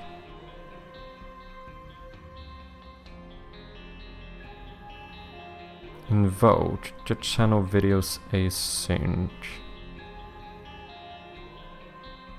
Probably don't need that. Pub sub service connected. Don't even know what this is. Listen to bit events. Secret class created specifically for the examples above. Okay, so this is where I enter my shit, basically. Your application's client ID. Register one at... Oh shit, do I have to...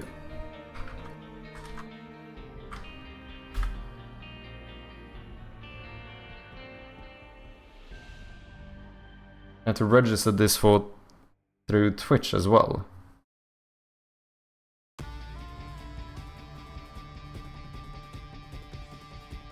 So that is my application client ID. So I guess I just register your application to make an app to get that ID. But I don't need an extension. No, because that's like proper extensions. Game developer, claim your game access insights and drops. Nah.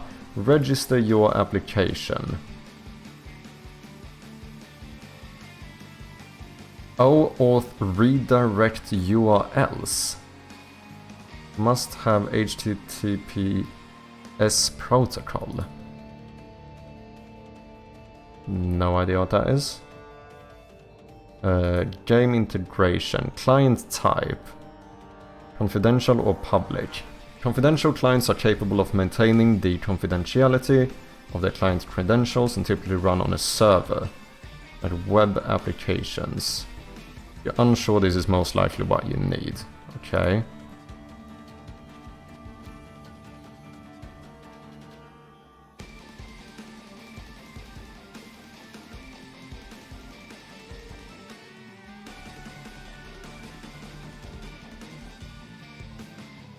Name.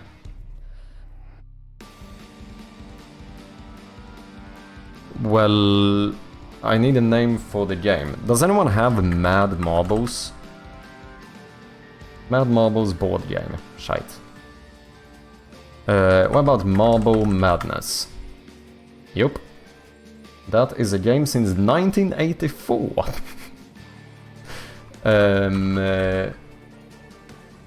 Marbles, marble... I wonder if I can change this later. In that case, it doesn't really matter now. Maybe I should do... Oh, maybe we should do the... Sid Meier's thing and do Mad Sherpy's Marbles. That's not gonna be a thing. Display to users when authorizing your application. Mad Sherpy's Marbles. OAuth redirect URL. I just... I don't know what that is.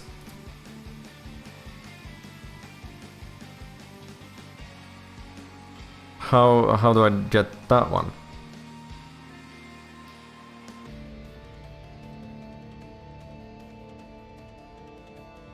At least it seems like this has most of the stuff I need.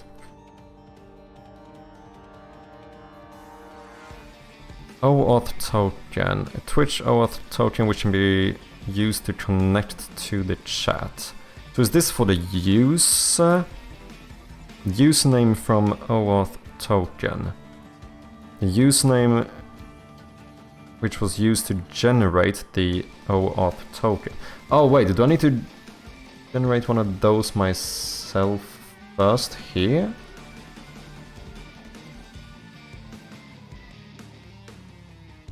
No, that doesn't seem to be the case. Okay, it seems like this might not be as easy as I was hoping.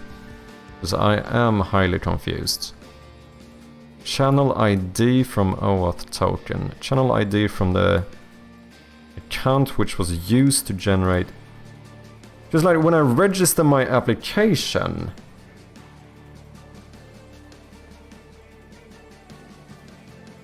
I'm not supposed to use my because every account has a OAuth token, doesn't it? I'm not supposed to use like my personal one here, am I? That doesn't make sense. Wait, I can show this, can't I? Yeah. Because I need to enter a OAuth redirect URL when I register my application with Twitch. Redirect URLs must use a HTTPS protocol. Or is this... Oh wait, let me go back. Register application. No, yeah, I need to have that one.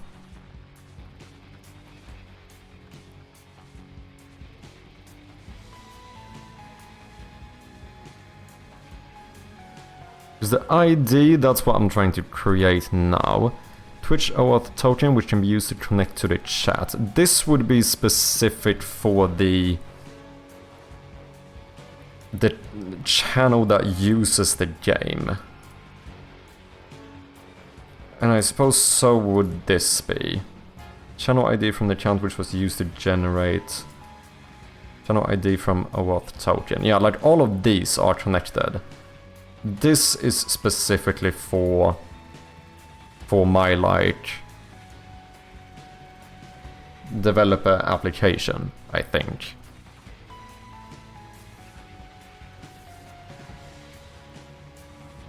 Username to get channel videos from. No. Let me. What did this one do? String channel to connect from equals secrets. Username from OAuth token. Client. And I think we create the client here, don't we? Yeah.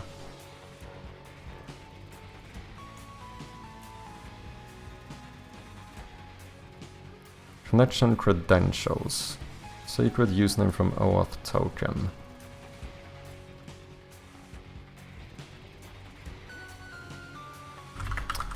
How to use Twitch lib Unity.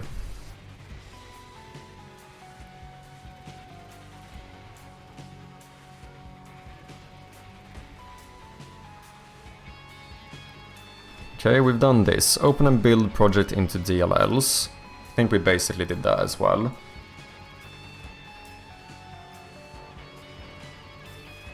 Confirm that you have Twitch lib, Newtonsoft, WebSocket Sharp.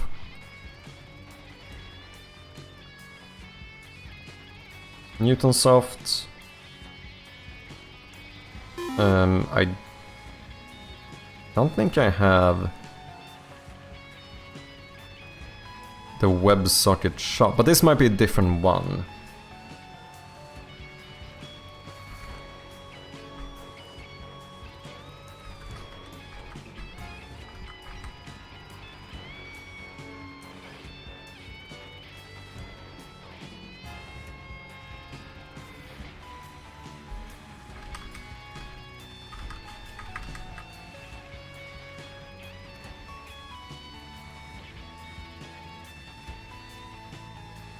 I don't know if I need that.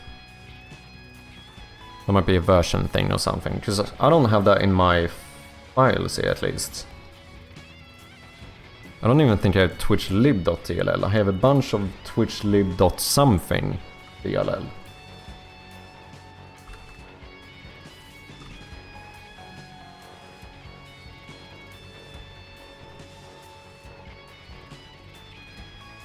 Never played the newer Binding of Isaac games, but this song is so memorable. Yeah, Binding of Isaac, I like the music in it.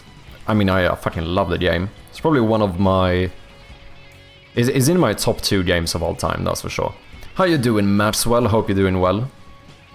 Set up Twitch app. Create a Twitch account for your bot. Well, I'm not trying to make a bot, so I think we would just use the normal channel one. In case we want to make it so that people can connect their own Twitch channels to use this. Hey chap, hope you're doing well too. I'm doing quite well. I'm very confused about this thing we're trying to do right now. Oh wait, create new OAuth token. Twitch token generator. That sounds pretty good. So I started this little side project trying to do like a... I don't know if you know of Marbles on Stream, but I'm basically trying to do a slightly shittier version of Marbles on Stream. But the Twitch integration stuff is kind of breaking my mind a little bit here. Top 2 is right after Shadow of Gloom, true.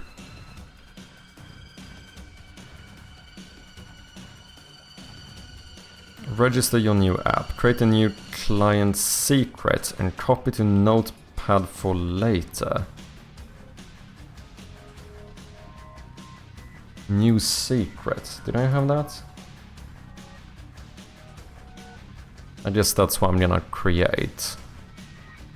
Gonna work on your elevator pitch. Well, I can't do that right now. Game integration. Register your new app.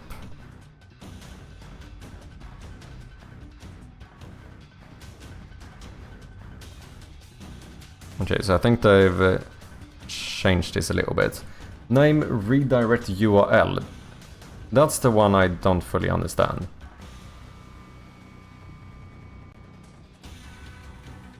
Sorry for the flashbang. Oh, wait. When testing locally, you can set this to localhost. Do I want to do that though?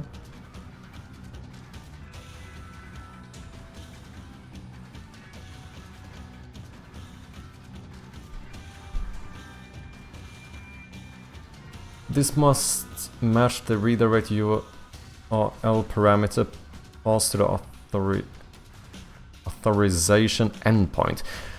Okay. I don't know if I'm smart enough to understand this, because I am so fucking confused about what I'm trying to do.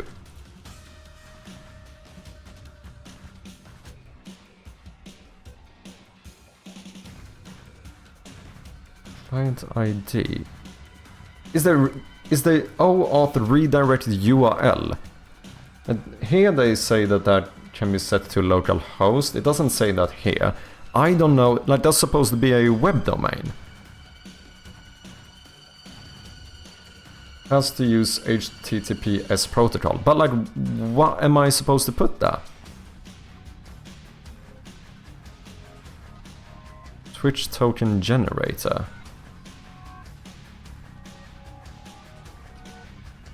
Custom scope token, bot chat token. Access token. It's not a bot chat token, is it? What? Just take me to the site, that sounds good. Ah, you must set your redirect URL for your Twitch dev application to https twitchtokengenerator.com. Okay.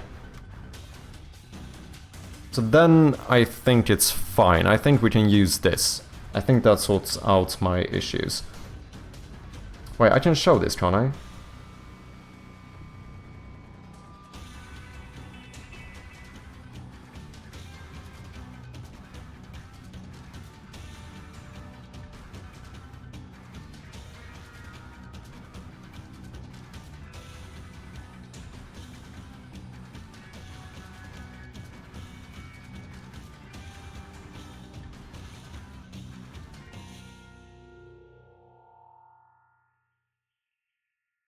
I don't know.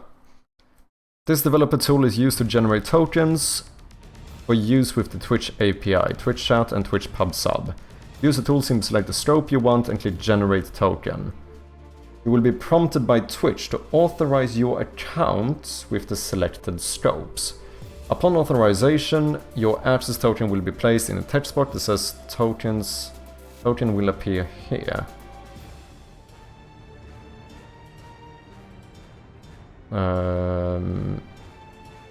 Okay, sure.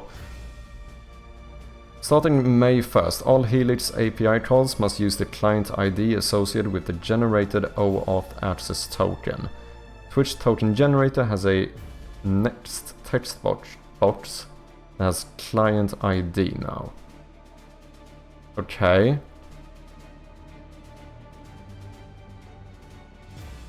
If you do not wish to use Twitch token generator.com's client secret and client ID, only words with generate functionality. These values are pasted below and will be saved as cookies in your browser. When you generate a token, these will be sent to the Twitch token generator.com's server, and a token will be generated using them. You must set the redirect URL for your Twitch dev application to be https twitchtokengenerator.com. So I think that's what I'm supposed to use here.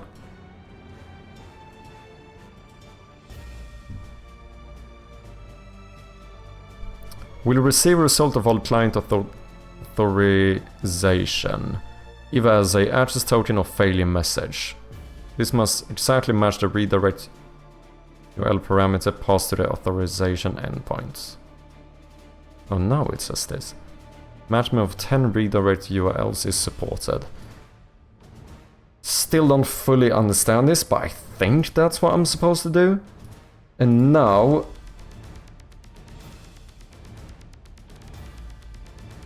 I also don't know what to do.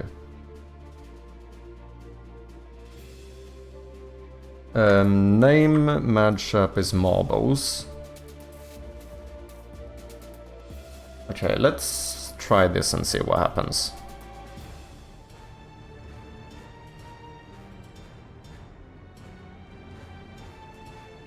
Game integration. Matchup is marbles. Create.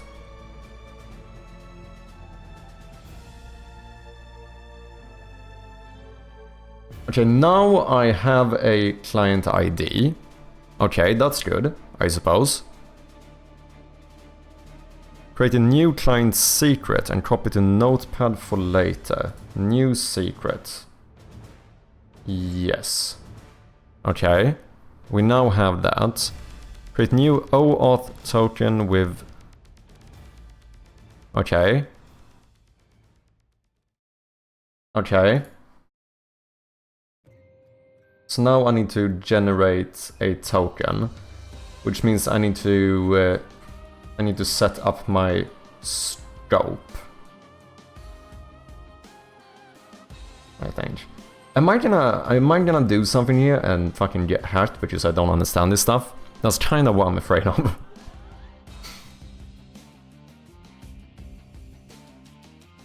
Wait, here I have a different client ID and I can't change this one. Do I have two client IDs now?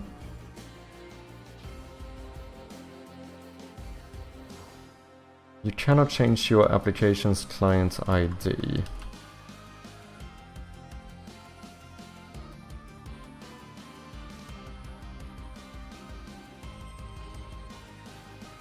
No, wait, use my client secret and client ID, optional.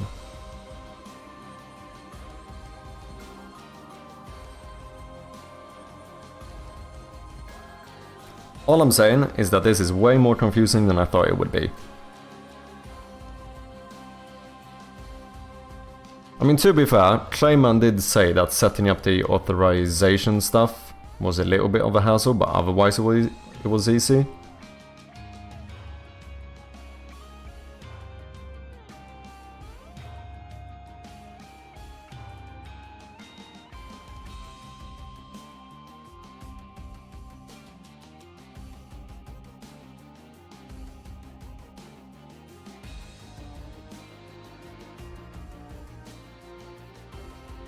Okay, so I think I'm supposed to copy my client ID here.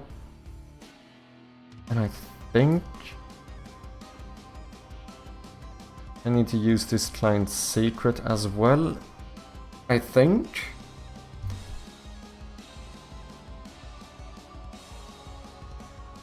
Connections and register your new app. See GIF. What do you do here?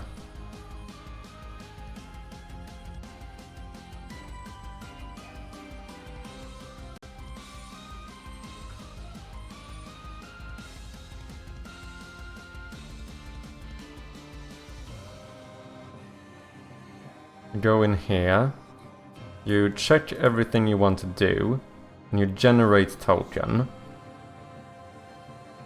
Authorize Twitch token generator to use your account. Authorize.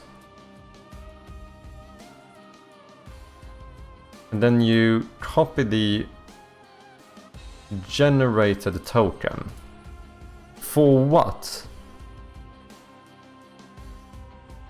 Because I made one, like when I registered my application.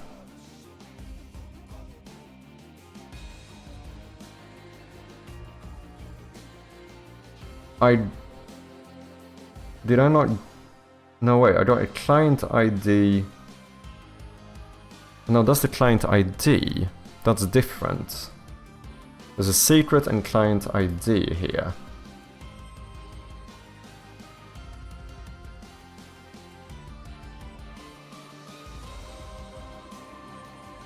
Remember, do not use Twitch token generator, generated tokens for your production purposes.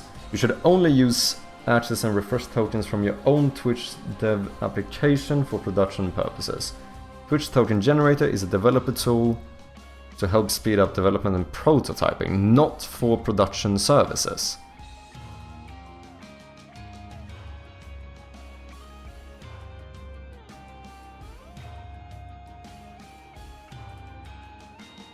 So am I not supposed to use this then?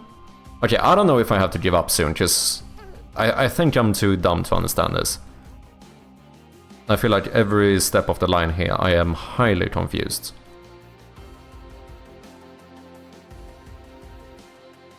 Because now it sounds like this thing is just a developer tool. So I don't know, should I use this one?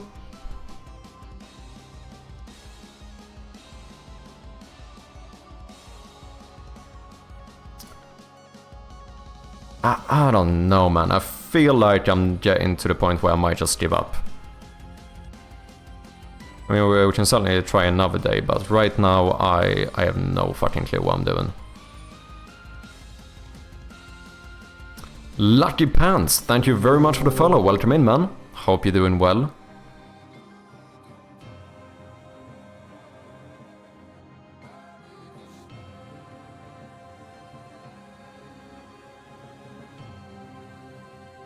Create a Twitch account for your bots. Well, I'm not really making a bot either, am I? Or does my game need a... Or does every game need to have a bot account? People just love watching a confused Chirpy. Well, that's good at least. At least someone gets enjoyment. Nah, it's fine, but I'm just... I don't know, am I too dumb for this? I feel like I'm getting to the point where I feel like maybe I'm just too dumb for this. Just keep in mind, it's like 2 months ago when I asked the question what an API even is. And I don't even know if I could explain it properly today. But it would be really cool to get this to work, so we have like the chat integration. Make it so I don't need to manually add you guys to the game.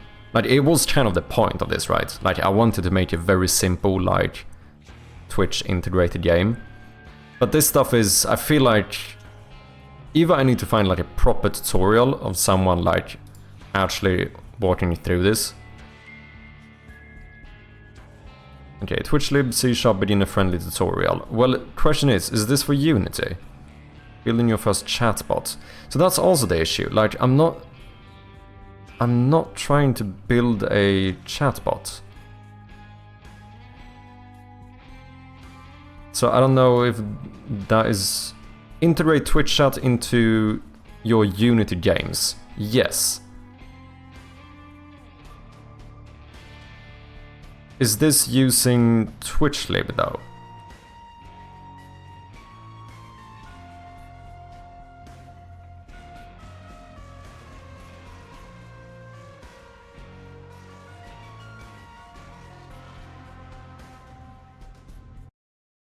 Hey everyone, Dan here with Hardly Brief Tutorials. In this video, we're going to build a way to integrate Twitch chat into our projects. It's fairly simple, and using this code will allow you to add custom commands for the Twitch community. One more thing, I set up a new Discord server for the community. I created 2 major... So this is an actual project I put together for Twitch chat integration. This is a New Year's Eve party thing I did, where basically I live streamed this and Twitch chat could interact. They could post things on the billboards here. They could launch fireworks. They could launch confetti. They could launch sparks. So I just want to show you an actual project with this working. I have my Twitch chat up on screen, and I'm going to go to it, and I'm going to type in FW to launch a firework. And if I do that again with like a value 3, we can launch 3. I can do SP for a spark, and I can just keep typing that in. I can do confetti, so exclamation point CF, I think it is, for confetti. Okay, so for the last demo, I'm going to show you, this is the project that we're going to work on. So on screen, I'm going to press play, but on screen you see I have a username, a channel name, and a OAuth password. These are the 3 things that are required to actually get this to work. I'm going to copy and paste my password into the field here. And then I'm going to do my channel name and username, which is Hardly Brief Dan. And then I'm going to click. And then, okay, so here, this OAuth password is different, right? Like, this is the OAuth token for his Twitch account. Because I think you have that as well.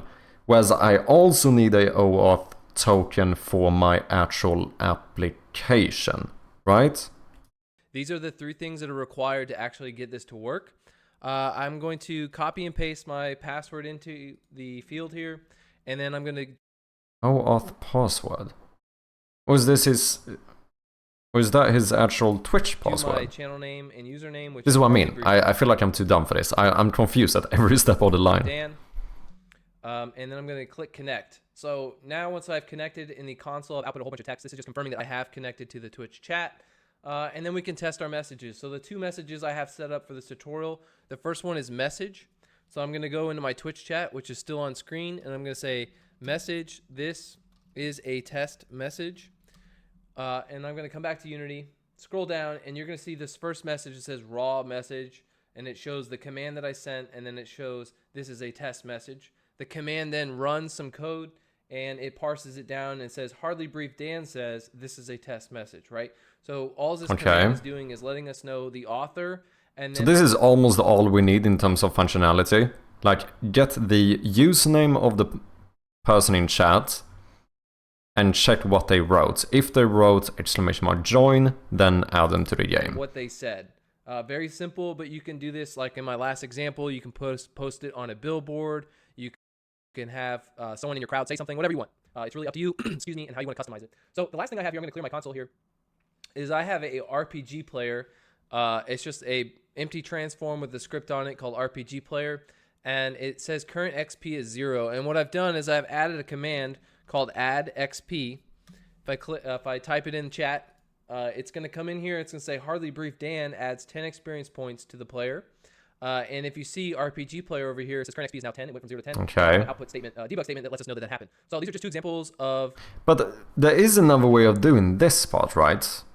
Yeah, because that's what Marbles on Stream did. They basically open a browser inside of the game, where you can just click authorize. Rather than having the person kind of sign in manually. That we're going to create in this tutorial. Now we're going to take a look at my project and how it's set up, and then we're going to jump into the code and walk step by step through the code. Okay. All right, so I'm in the Twitch project, and basically contains a panel I have, and you can type and password setup, just 3 input fields that you're going to need. So your username and channel name now, and also go get your OAuth password. The link to get your OAuth password is in the description below.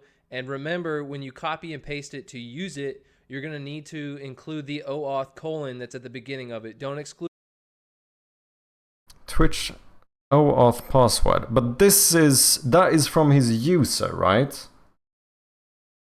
Oh, this has been discontinued. Okay, never mind. We cannot use that one at the very least. that, otherwise this will not work. But let's go ahead and jump into the code. I do have a project folder with 3 scripts in it. Excuse me. The first one's called iTwitch Chat Handler. Wait, are you even gonna show the things I'm having issues with? Creating commands. And then I have a Twitch Chat settings Twitch Chat UI, Manager. which is a script that just kind of Twitch runs Chat the UI. Oh, UI fuck's settings sake. here. So the first one we're going to look at is a interface called iTwitch command handler. I'm going to double click and open that up, and then we're going to go through it. Or do you not need to do this part? I'm in my iTwitch command handler class file, and it's an interface, and I have a whole bunch of other things in here. You can split these all up into different files if you want, but I just included it all in one file. It made it easier for me to read through. But the first thing I have here is a iTwitch command handler interface. This is how we're going to create all of our different commands. So you can add it there. And then He basically handle command, I'm made this defining the from logic scratch, is what I'm what the understanding. command does. So here, whatever it might be, you know, add stone, let's say, and you might want Twitch command handler interface. Creating your own Twitch bots. How to connect Twitch chat in your Unity games. Okay, what do you show then? Is this the same one? No?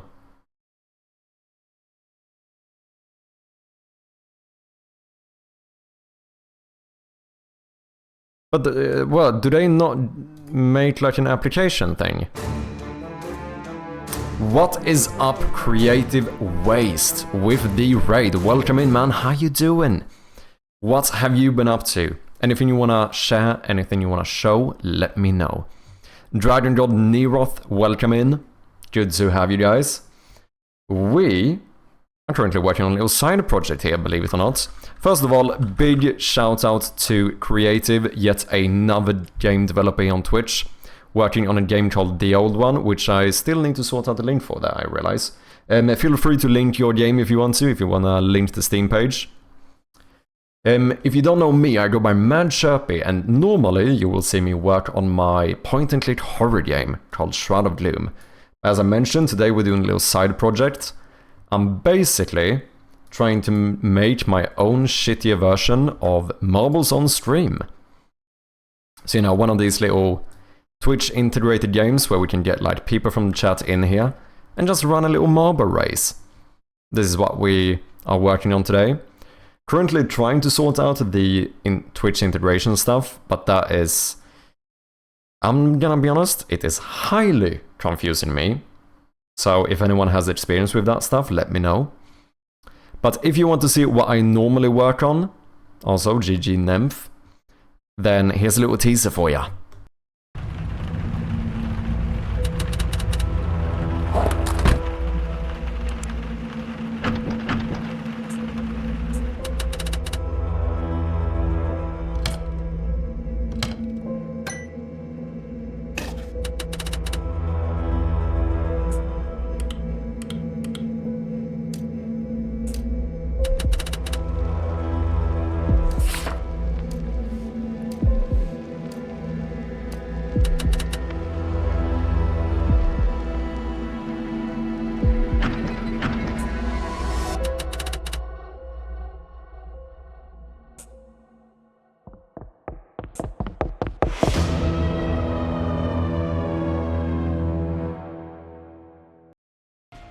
There we have it, game is available on Steam, in case you want to wishlist it. We do appreciate those wishlists very much.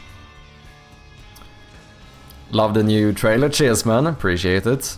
Still a little work in progress, I'm gonna fine tune it a little bit more, but so far I'm pretty happy with it. The old one was far too outdated. Nothing to show yet, but I'll have stuff to show off soon, no worries man. Yeah, as we mentioned, here is the game that Creative Waste is working on. Demo is out. Make sure to check it out, people. Wishlist the game, follow the game, all of that good stuff. Really good looking pixel art in this game.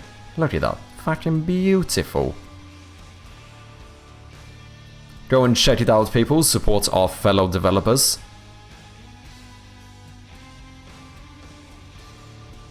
Demo has controller support. Let's go, man. So, what have you been working on?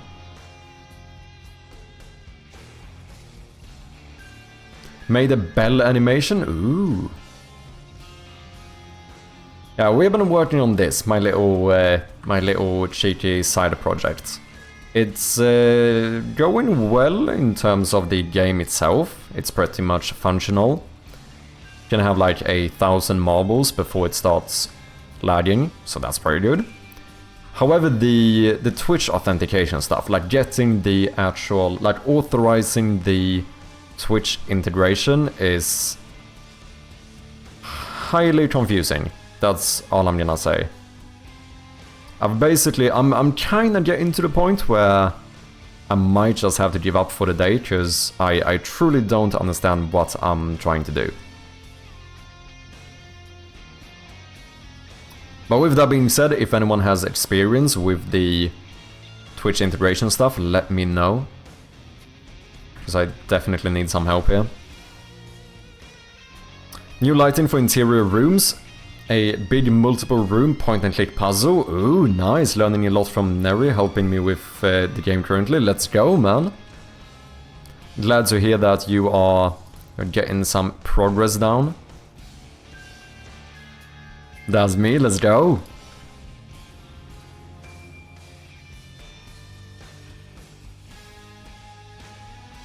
Eric had struggling here, but he did make it. Yeah, is that marble simulation? Yes, it is. Trying to make a simple little marble game. And like I said, so far the game is working quite well. We should probably do a restart button, that would be pretty nice. So I don't have to restart Unity, the play mode, all the time. Which team wins? Red, yellow, green, or blue? Do you wanna join, guys? You wanna join? Do you want some marbles in here? We can add some marbles. Creative. You didn't even say you wanted them, but I'm gonna decide for you that you want to have marbles. And then we have the dragon dog, no, god, sorry. Neroth. Had to run and hang out with the kiddo for a bit, but I'll be lurking after this race. No worries, man. Spectacular, how you doing? Do you want marbles as well? Do you have any marbles yet? You don't. Let me throw you some marbles here. Spectacular 1. Yeah, I think I might just continue doing some more obstacles and stuff, because this... I don't know. I feel way too confused about this Twitch token stuff, setting up the application. I feel like I need to either find a very good tutorial that goes through it or something. I don't know. My little bitty mind is not following this stuff. Knowing my luck with checking and stuff, my mom is gonna fly out of the map. It can happen. I can spoil it already. Even though the map is like fully connected, so it shouldn't happen. It's definitely not impossible. Unity physics system can be a bit weird. Sometimes you like teleport through things. It's fine. Anyway, let's start a race. Oh, Spectacular was in the leader for a second. See, we got Firefly and Tommy Slayton and myself going down first. Slayton currently in the lead here.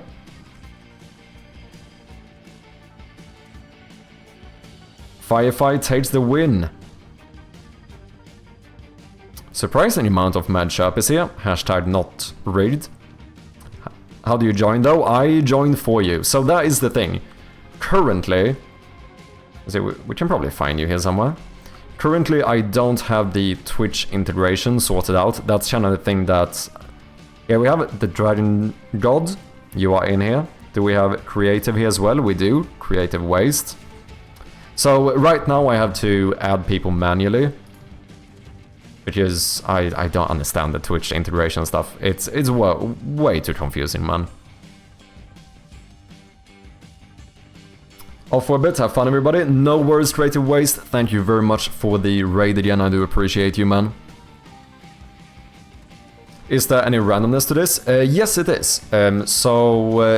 Obviously the map looks the same, everything is gonna spin the same every time. However, yeah, so starting positions is one thing. Every time we restart the game, I randomize each marble starting position. And then, you know, just the way that the Unity physics, even if I didn't do that, it would still be random. technically, since as far as I know, the Unity like physics system is not deterministic. So even if we did have the exact same starting positions every time, that wouldn't necessarily mean it's gonna end up the same every time. But yeah, I still wanted to add the random spawn position.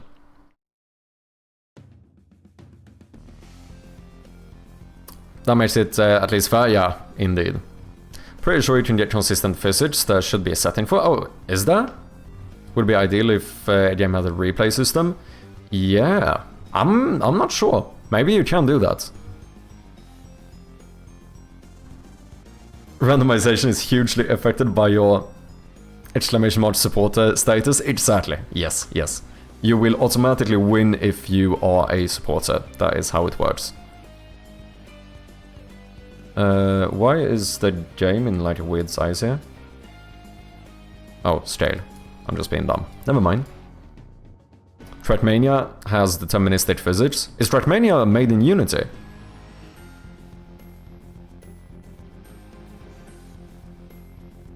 Oh yeah, good point, Keita. I don't think deterministic physics can exist while working with floating points. Yeah, just float values are a little bit random to begin with, are they not?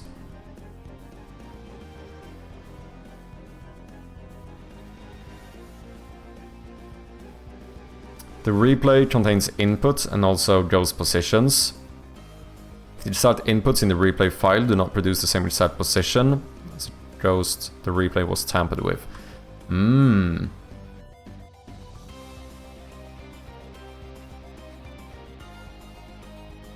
But how does that happen here when we do? I guess the input would be basically the starting position. Randomness can come if you add delta time into calculations. Ooh, which we do a bit, I think. If you run a fixed number of ticks every tick, it should be exactly the same. Interesting. So maybe there is a way to get around it.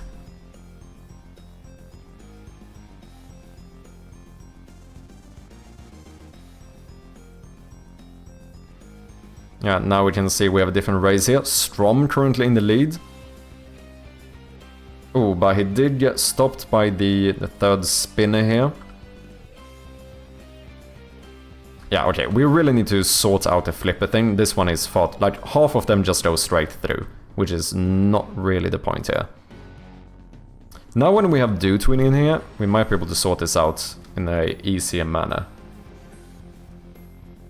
I think it would be kind of interesting to have like a section where just like big things are sliding in and out, like randomly or whatever. That could be kind of interesting too.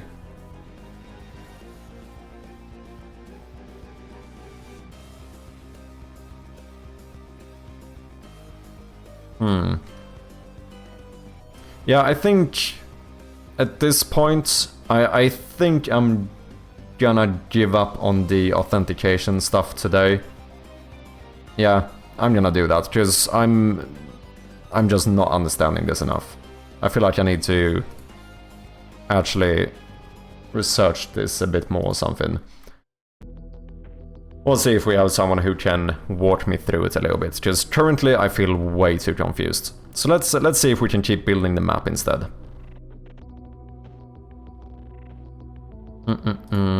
Let's start off...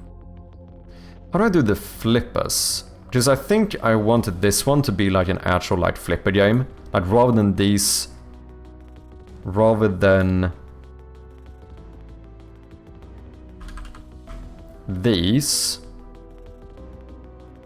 just spinning like they do right now.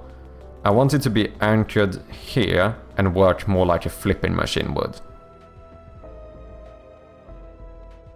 Maybe we could allow a small chance for people to fall in, like in between them, but generally speaking, the main path should be to be flipped up here.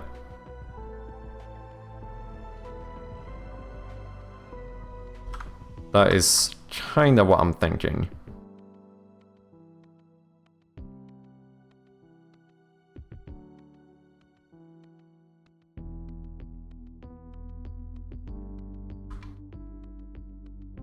Do we even need these? Oh yeah, because I kind of want to bounce you down. Do I? Maybe I don't. Let me actually remove these for now.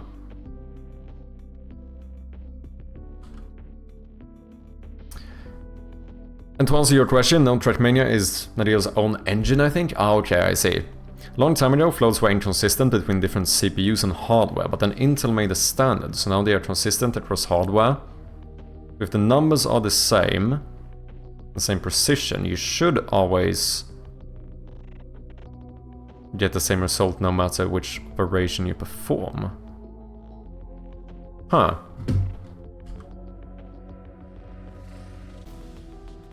I think we need more space here though, so I think I might move you in to make it more likely that they fall through or whatever.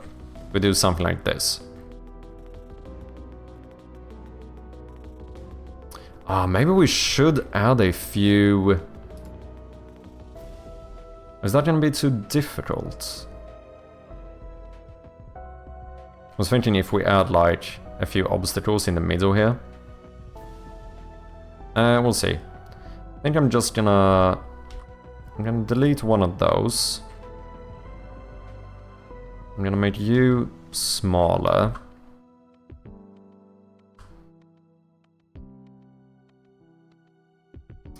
I guess maybe I connect you at the very bottom here.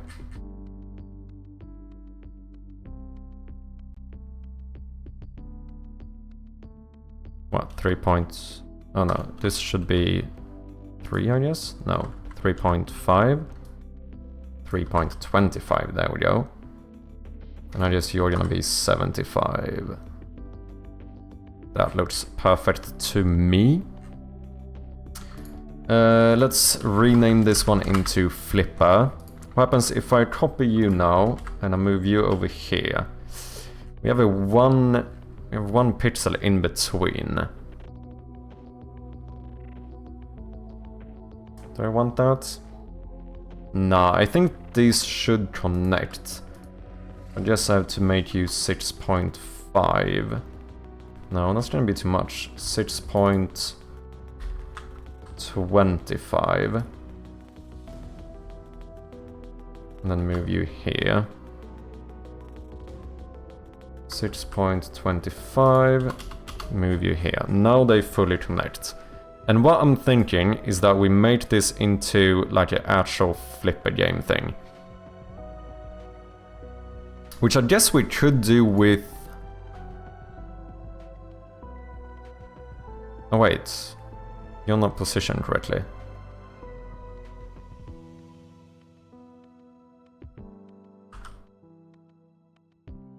.1?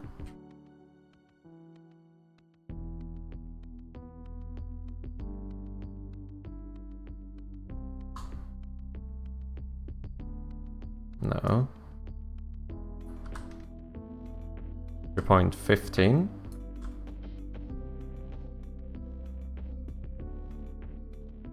Okay, that's slightly confusing. Okay, my scale here cannot be right. Something is off.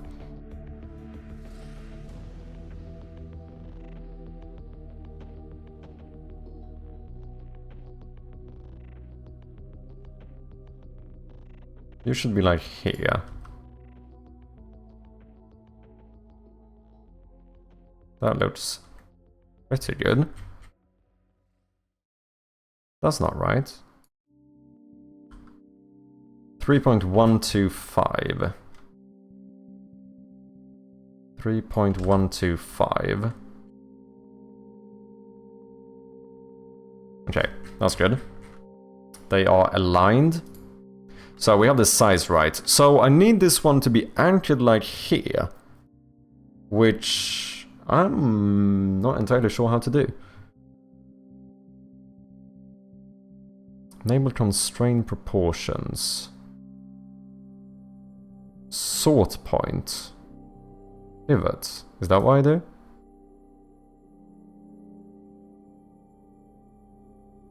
Otherwise I would need to move both the rotation as well as like move the position constantly. That seems a bit annoying. I mean, I could do it with the animation system. I would kind of prefer to do this programmatically though, if we can.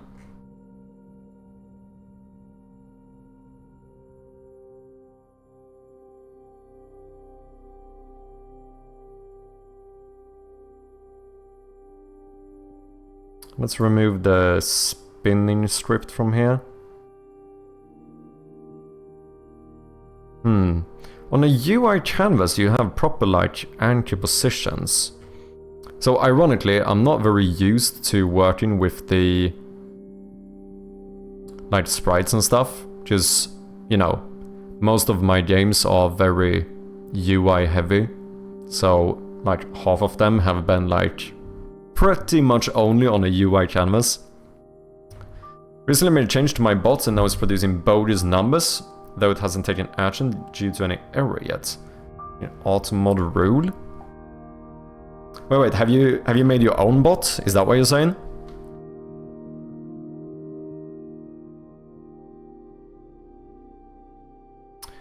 Oh, I wonder... Wait. What if I make a flipper script? Can I set a...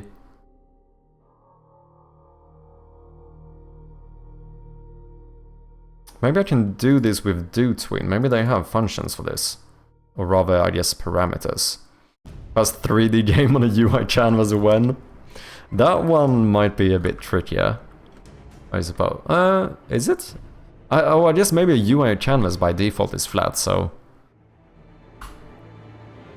Okay, if we add dg.tweening, can I do something with like the... I do suppose that we are gonna play around with the transform, right? So, I guess we're gonna do this in update. So what can I do with the do... Is there like, do they have like a do rotate? Some shit? Flip? But that's probably different, right? What exactly is this? Flips the direction. Backwards if it was going forward, vice versa. Okay, yeah, that is not what we want. Jump. We could make little jumpers as well, I suppose. Do local move Z. Do local rotate. Okay, this is kind of what we're looking for, but what are the parameters? Vector 3 end value. Oh! Interesting. It is a vector 3 though, which should make this easier.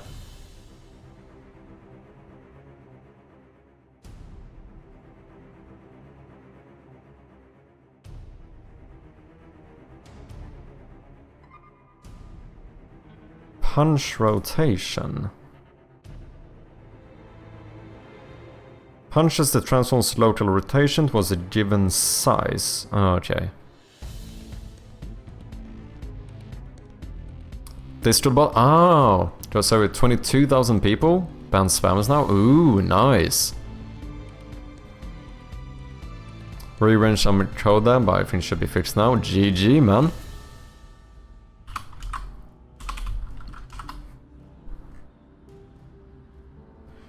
Shake position. We could do little shaking ones, I suppose. Total pause. Rewind. Do rotate. Why can I not see the parameters here? Vector 3 end value. Float duration.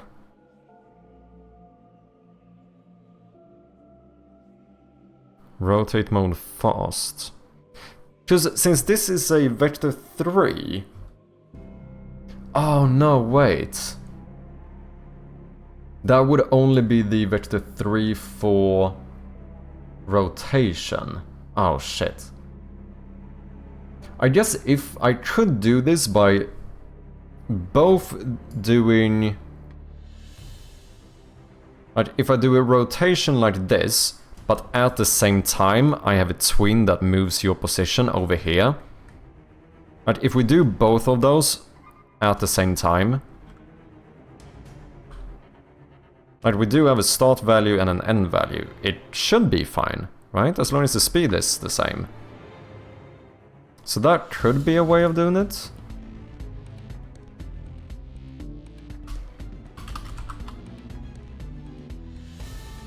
We probably want to do this locally, though.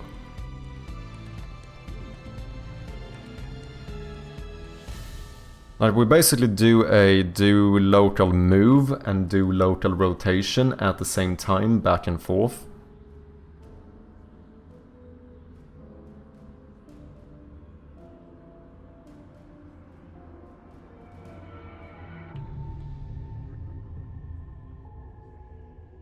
Go to, since the given positional tween... Okay, I think that's something else.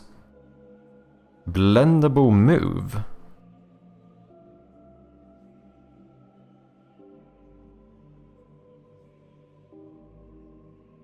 Blendable rotates. Okay, I think we could do this with a do local move at the same time as we do a local rotate. It would probably be easier to just animate this. I kinda don't want to. It's more fun doing it programmatically, I think. Because then what we can do is just, we can get the starting position, right? So we have like a, let's say rotation was a vector 3. Original rotation. And then we have a, I mean, local move is a vector 3 as well. Original position. So we take both of those.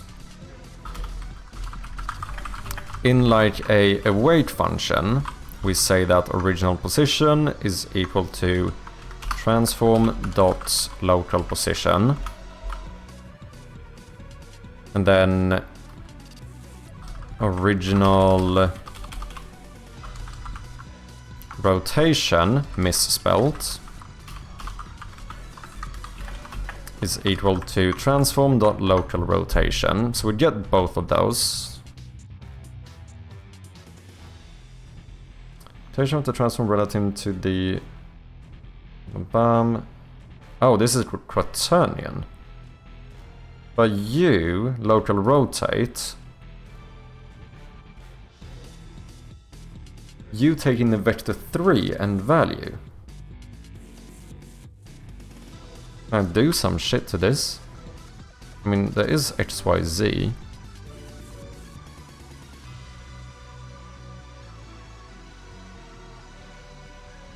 Can I do like a 2 vector 3 or some shit like that?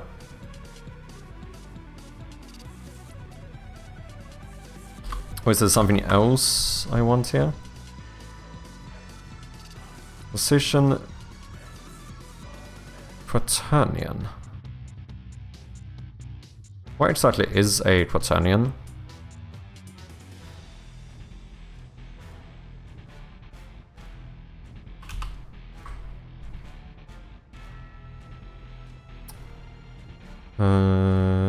Rotate around. Space relative to. Around the z-axis. Okay.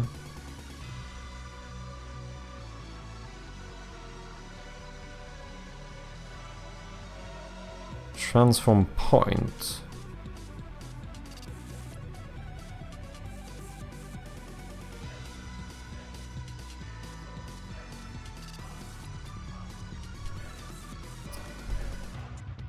Okay, so why does do-tween use a vector 3 for the rotation, but an actual rotation is a quaternion?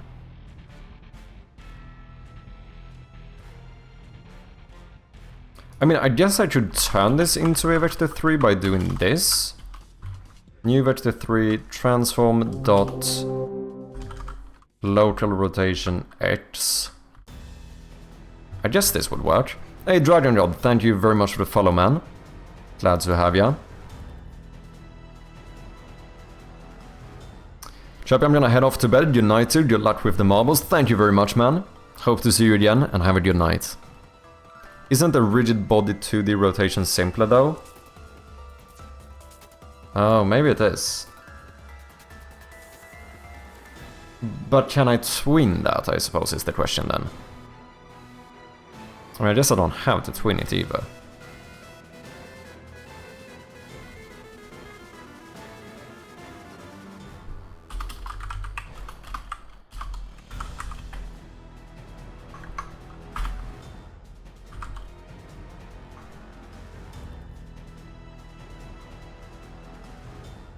Ooh, center of mass. I don't really know what the best way of doing this is. I can move the... I can twin the rigid body as well. Do rotate. Vector 3, still uses a vector 3 and value. And otherwise we had the normal one. Which was what? Something rotation? Let's see, freeze rotation. Add rotation.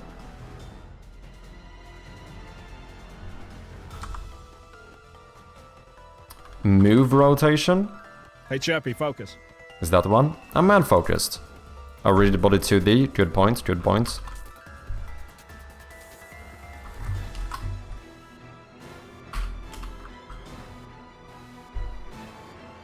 Move rotation. Is this the one I used before? Spin the thing. What did I do here? Move rotation. I did. And this just takes in an angle.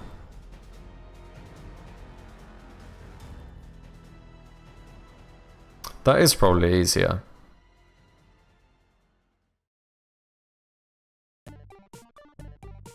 The thing is that we would need to do this forwards and backwards. But I guess we can just have some timer. I mean, it would probably be easier to just animate this using the animation system, but it's not as flexible in the end. Because like this, with this we can make flippers of different sizes and everything, as long as you can pass in the parameters correctly, I suppose.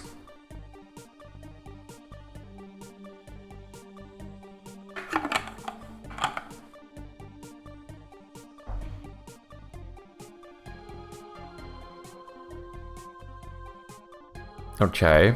Is the game still rigged? Probably. Okay, so maybe we do everything with the rigid body instead.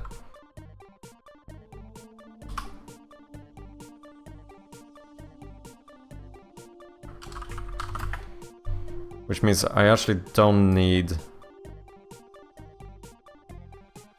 either one of these, do I? I still...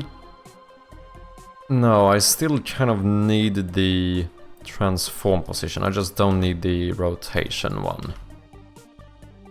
But then is that weird? Because I'm gonna be moving the position here. Rigid body dot... No, I can move position here as well. Vector 2 position. Okay. So do a vector 2 original position. And then can I check the rotation of a... But if I make a float rotation, can I say that the rotation is equal to the rigid body dot rotation? I can indeed. Okay. Original rotation. Yeah. Then we're gonna need a few things. We're gonna need a float. I guess we do something like end angle or some shit like that.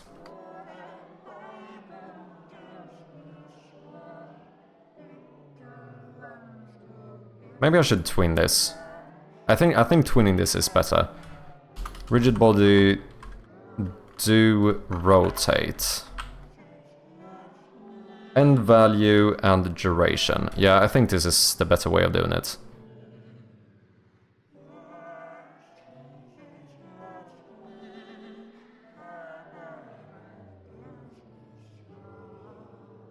So we don't need to do a local move, but we do need to... rigid body, do rotate, restart, play, move.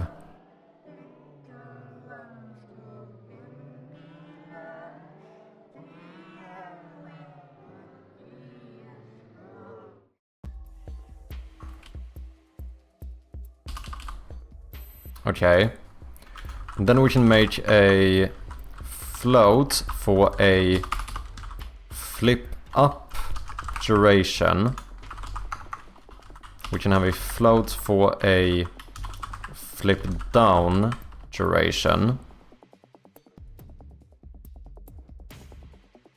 So we're gonna go from the... I guess we can rename this into original angle. And then original position. And I guess we need a... Unless, is there a way I can lock like the anchor point of this? Does anyone know? Because that would make this a lot easier. Otherwise I think this would work. You can make a private float. Because otherwise what I need is like a target position, basically. And then this would be the target angle. Because obviously I want it anchored at like the endpoints rather than doing like a centered rotation, if that makes sense. Original position, transform.local position. Original angle, rigid body dot rotation.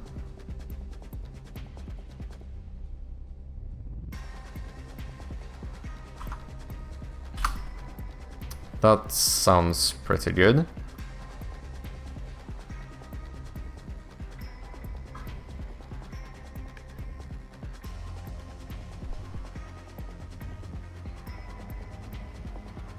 Why when I do Alt arrow, when I let go of Alt, I make a little smiley? Why does that happen?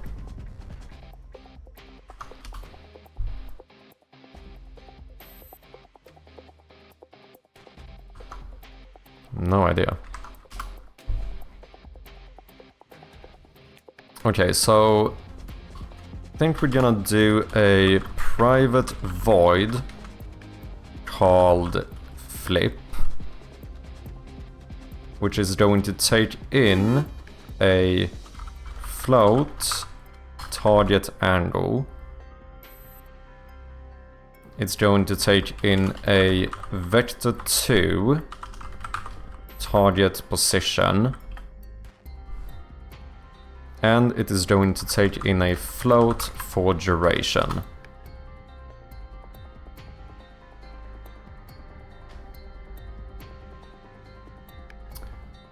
What's up, Wolfit? You shouldn't need to store original position if you never move it. I will move it though, because I think I have to move it. Because if I only do rotation, as far as I'm aware, this happens. Whereas I want this to work like a flipper, which means it needs to be here at the end. So I was thinking about like tweening both of these at the same time to make it anchored at the end. I don't know if there's a better way of doing it. You need to change the anchor point. How do I do that? Because that would make this a lot easier. I know how to do that on a UI canvas. Here I am slightly unsure. Sort point, mastering direction, draw mode. Because there's no like the transform doesn't have a thingy for an anchor. Inertia, local center of mass, sleep state. Or is this, do I need to add some light anchor? No, that's not what we're looking for.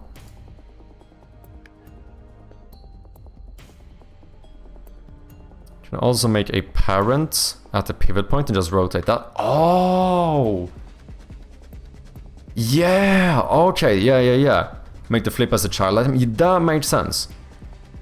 Okay, so we make an empty parent,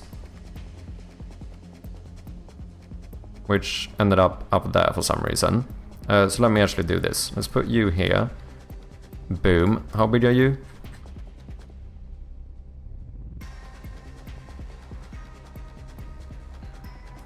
Oh wait, you're just a position. Because you're completely empty. So we take you, and I basically just place you in the center of this one, which I think is -6 and 7.75. That looks pretty good. Then we make the flipper a child object of you. And now, if I rotate this one, that makes a lot of sense.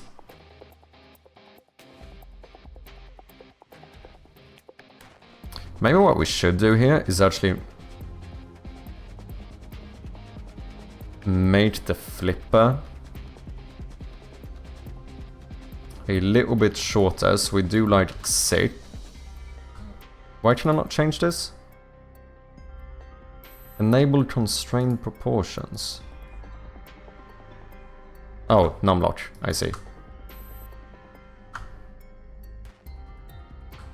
Boom.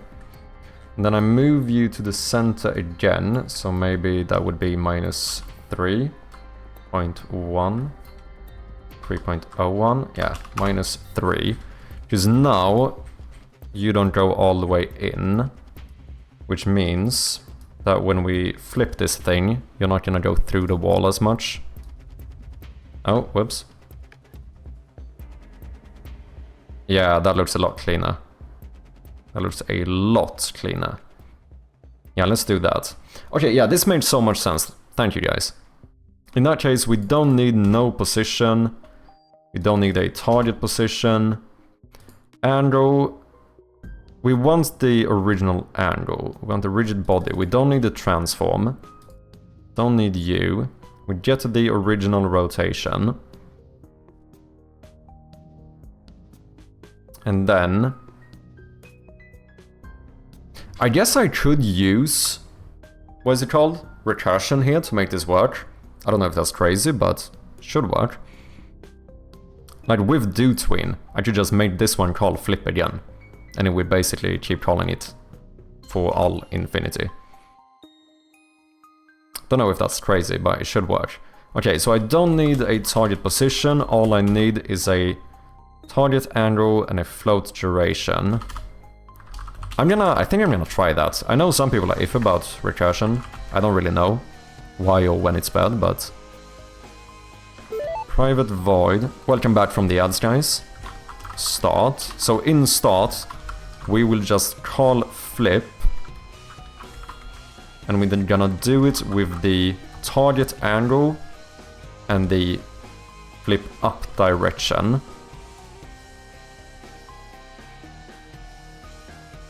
And then what I'm thinking is here we will say rigid body dot do rotate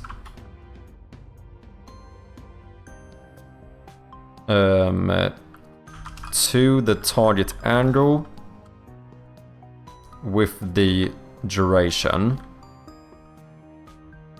And then we just do is simply on complete. Once you are done doing this, I want you to call yourself flip. Wait, I need to do this, don't I?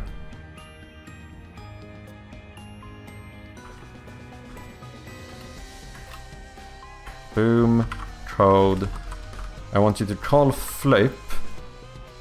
Oh, but how do I know what the opposite is? Oh, yeah, wait, I don't want to do rigid body anymore. Because this one is not going to have a rigid body.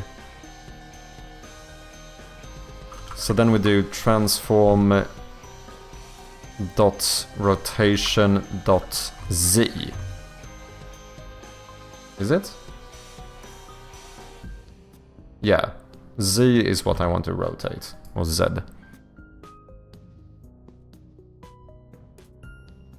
Because this one doesn't need to have a rigid body.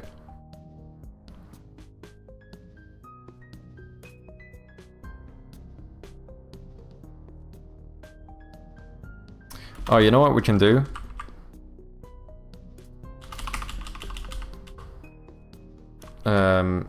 Oh yeah. We do this. We pause in a bool. Called like flip up or something. Wait, maybe that's all I need to pause in then. Yeah, it is. True.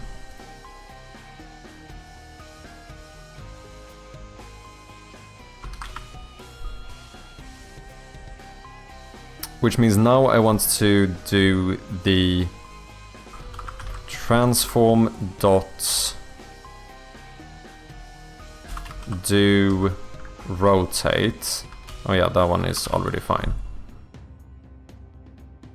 But now I need a vector 3 end value.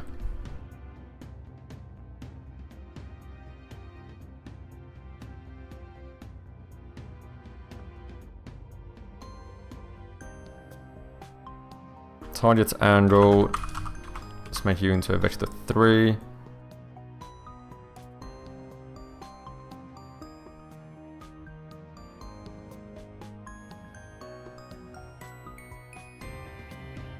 Original angle. You need to be a vector 3 as well then.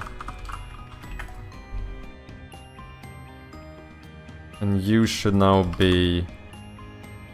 Oh, but then I have to do the weird thing, because I can't pass in a quaternion. So we do new vector 3 transform dot... Is there such a thing as local rotation? In that case, I probably need that one. X Y Z.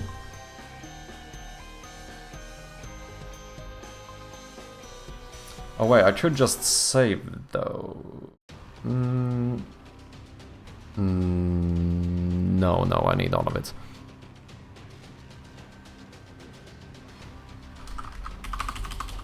Target rotation. Flip up duration, flip down duration. Okay. Let's start, we do flip up true. So rotate to the target rotation.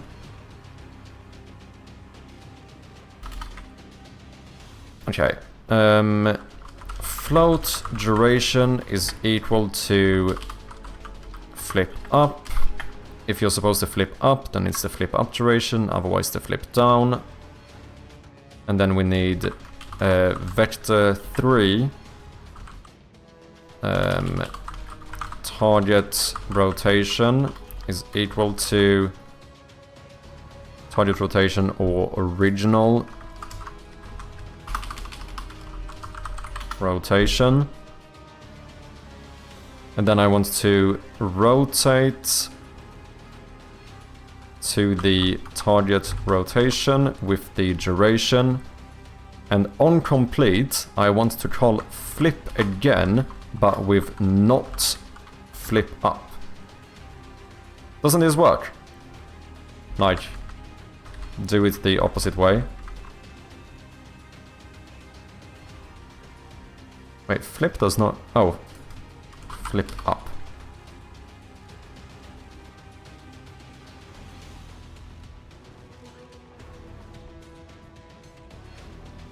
I think that works.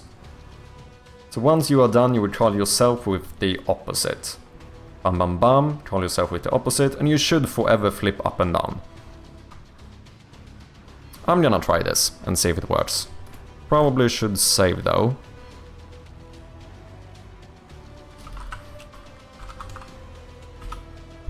So here we want to add the flipper script.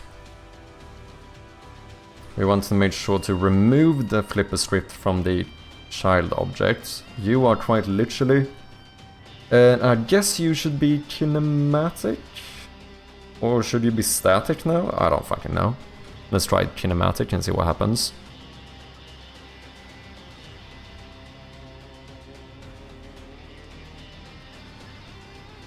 Let's try maybe the original angle should be lower. And then we go a bit higher. I don't know.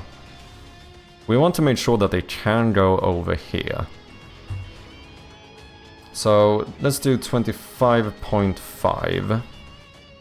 And maybe I'll lower you down a little bit from the get-go. We do like minus 15. That means that they still shouldn't be able to fall in between, I think.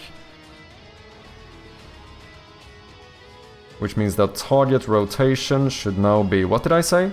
25.5? I think that's what I said. Z 25.5. Flip up duration like 0.2 seconds. Down duration like 0.8 seconds maybe. Let's save this, because I don't know what I'm doing. I don't know if I can crash Unity with recursion.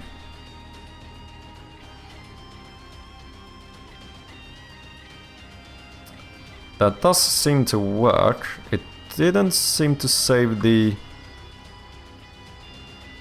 original correctly.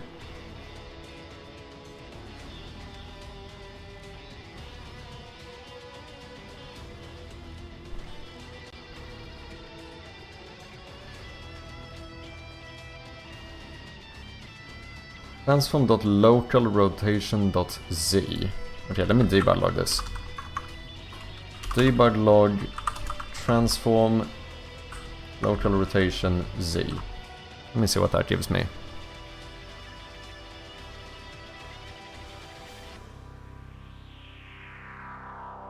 Okay, so it's a little bit too slow. But how is that possible? Is the start triggering before the awake? But you don't go all the way down still. You just go down to 0.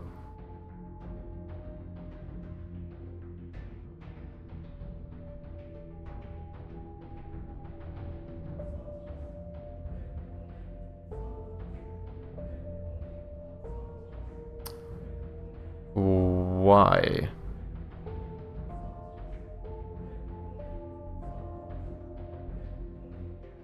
Original rotation.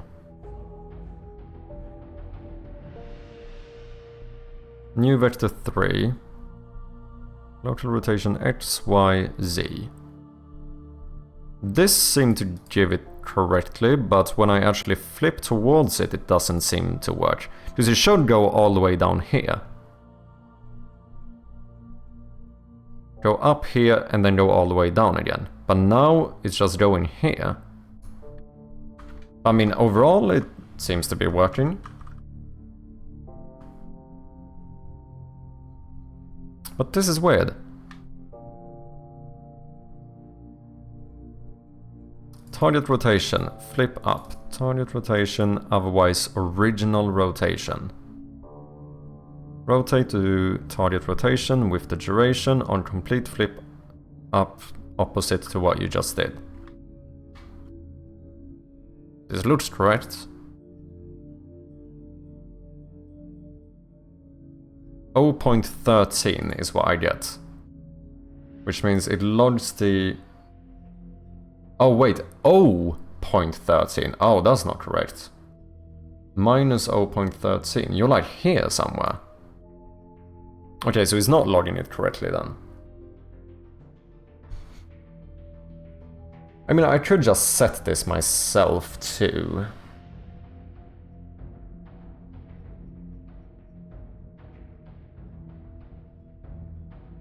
I don't really see why it doesn't work though. Or do I need to... What if I instead do rotation.c. Does that change it? No, 0.13, it gives me the same.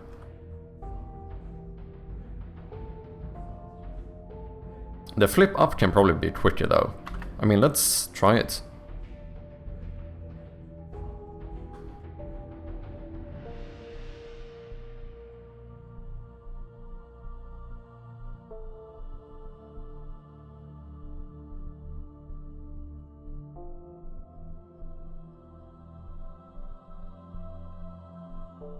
Oh yeah, I definitely need to go down more, because you guys get stuck here. Oh no! Oh shit, that's an issue. You see what's happening? It doesn't actually bounce them upwards, I cut through them. Oh shit, is that because I don't move the actual rigid body? Like, you see some of them are reacting to it, but like most of them are actually being cut straight through.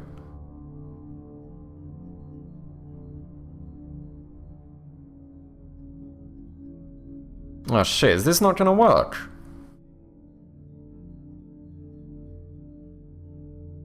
Yeah, I think the speed is too quick.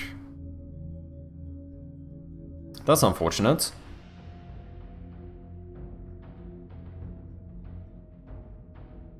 The marble set to interpolate.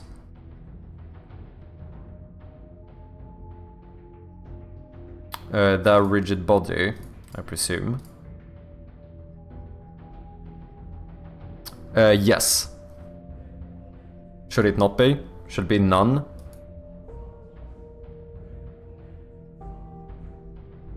I don't remember why I changed that. Or should it be extrapolate or whatever it's called? Extrapolate?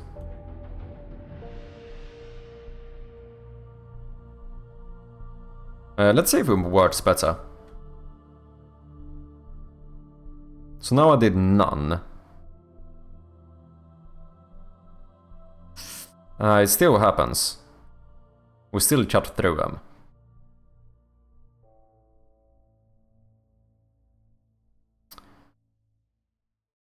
I guess I could make the flippers way thicker. That might make it happen less often.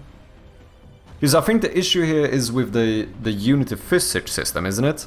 Something where if something is moving too quickly, it might pass through the collision between two frames or something, which means that the collision doesn't actually get registered.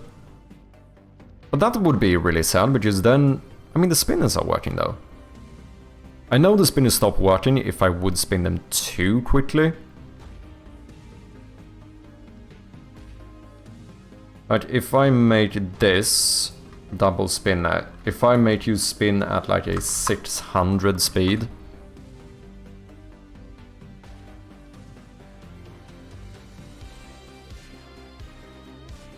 then I think they might, yeah. You see how, at least at the very end, they just kind of fall through. And you can also see how some are being shot out of existence. Because I think when they go too quickly, it's like they don't have time to... Oh, interpolation should help with that? Okay, so I want interpolation. Are the paddles interpolating as well? That's a good question. Flipper. It is not.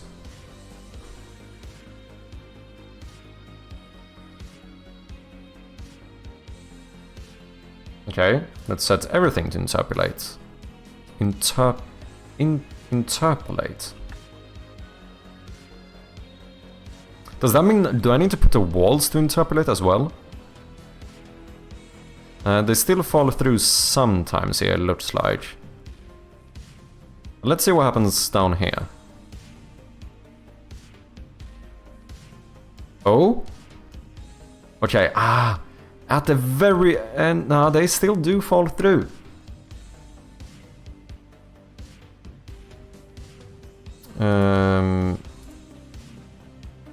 Flipper. What if I do strap plates? No. None. No. Interpolate. That's really sad. Collision detection, discrete. What if I do continuous?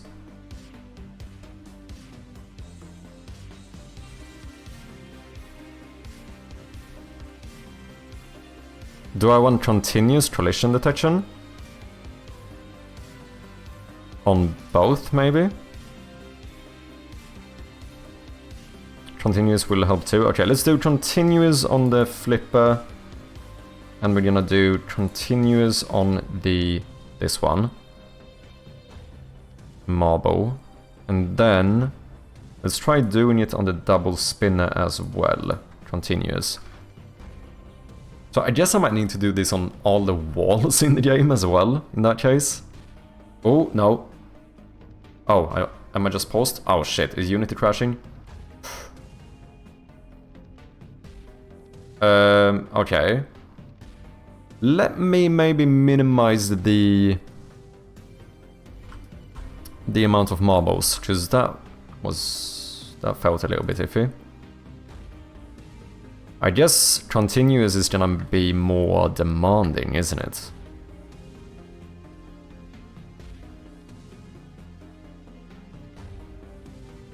Oh?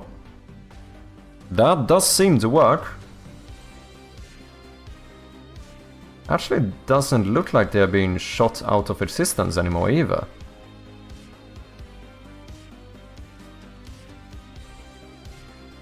Ah! They are still falling through here though. Why did the spinner work?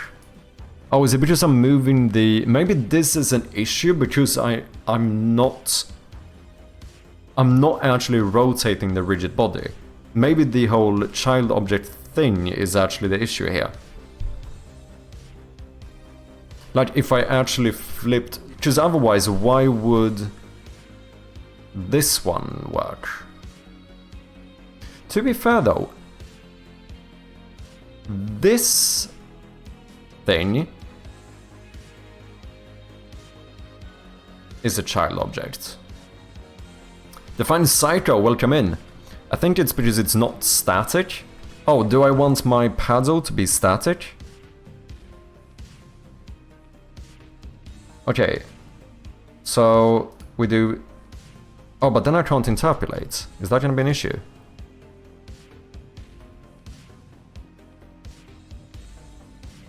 As long as you still flip, we might be fine. Let's try it. Paddle might need to be moved with add torque, or your rotation of the paddle moved to fixed update if it isn't. Oh, it isn't. Maybe fixed update is what I need.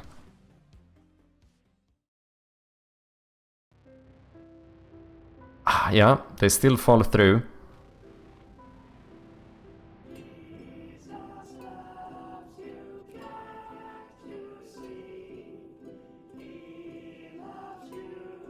Okay. Oh wait, but I'm not even using update. I'm just tweening this. I think the paddle should be kinetic. What's this? Should kinematic and kinematic static collisions be allowed? Well, my marbles aren't static anyway, so that shouldn't matter. The marbles are dynamic, continuous detection, and we do have interpolate on. The flipper is kinematic, simulated. Yeah, I think it should be simulated, right? Collision detection continuous, interpolate is true.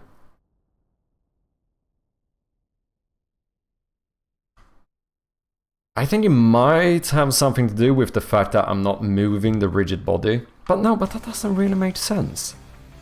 Because now the spinner up here is working, right? Oh, sorry, the spin up here. However, this is the parent object. This one, which is also a rigid body, and is not set to continuous, this one is just moving because the other one is. So wouldn't this be an issue too?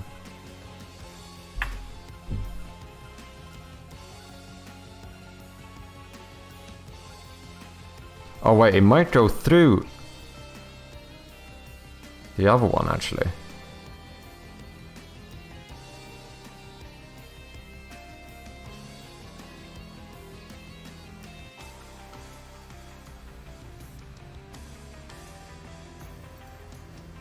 Yeah, at the very end they do fall through.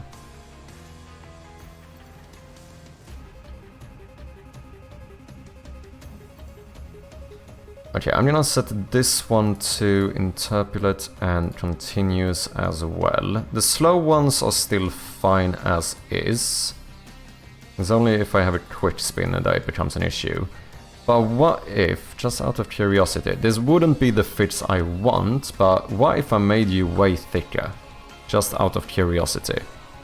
Because that should give you, you know, less space to go through, and maybe that should fix it. Probably not gonna look as nice, but, you know, if it works, kind of thing. How are you doing now? It's kind of too quick to tell if they...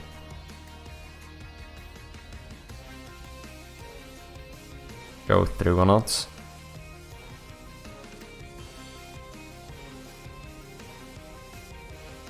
So yeah, this is working.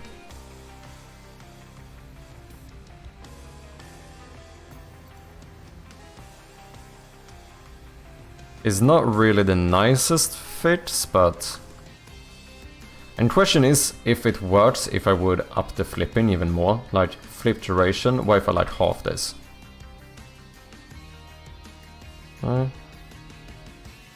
Seems to still be working, but the balls don't actually get shot up. Is that a bounciness issue?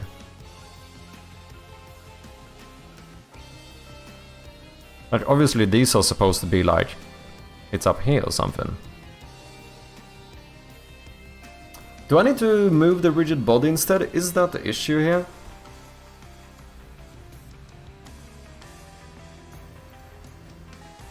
The all children colliders work as if they were parent rigid body's own colliders. Interesting. Okay, so what if I add a rigid body to this one that's empty? Did you make it kinematic? Yes. These are the current settings. Kinematic, simulated, detection, continuous, interpolate, true.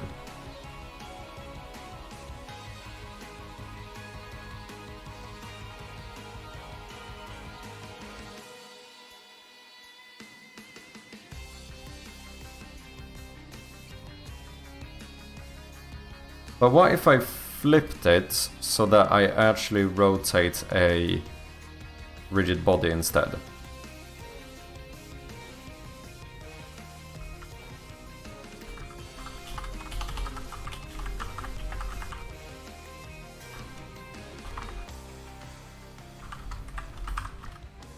Since the other one does seem to work. Like the spinner seems functional.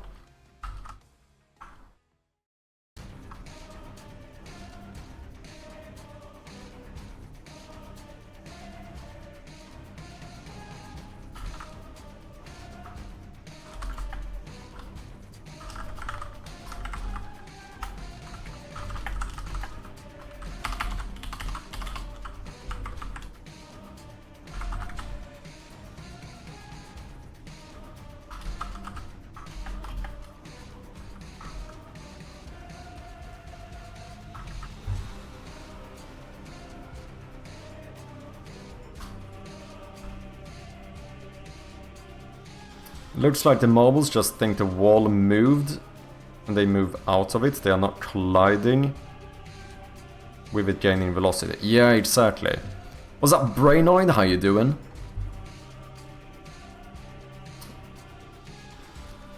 We have him because you're using transform, maybe use move rotation. Yeah, I think that's what we're gonna try. Like, we're gonna affect the rigid body instead. I think I'm still gonna... It would be nice if I can do this with Do Tween, because it's easier.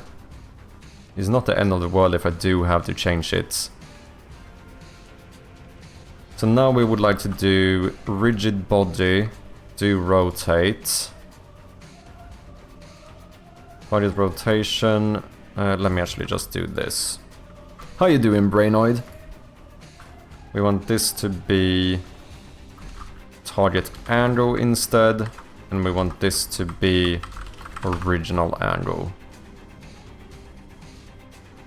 And we want this to be a float.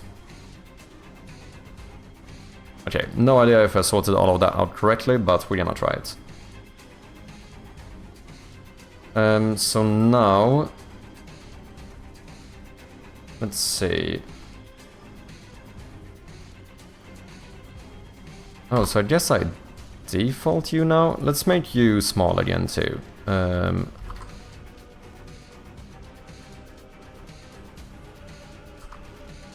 rather, let's make you small again.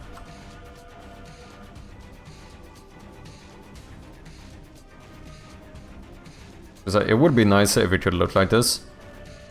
Moving to Berlin in 6 days. Ooh, nice man. Down to jam in 2 days. Let's go. Exciting. Not bad, not shabby. Okay, target angle. Let's do... I don't know if this is gonna be up or down now. 25.5. Is that gonna do this? I guess. Let's just try this and see what happens. Is it working? I don't think this is working, because you don't exist anymore. Just I'm moving the Y position. Oh! I have not frozen the... I guess I want to freeze both X and Y, but not the rotation. I think that was gravity. Okay, it is looking similar. Let's see if it had any effect. This one still seems to be doing good.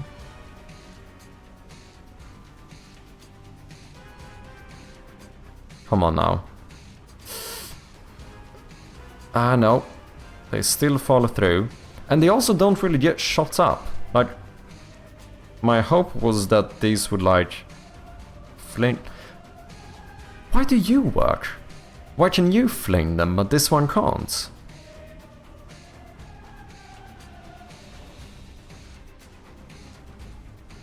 And why don't you go through that one? I mean, I do use move rotation or whatever on the other one. Maybe I can't use Do Tween for this. Oh wait, yeah, the parent object is discrete. True, I changed the other one to continuous. I forgot to set this one up. Good shout. Continuous, interpolate, simulated. Dynamic, I suppose you should be kinematic. Kinematic. Okay, yeah, I forgot to set up the new parent rigid body. Okay, let's try again. Hope this works.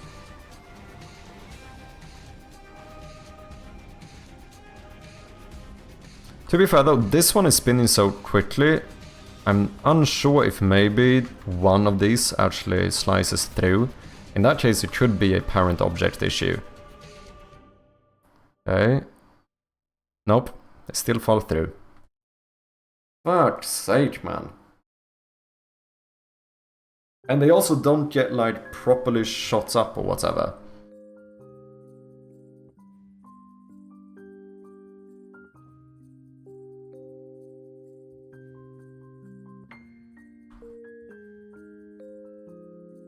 It looks like they are like sticky or whatever.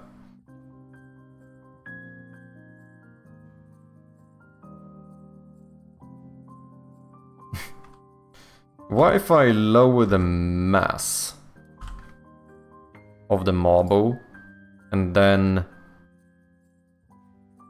in the material we remove all friction and maybe we up the bounciness? I don't fucking know. Pause and click the arrow thing at the top to watch it frame by frame. Oh, can I? Pause and then what do I do? Pause and click the arrow thing at the top. Oh, this one. Oh, nice, thank you.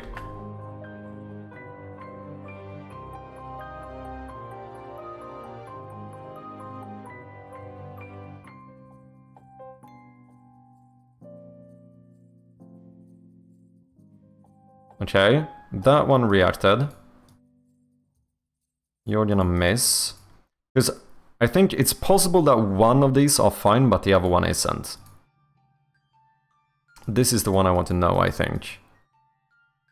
So is this going to work? Yeah, look, no, it's the same thing here. It looks like you did react to it. But it does pass through, and now you're gonna get shot. Yeah. That one's gonna go through. You're gonna get shot. Okay, so I think we know the issue then.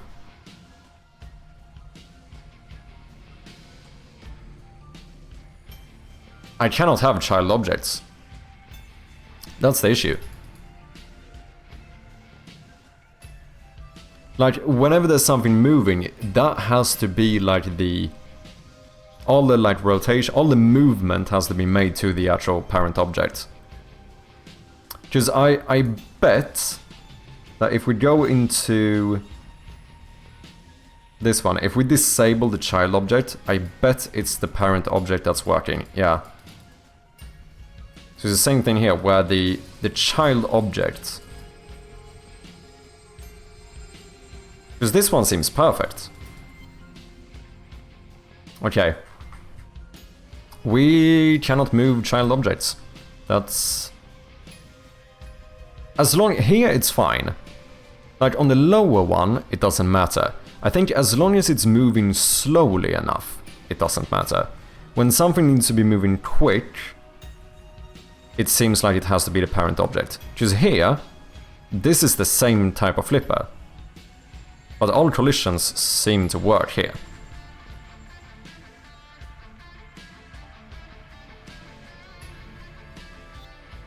So I guess what we would want to do is actually to... we would want to... double spinner. I would like to unpack this one, delete the child object, duplicate the parent object, and then I would like to rotate you. So it's gonna look like it's 1, but in reality it's 2. So the only thing is that I need the script to take the angle. What do you do? Move rotation. Is this gonna work? Because I think I tried something like this before, and the issue was that that one will still get reset, and it's just gonna be 1. Oh no. That looks fine. It's just too slow. Or is it? 600, spin right, boom, boom, boom.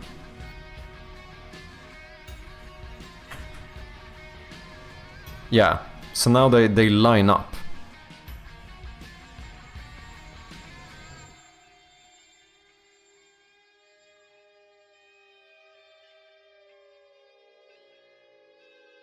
Why do you have several rigid bodies and not a single one and use compound collider?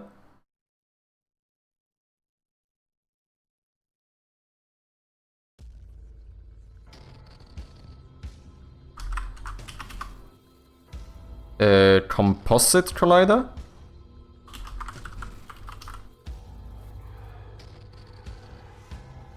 Is that one you mean? Composite collider.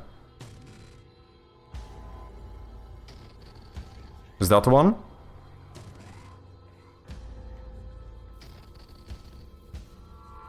Yeah, composite. Okay. Companies for 3D. Ah, okay. Usually you have one rigid body, but I think you should be able to just have several colliders on the children. Okay, interesting. So then, what I should have done here is actually make a parent object should have the rigid body and the composite collider. Then all the children that need colliders should have colliders. Okay. What did I do? Oh, I see. I need to do this. Okay, so we're gonna give these two a empty parent. I'm gonna call you a obstacle double spinner. I'm gonna give you the rigid body. And then I'm gonna give you a composite collider 2D. Do I need to set this up in any way? And then on the children I can remove the rigid bodies. I can remove the spinning script. Because obviously it's the parent we need to spin. So we have the box colliders here. Do I need to do anything with the composite collider? Or is this one just fine as is? Geometry type outlines. Polygons. Generation type synchronous manual. Maybe that's fine. Can change the composite collider to be polygon collider, so the whole object is a collider, not just the outlines. That sounds better. Okay, so polygons, and then I guess we do synchronous. Okay. And then we want to have the spin the thing. Angle is gonna be 1, speed is gonna be, what did I do? Like 600 or something. And let's spin right. Okay, you two only have box colliders. You have the rigid body, kinematic, continuous, interpolate, freeze X and Y, composite collider, spin the thing. Okay, I don't know if all of that is correct, but let's see what happens.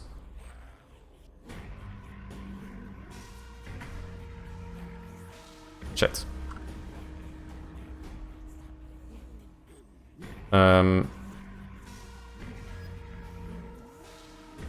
Why is there only one now?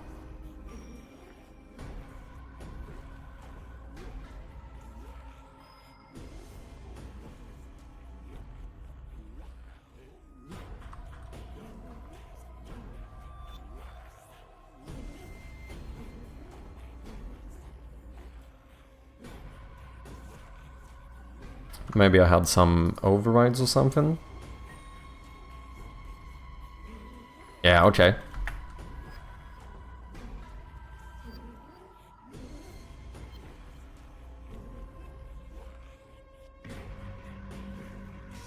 Yeah, seen overrides. Okay, let's see, here we have the first one. Nope. Here we have the first one. Nope. Here. Boom. That one works. Okay, that one works. I think this is the same one. Boom, boom. I think that was the same one. Oh yeah, okay, I think it's working. Boom, boom, yep. Both seem to be colliding correctly. Okay, okay. Have we solved this? It seems like we might have. Thank you very much. Let's try the flipper. Because this is the one that started it all. So in that case, here, you should have a rigid body, but you should also have a composite collider set to polygons. Empty bank, thank you very much for the follow. Continuous interpolate, freeze, X and Y. Kinematic, that all looks good. This one should no longer have a rigid body. All you are is a big old box collider. Please work.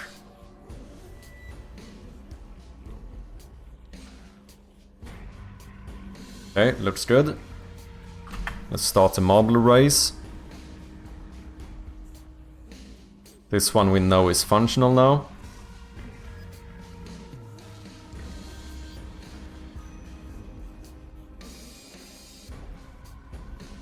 Come on, please. Ooh. That is looking good.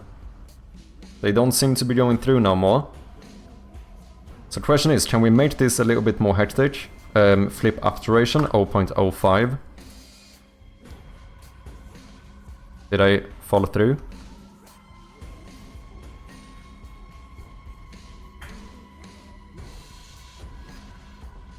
That seems fine.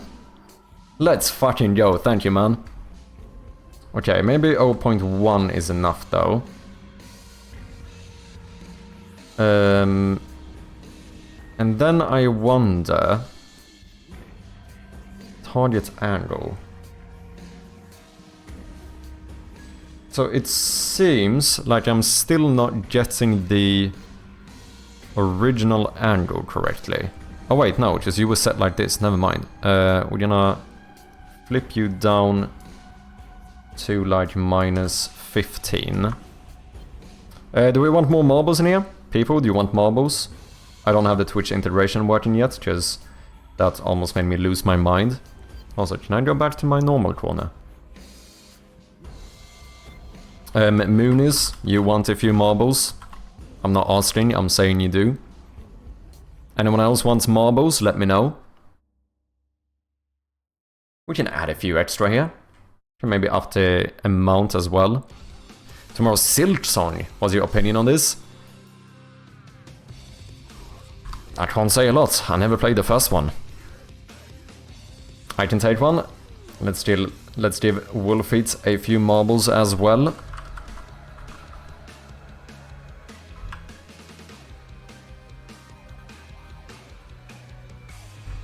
Let's go.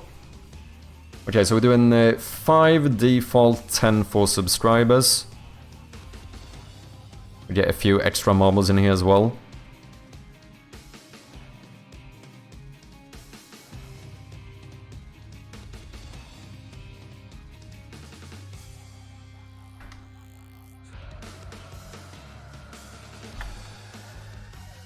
Spectacular in the lead. Maybe not anymore. We got Miss Chirpy in the lead.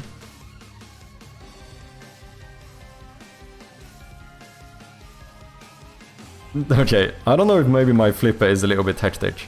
Tommy Gaming, Nymph, Slaytan, Dragon God, Tommy Gaming again, Creator Waystrom, David, Miss Chirpy, Keita. Sorry guys, you did not end up in the top 10.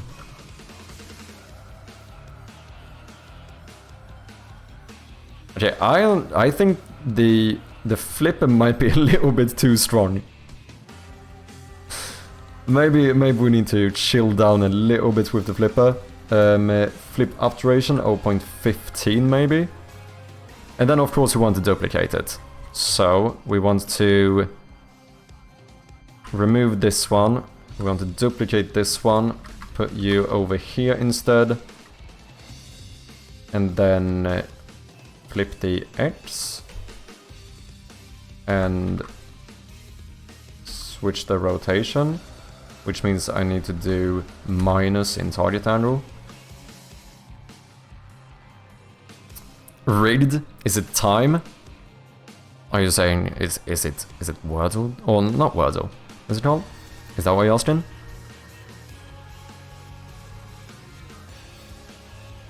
Moon is wants to play It words is on indeed. stream. Let's do it. Let's do it. First, let me just see how the flippers are doing.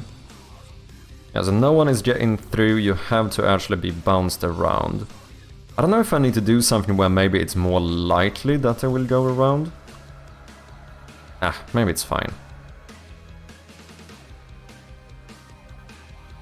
Like, we could add little arrows here to maybe try and grab a few more people of marbles.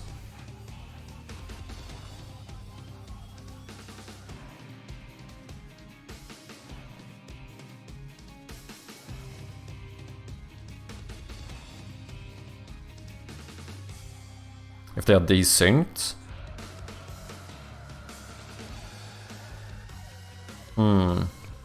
Because if we want the chance to fall through, we should also make them shorter, right? So that actually...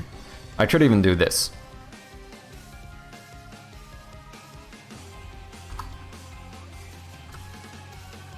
You know, this is another way of doing it.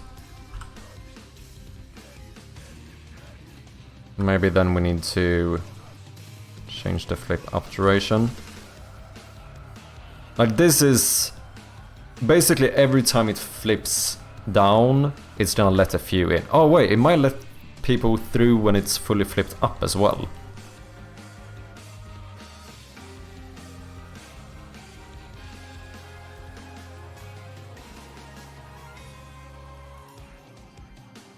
Or are you? Oh yeah, one did go through. So basically... Okay, 2. It seems there's a chance for like 1 or 2 to go through every time.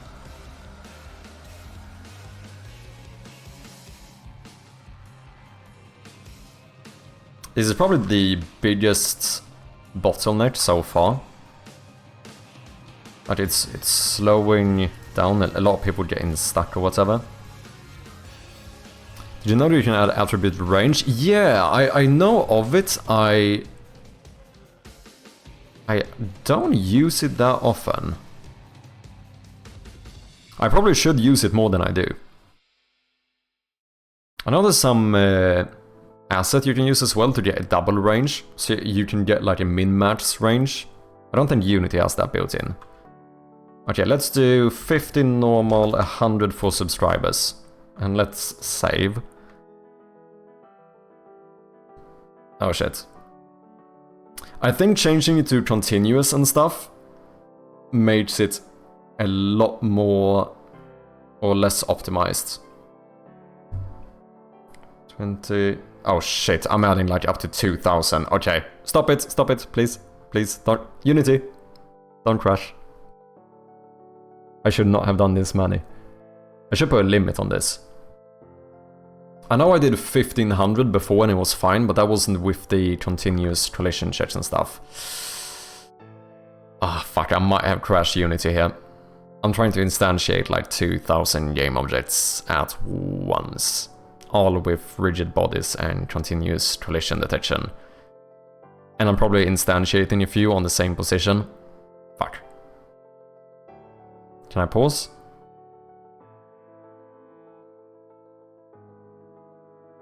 At least I did save, so I think we should be fine.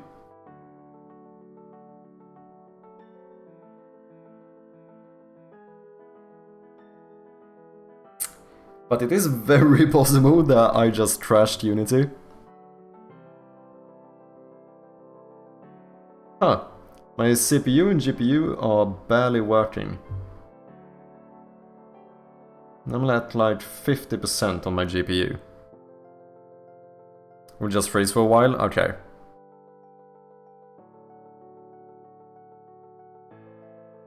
Let's give it some time.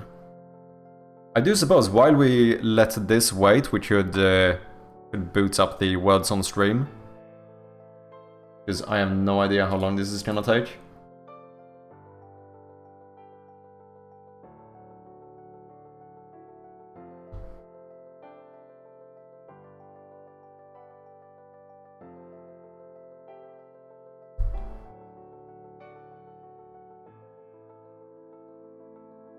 Editor.log if it's still updating.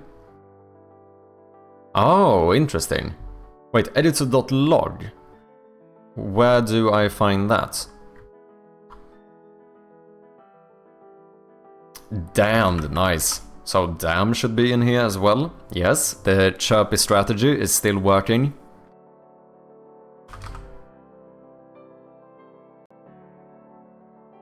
Unity/editor log. Oh, interesting.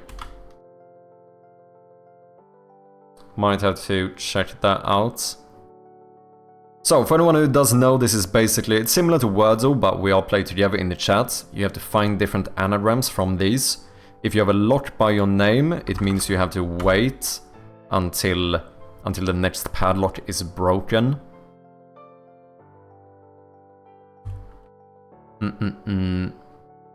Our current record, I think, is level 25, I think. Oh. Ah, shit, wait, Moonies, you already had named. Scheisse. Amen. Amen to that. Oh, maid.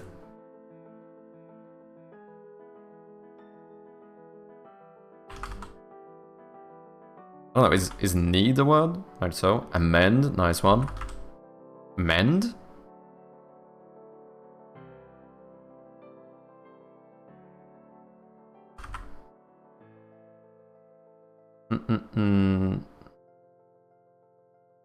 I mean, it has to be Deem, no? Is not Deem? Okay. Mean. Oh, Dean. Ah, yeah, good one, good one.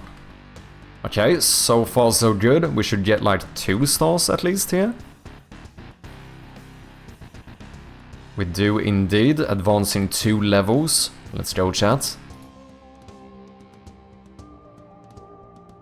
Oh, I was somehow the MVP, never seen before. Light, that's a word.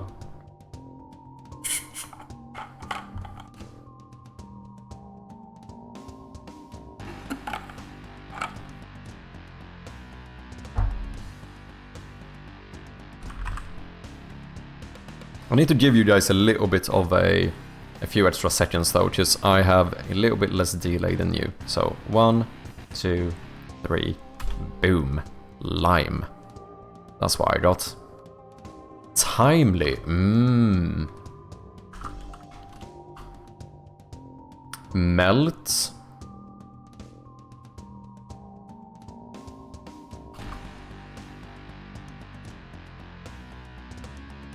I mean, time should be here.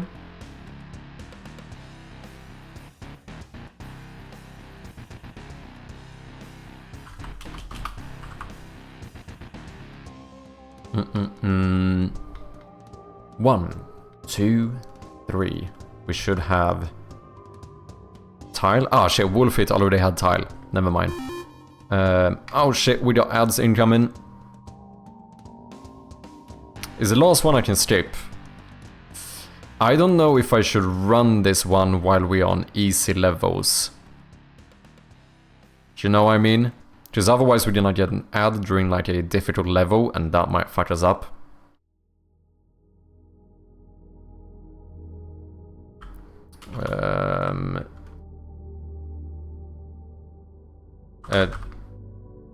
Tile with Y? No. Might. Emit. Nice, nice. Welcome in, Warlords. Hope you're doing well. Yeah, I think for the sake of strategy, I might have to let this ad run. Because otherwise we might get an ad on like level 15 when we need as many people as possible. So thank you guys very much for your patience. So far, Moonies just stole the #1 rank here. We had myself and Define on this run. Overall, myself and Wolfeat in the top. So far so good. I was always #1. That is factually incorrect. That is objectively incorrect. Okay.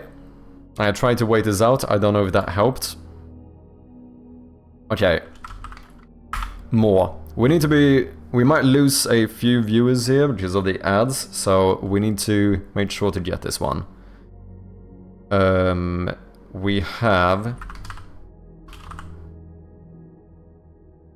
Words such as rove, yes. Over, nice one. Remove. Isn't mere spelled like that? It is indeed. Move, nice.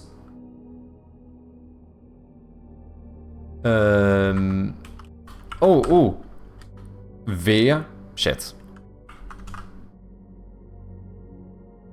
V, there we go. Or to vehicle, whatever, I think. I think that is what it is. Welcome in Vintage, how you doing? Okay, we have one 5-letter... Oh, I know what it is. Mover. Ah, shit, Wolfit, you beat me to it. GG. Oh, Moonis, Shad first place. Shad first place. Nice. Nice. Hey, Vintage, you wanna know something funny? I have not been able to stop myself. I think I have like probably a total of like 2.5 hours in D&D with ChatGPT at this point. I will legitimately casually lay in my couch and play D&D with ChatGPT. You know what? It works surprisingly well, and it is actually surprisingly fun. Okay, we have a fake letter now. Ting. Oh, just finished a D&D session? Ooh, nice, man. How did it go? Ooh, burn wasn't a word. Runt. B is fake. B must be fake. Do we count tun? Like tungsten? That's an English word, technically. We have ring.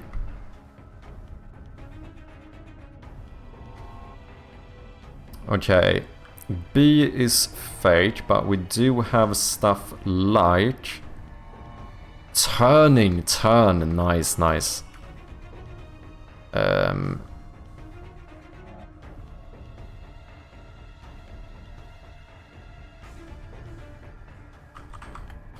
We have rung. Tune in, yeah. Truing? Truing. What is truing?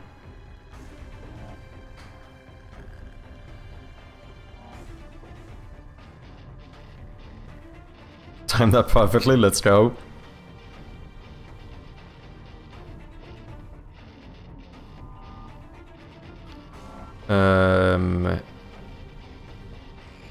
Ruin. Oh, wait. Ruin.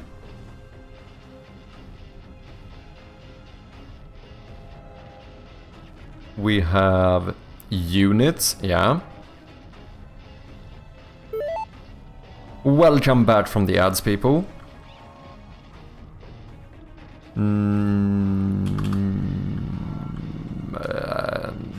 Nope. I have nothing more. Advancing 2 levels, not too shabby, not too shabby. Glad you're having fun with D&D. It is surprisingly fun. Even just with ChatGPT. Like, I think it's fair to say it's probably more fun playing with friends or whatever. But even just playing with D&D is surprisingly... Oh, sorry, with ChatGPT is surprisingly fun. Like that, like, tabletop engine or whatever for ChatGPT works surprisingly good. Aline, welcome in. I thought you were going to say you haven't been able to stop making the side project. No. We have stopped. I have done nothing but productive work on Shroud of Gloom today. Yes.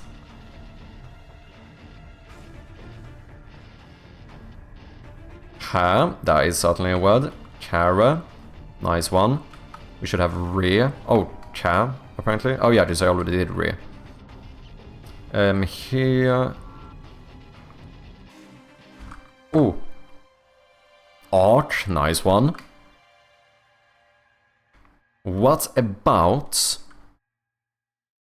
1, 2, 3, cage?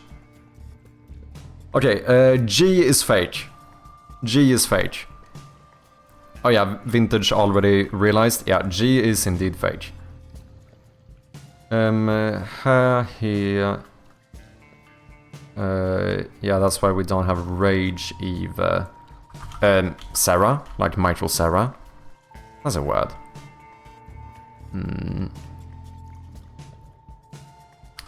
Rare. Rhea. Isn't that a name? In that case, Sarah should be one as well. Racer.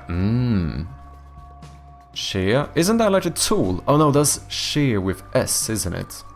Like what you use to like cut or trim a sheep or whatever. I think that might be with S. Ooh! Ah shit, no! I misspelled it. I was gonna take each as well. Good one. One away. Wait, can we do it? Oh, fuck. Oh, we still got 3 stars. Not too shabby. Moonies MVP. Then we had Warlord and Eileen Rude. Currently in the very top, the general rankings, we have Moonies, myself, and Wolfeat. What level are we on? Up next, 15. Okay, I think we're gonna start getting a few hidden letters now. Or a few, I mean, we're gonna get one, I think. A hidden and a fake one. Indeed, indeed.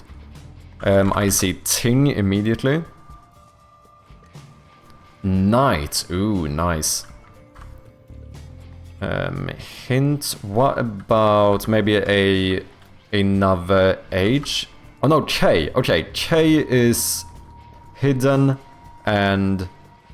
which means we think, don't we? No, because... Wait, why? Oh, because I was locked? Yeah. So J is fake.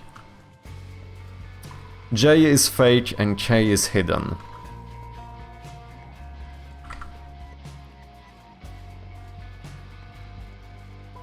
Thin, knit, change, shit, I was about to steal it.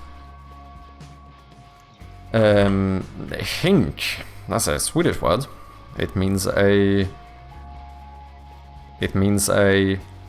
hink, that's a... It's a... Holy shit, why can I not remember what hink is in English? Harry Dree, welcome in, man. Bucket, thank you very much. Thank you very much. Bucket is indeed the word I was looking for. Okay, one more. We have a 5-letter word left. Maybe something like... Do we have thing? We don't. Dang, just before you, man. Dude, I'm closing in, Moonies. 1 point away. 1 point away. I'm gonna get you, man. Ooh, shit. Ladies and gentlemen, this is about to get difficult. Level 20, not only do we have hidden letters and fake letters, but we will also have hidden words, which means that any word someone types will be hidden. It is a extreme fucking race in difficulty. But let's do the best we can. I see words like, I think tight is a word, maybe? Tile, time, maybe? Shite. Wolfried said mitten, which means we have a hidden N. We have a hidden N. So we have stuff, I don't know, is tine a word? Oh shit, it's only 5 letters as well. Shit. It's only 5-letter words.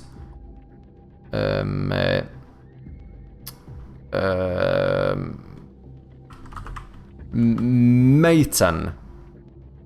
Intimate, nice one. No, I only see 4-letter words. Is T fake? No, just mitten was correct. I don't know what's fake, and... Wait, what did Warlord get? Imitate?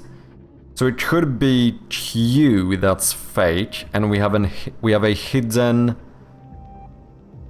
N.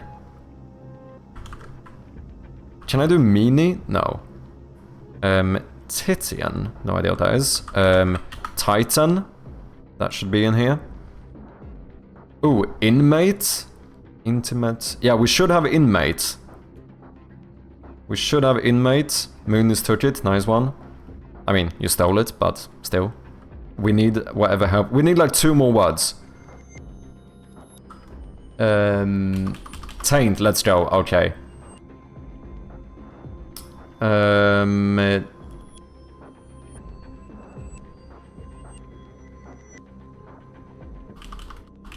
Anime, nice.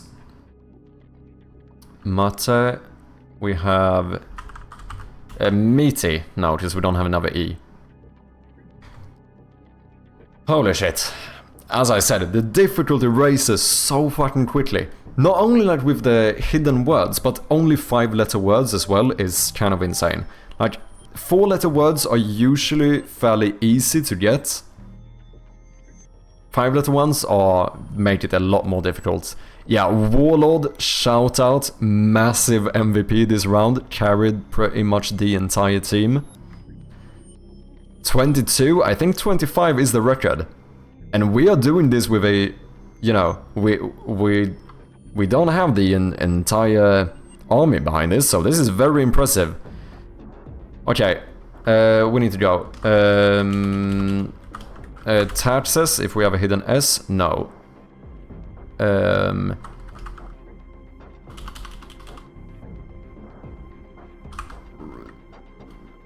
Rents with an hidden S, no. Grant, okay.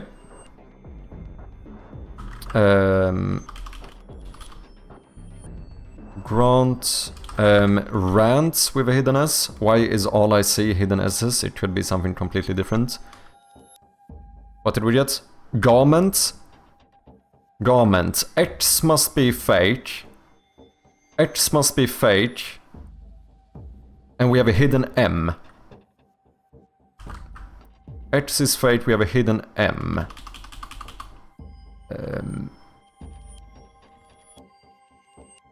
Maran.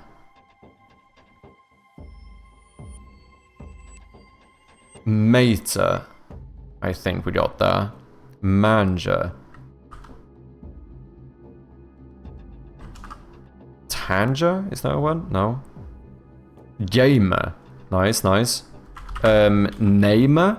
Someone who names something. Okay, we're doing good so far. Great. Was magnet in there? Oh shit, I'm locked. Magnet sounds like it should be correct.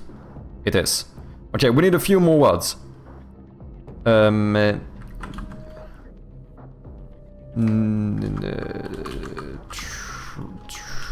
Treen. Meant, nice. Turja, did we do it? Oh shit. Fuck, I can't see the letters. You can still throw in words. Ramen, fuck.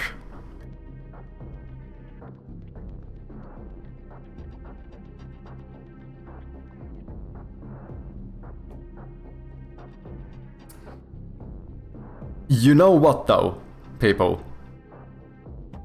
For the amount of people playing, getting to level 22 is fucking insane. That is... I am very impressed. Shout out to Warlord, yet again the MVP in the difficult levels here. Not too shabby. That was... You know what? I am impressed. I am impressed. I did not think we were gonna make it this far. In the last 5 seconds, damn. You know, we were not too far off. As I said, what is the... 26 is our current record. We got to 22. Gamer we did type. I think Vintage took Gamer. I think. Yeah, I think Vintage took Gamer.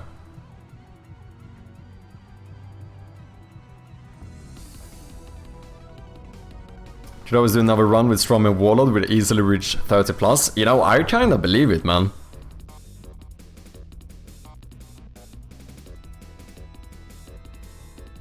I'm working on Twitch integration solution for Chirpy. Oh damn, cheers man.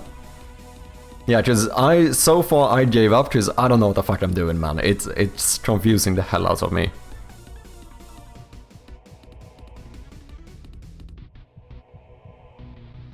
I missed the game. Welcome in, man. Okay, you know what? I do need to head out pretty soon. Oh, has this loaded? Oh shit, they're even falling through. Hey, Warlord, thank you very much for the follow. I think... Can I end this? It doesn't say that it's not responding, but... Oh, something happened. Let me see if I can end it. I might... Oh, sorry, you guys can't see what I'm doing. I might have accidentally tried to spawn in like 2,000 marbles at once, all with continuous detection and stuff. Pop over to my chat and type join, of course.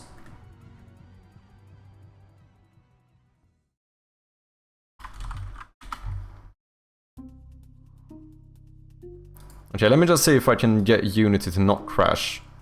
And then we could run another one, since we have a lot of people who usually performs very well in this. I'm just gonna quickly check if I can get this mess to actually start working.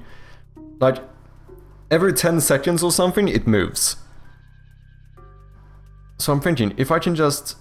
That must be that it unfreezes for a second. So if I can somehow manage... Oh, wait, rather than doing that, I should try to pause the game. Oh! Okay, we did it. Holy shit. Okay, 2,000 should probably be a limit. You know what? We should actually make a limit here. I don't know how far I can go. Let's see, we have 20 in here. What if we do... 50 for each person should take us to 1,000.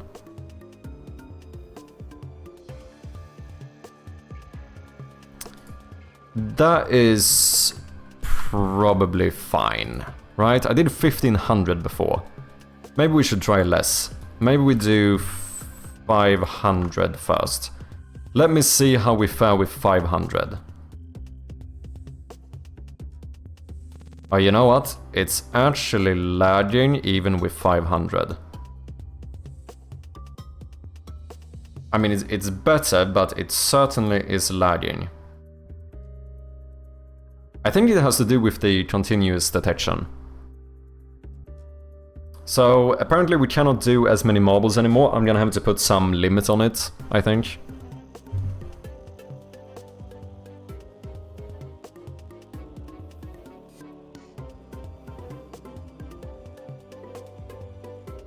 Oh.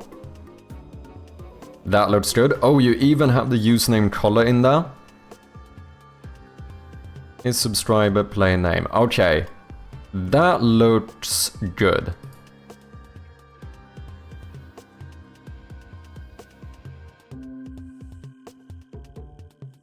Didn't it work with 1,000 plus marbles? Yeah, I did it with 1,500 marbles before, but I think after I started adding like continuous detection and stuff for collisions, I don't think at the very least my PC can handle it anymore.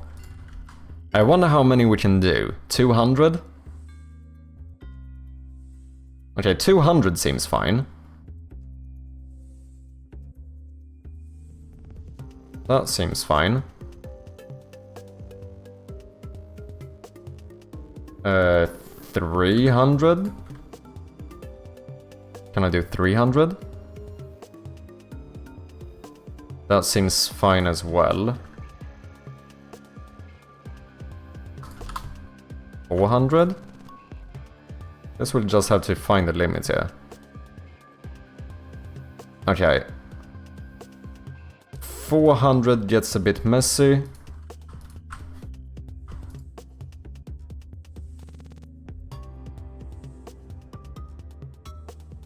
$300 seems fine. Yeah. It seems like with continuous collision detections and all of that new stuff, it seems like 300 might be the new limit.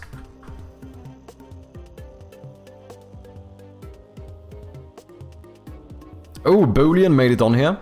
Harry Cat, you're in the top as well. So yeah, we definitely made the game less optimized. But if the marbles are gonna behave correctly, I think we might need continuous detection. Question is if we need... If two things are colliding, do both need continuous detection? Because otherwise that should be a way of sorting it out.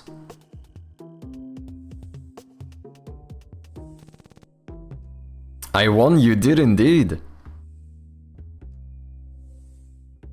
Pass a name or an RGB code, like FFAACC. Okay. So then we should even make it so that the marbles gets the colors of the users or whatever. Because while you get the game working, do a full build, it will run way better than the editor. Yeah, that might be a good shout as well. Because I also think... Can I show my FPS here? Show FPS. 140. I wonder if lowering the frame rate would probably make it a lot better as well.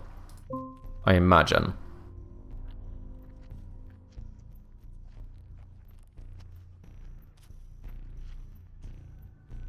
Yeah, just here we're also running it inside the editor. You might be right, that might have a pretty big effect.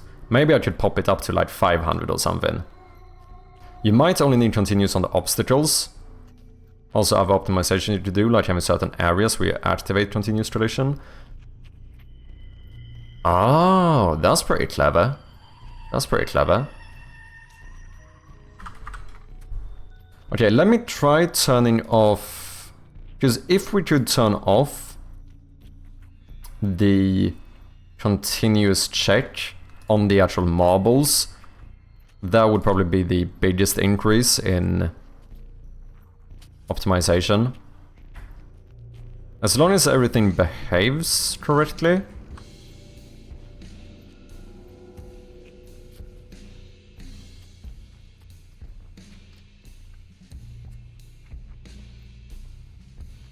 It does look fine here. I see no glitch. Oh! Moonies did fly out of the map though.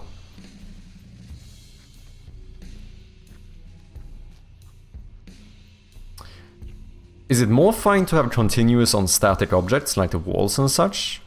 Maybe.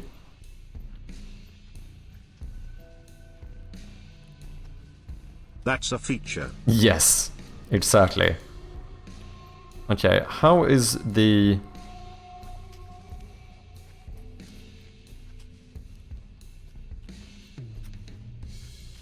The flippers seem to be working.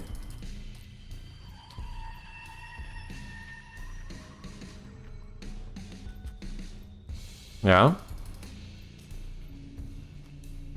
Okay, a lot of people are flying out though.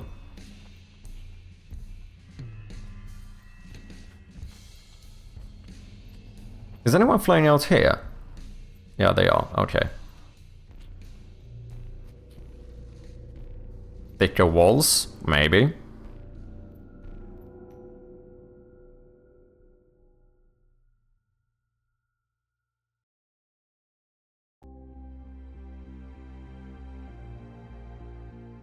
I don't think Twitch exposes your username color, or at least the API I'm using can't access it, so I just have the color parameter.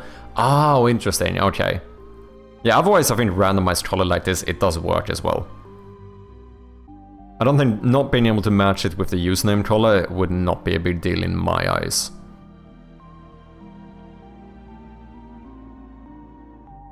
I'm not sure it is more fun with more marbles per se. No, I think you have a point as well.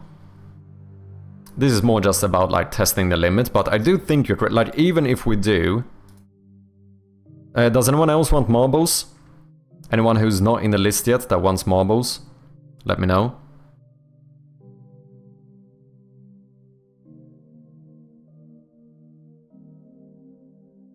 Because if we do like... You know, we should do like 1 default. And do like 5 for subscribers or something. I'll take a marble, let's do it. Let's throw in ponds here. We also have a whale.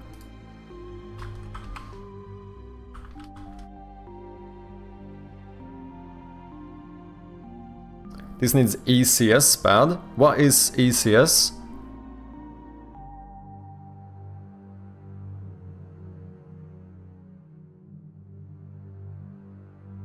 I haven't load tested it, so I don't know what happens if a bunch of people all do the command. I guess we'll have to see. Gotta head to bed, buddy. Have a good one, chat. No worries, Vintage. Thank you very much for dropping by. Always nice to have you. Have a good night, man. Oh, DOTS. I have heard of DOTS. Entity Component System. Yeah, so I know that one is... That is some system to make, like, a lot of objects more optimized, I think. Right? But if you're doing some massive survivor light or something, you would use it. Which does make sense here. How difficult is it to implement? Okay, let's try this. So now we're doing 1 marble for non-subscribers and we have 5 marbles for subscribers. So this is kind of to check whether this is still fun to follow, which I think it is. I think Wolfit has a point that more marbles doesn't necessarily mean it is more fun. The ability to have a lot of marbles could still be a good thing. Like, it's not a bad thing to be able to have more, but I think you're correct in that you don't necessarily need more to make it fun. Doing another words on stream, or should I head to bed? It depends. Do we have Warlord and Strom in here? Because if we have Warlord and Strom, I feel like we might actually be able to beat the record.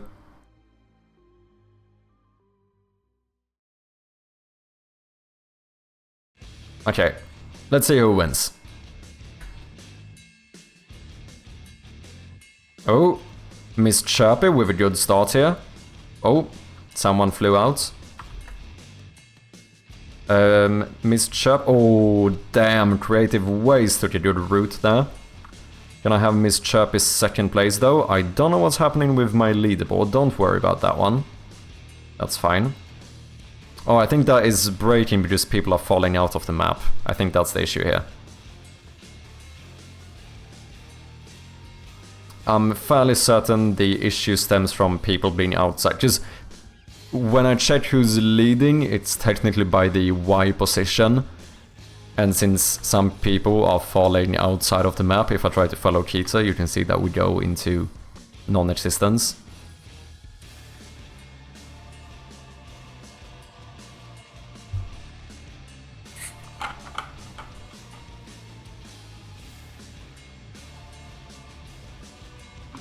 Oh, that's a good one too. You could also check speed per marble. If a marble velocity goes over X speed, you set it to continuous collision. That is a very clever one too.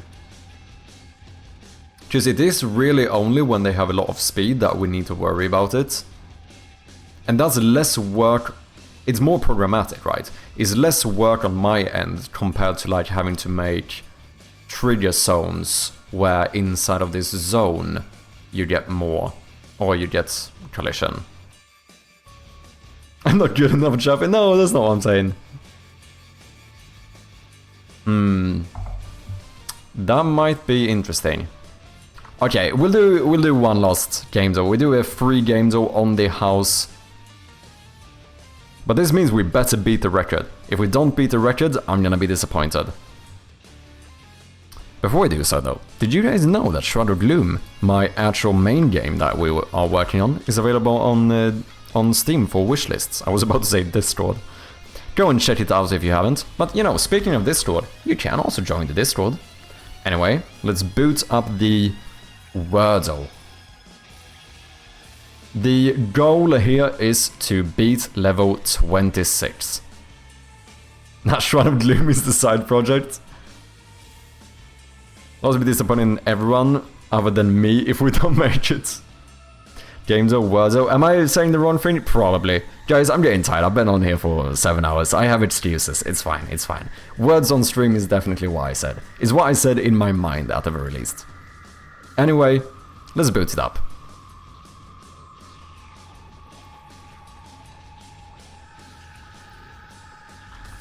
I mean, we have cart.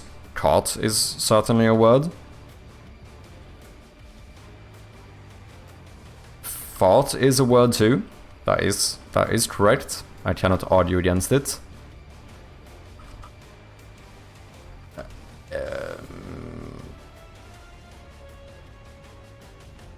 Trier. Trier.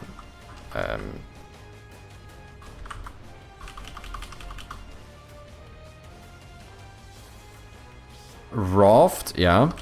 Oh, which means we have craft. Sorry, Muniz.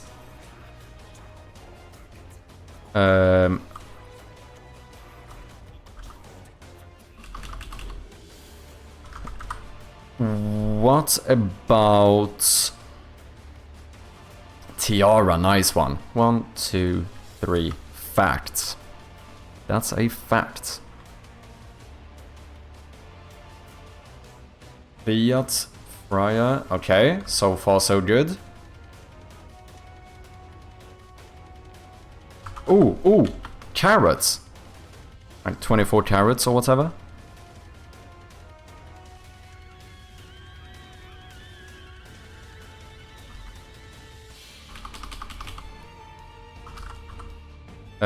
Tariff has 2 F's, doesn't it? Tariff. Yeah, I think it does. Did we have raft? We do have raft. Fract. Ooh, crate? No, we don't have an E. Okay, so far so good. You know, it doesn't matter if you win by a long shot or by a short shot. As long as you win. Yes, write that down, ladies and gentlemen. Chubby excels at level 1. Yeah, but this time you ain't catching up with me, Muniz. It ain't happening. Vite? Oh, Vita? Vitae, okay. Native. Teen? Tina. I'm locked. I don't know why I'm trying. Vent. Oh, sorry about that one. Vein, yeah. Vine.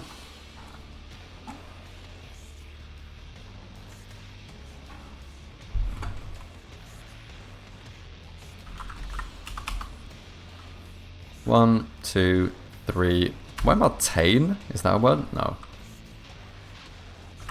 Teen. I already tried teen. Never. A cooler way of spelling never? No.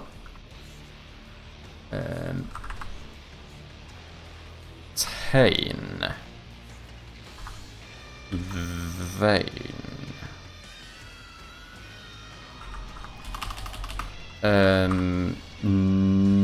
Night.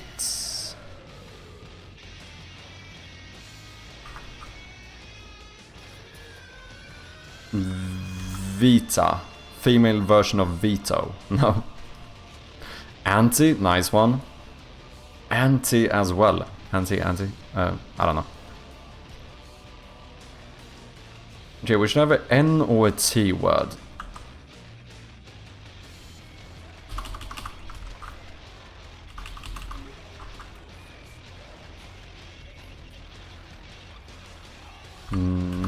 No, I don't have it.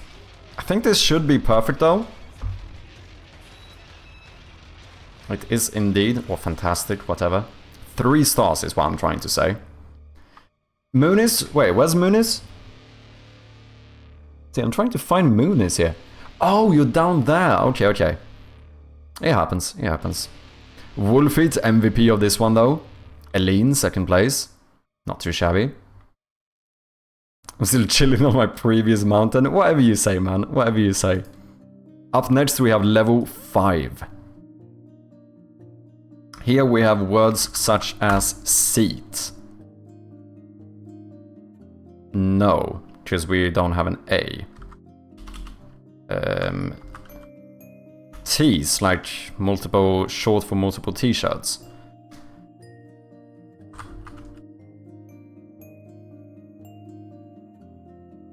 We have words such as trees, reset, nice one. I don't think this one counts. Yeah, everyone, I remember I tried cert at some point as well, like short for certification, but I don't think that's in here. Secret, nice.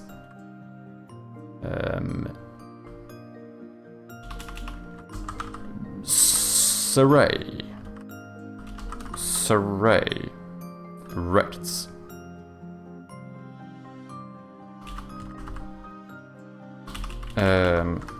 Oh, Sia. Oh no, Elena already had it. Never mind. Stree. What about streets? No.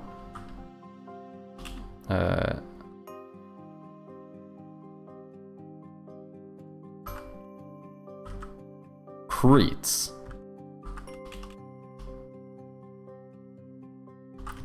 Rest we already have.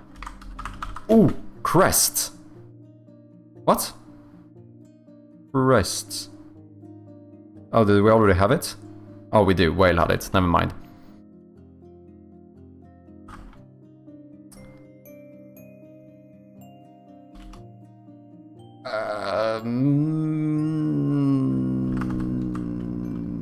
Seed. Reese. No. Okay. Good reminder, you can actually enter words while it's syncing.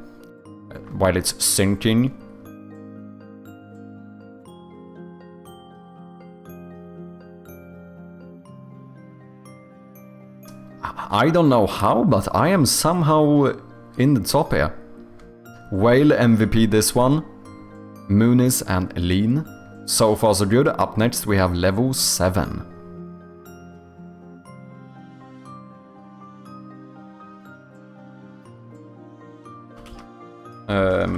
Tier.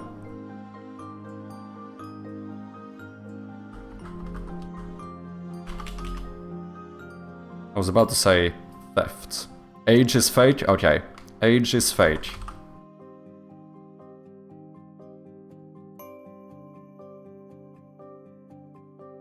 One, 2, 3, boom. Fear? Wait, why is fear not in here? Are you sure? No, F is fake. F is fake. Wait. Who tricked me? Muniz trying to get higher up on the leaderboard by cheating. It's official. Rear.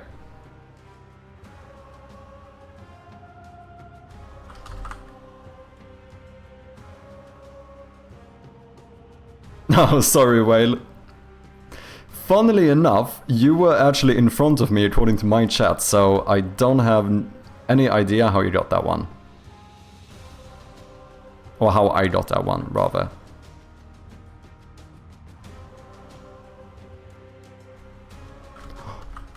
Oh no, fuck.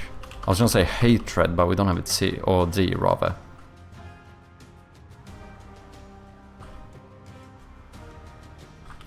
There.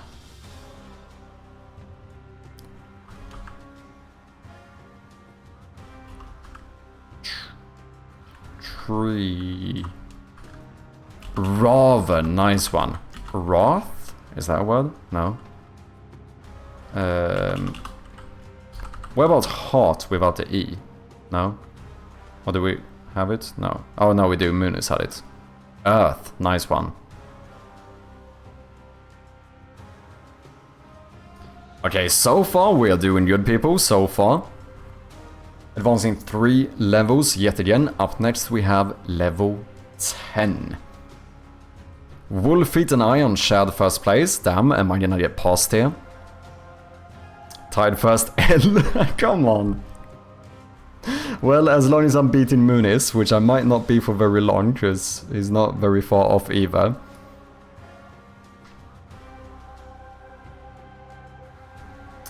Here we obviously have words such as coop. Yeah, exactly what I was gonna say.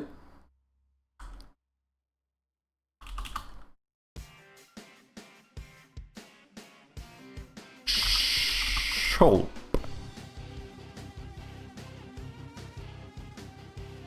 Hole. Oh, is age fake? I think age is fake. You'll... Hole.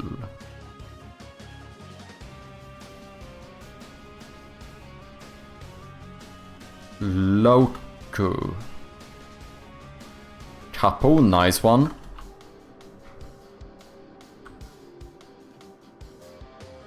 Coop, clue, cope, nice.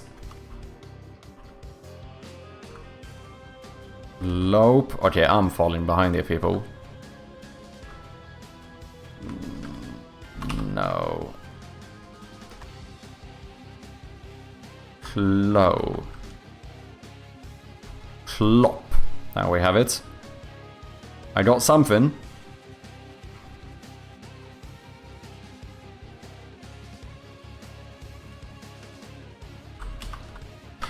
Pool.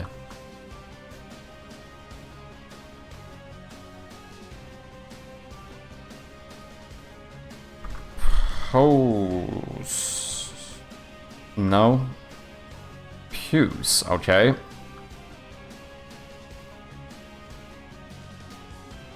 Cool. Loop, nice one, fantastic. Advancing 5 levels this time. Up next, level 15, we're gonna start getting hidden words now. I mean, Moonies is ahead of me now. That is true. However, I want it to be noted that Moonies did cheat and tell me age was fake in the other one when it actually wasn't.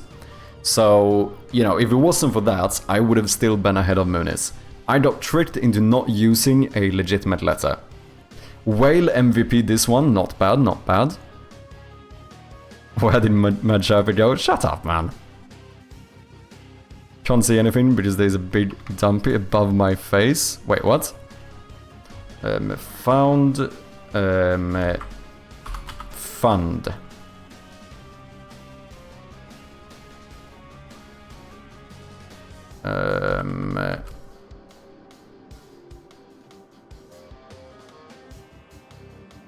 Loud. Okay, is L fake? I think L is fake. Fondue. Yeah, you didn't think I was gonna get that one now, did ya? Which means that E is hidden. I think L is fake and E is hidden. Dole. Foul. What did I say? No, did I say L was... Fuck, I don't remember now. E was hidden.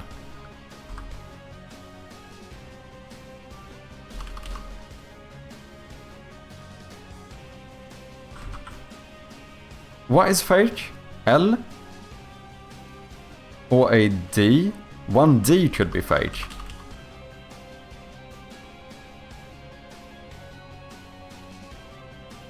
But no, loud wasn't a word, so I think L is fake. Yeah, L is fake. Done. Sorry guys, I was getting confused there for a moment.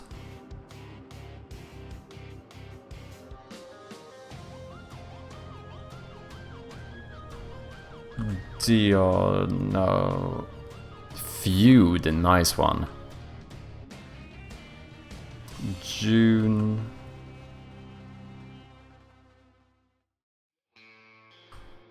Dove. Dode. Not too shabby, not too shabby. Evron MVP. Wolfeed second. Wolfeed overall MVP. Oh, wait a minute, wait a minute.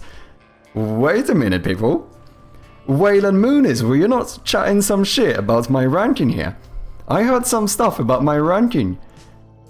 Where is Whale and Moonies now? Huh? Where's Wailing Moonies now? I don't see you up here. I'm hanging out with Wolfeet. We're hanging out in the top. Here we have words such as dine with a hidden N. Shall we so man? Nah. We have words. Oh shit! It's 5 letters only. 5 letters only. Exits. Okay, I think I found some hidden or fake letter. I don't know which one. Exits. X is fake. X is fake. Sided. Sides. Tides.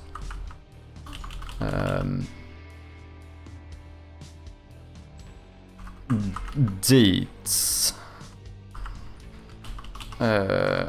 Seeds. Shit.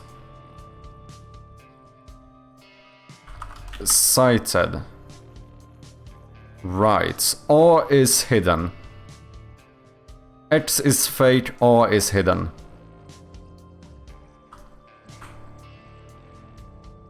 Stride, nice one. What about tried? No. Tried, yeah, nice one, nice one. Tired. Tired. Okay, we need a few more here. Rides, nice one. Come on guys, we can do it. Tires.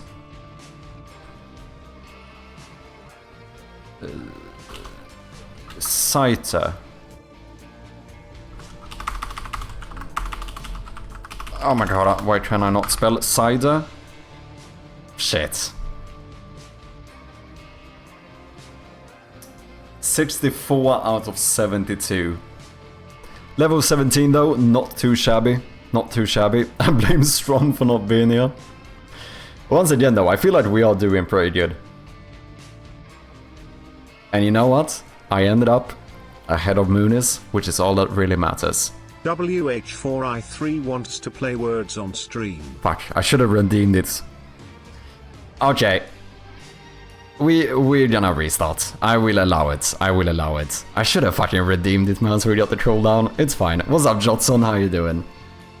Perfect. Nice one. I thought you said this was perfect, but apparently not.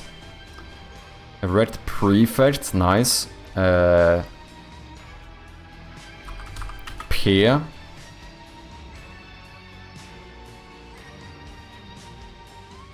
Tree. Yeah.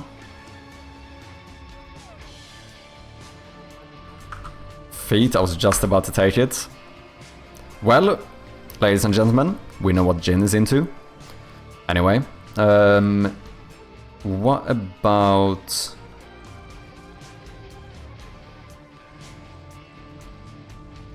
Oh wait, I'm stealing it.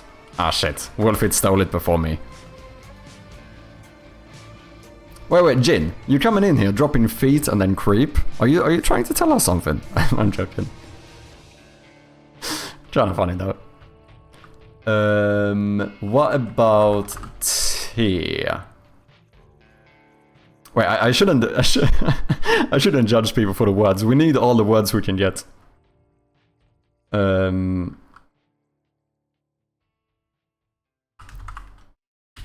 Purse. Fret, nice one.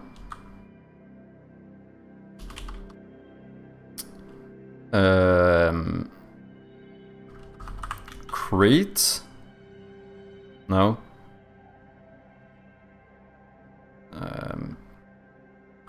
Pete? Pete. Reet. So Pete is not a word, but pizza is. Outrageous. Outrageous, that's all I'm saying, man. Absolutely outrageous.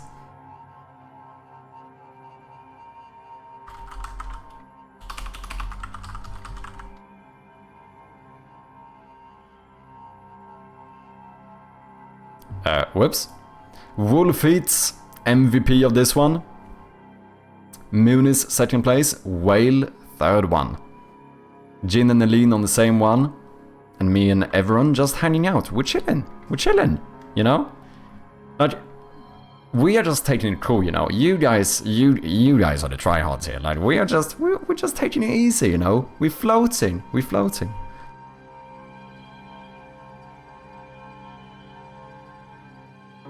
Where's that chirpy guy? Yeah. Come on. Really focused.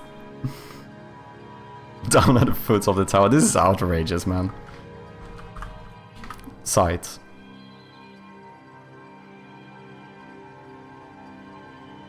Scent. Nice one.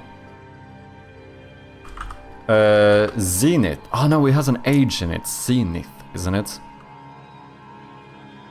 Zinc, Tine, Sign. Holy shit, that was a good round. Fucking hell. What was that, like 12 seconds or something? Perfect round. Jin as the MVP. Eileen second, Wolfeat third. Wolfeat and Jin on shared first place. Where did Jin come from? Yeah, Jin bolted up the leaderboard. Let's keep running. Here we have words such as a pair, primary, nice one.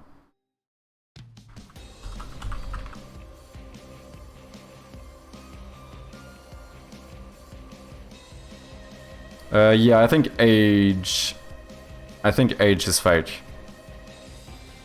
Prima? No. Because someone did hair, right? Yeah. Age is fake. Mary Perry, nice one.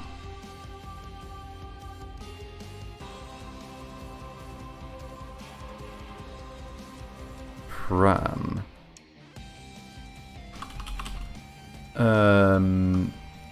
Pray. Marry? No? No? I stole it. I'm not even proud, but I'm gonna admit it. I stole the word. Yeah, I saw Jin typed it. Jin didn't get the point. Jin was locked. Now it's my word. You know, sometimes shit like that happens. It's for the greater good, you know? We need to get a lot of words out there quickly, you know? It's not cheating if it's co-op. Yeah, write that one down, ladies and gentlemen.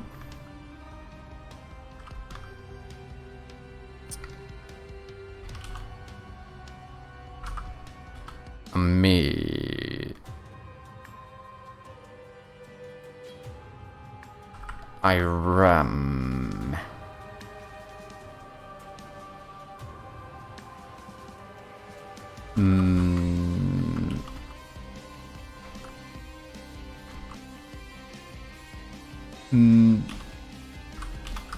No. 3 levels, let's go. Next up we have level 11. Jin MVP yet again. Look at that. Overall, taking the #1 spot. Got a Wolfeat second and Whale third. So far so good. Muniz slowing down.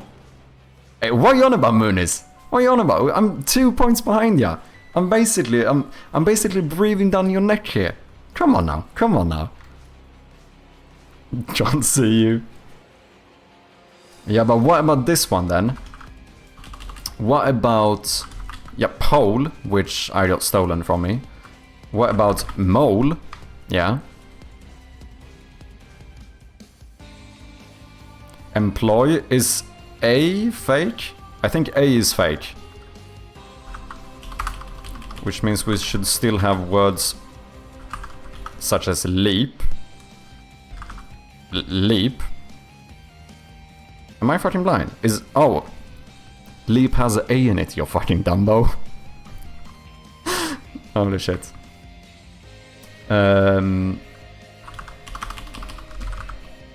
Plea. Also has an A in it. Am I being a Dumbo here? What is going on? Home. Poem, yeah. Mope? Oh, we already had Mope.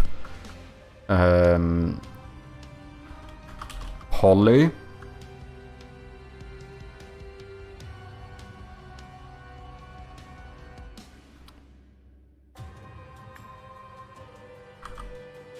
Homie.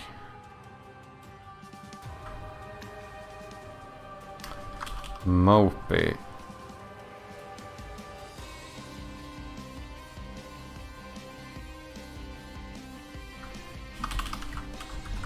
Holm. Helm.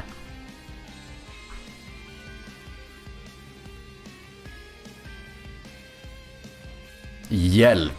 Nice one. Another perfect round. Jin, absolute legend here. 53 stars. Yelp. True. Look at that. Jin carrying the team. Holy shit.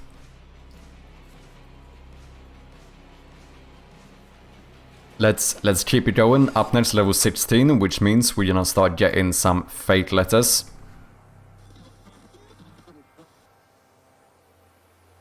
Here we obviously have words such as feet. No. Oh, it's 5 letters only. Fates. Half stolen. I saw fate. I had an S. It's fine. Do we know the fate letter? Maybe an F could be. I think we've had all the other ones. I think one of the F's are fate.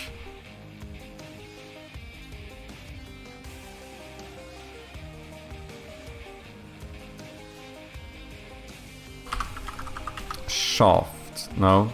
Calves, never mind. F is not fate. Which means... Wait, we've used... Oh, I is fate. I is fate. Yeah. Staff. Effects. Nice one. Which means we have effect as well.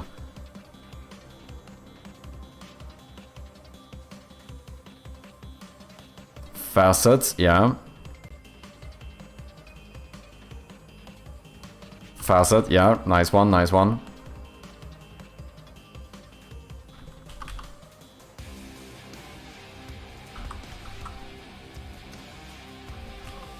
Hidden E. Feet. Feet is already plural, so no. But seats. Notice we don't have 2 S's. Feet. There we go. Ads. What level are we on? I think we have to skip this one.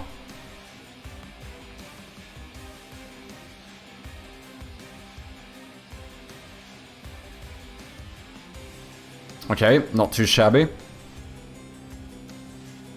Not too shabby. Advancing 2 levels. Up next we have level 18. Jin still MVP. Moon is barely played in this round, but, you know, he's... Oh, wait. Ooh. Ooh, what happened here? You know, it's fine. It's fine. Doing well, I'm cheering you all on, yeah. 5 letters only, shit. Or 5 letters and up, rather. Baron.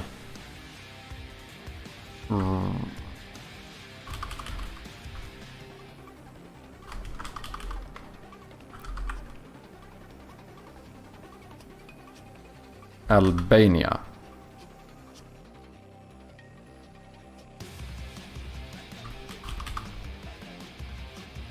Lass.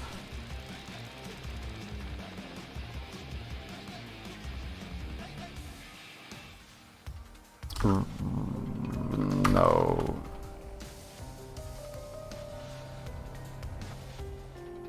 Kling. Can. Okay, nice one. We have something. Brain. Okay, so B is fake. I think B must be fake if brain wasn't a word. Canal, nice one. Does that... No, we still haven't found it. Cabal, isn't that a word? Cranial. Nice one. Does that tell us something? No, we still don't know the hidden letter, do we? Crania. Drain. Drained. Oh shit, wait, it's a D. It's a D. Cardinal. Ah shit. That was a difficult one. That was a difficult one. Oh yeah, Drain told us about D, right. Not too shabby. Not too shabby, ladies and gentlemen. We've been doing pretty good today. Jin, absolute legend in this one. GG, time to sleep. That is very true. So is it for me, unfortunately, ladies and gentlemen. It is time for me to head out of here. It's been a good one. We've gotten some progress done. Maybe not in Shroud of Gloom, but you know what? You know what? We've done pretty good. The Twitch stuff absolutely broke me, but other than that, we've gotten some progress done. Game isn't as optimized anymore, but that's fine. That's fine. It seems like in the editor I can do like 300 marbles, which I think is pretty good. Who should we head over to today? First of all, of course, if anyone hasn't, if you've been enjoying the stream, make sure to click that little follow button down there. Of course, make sure to check out my main game, Shroud of Gloom on Steam. Join the Discord if you haven't. Alright, everyone, thank you very much for hanging out, everyone. Good to have ya. Let's see, I don't have that many people live. We do have a Big Boy Games official. I don't think I've raided him before.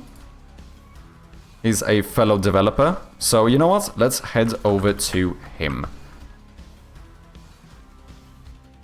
Image of Herald from Hollow Knight. I don't know if that will mean anything to me. I haven't played any Hollow Knight.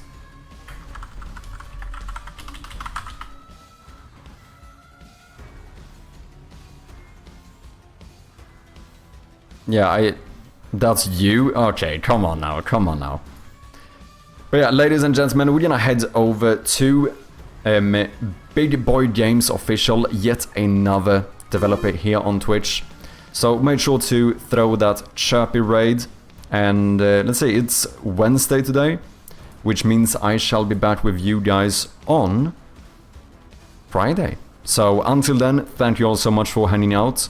I truly do appreciate having you guys here. Shout out to all the new followers. We got Creative Waste with a raid. We had Strom with a bit. We had Verity and Jin, as well as Coding Gree with the resubs. Truly does mean a lot, so thank you all, and yeah, I'll catch you guys on Friday. Don't forget to check out my devlog if you miss me too much, or my other YouTube stuff. There's things up there. Go and check it out if you haven't. Until next time, have a good one. It's been a good time, as always, and I'll see you next time. Cheers.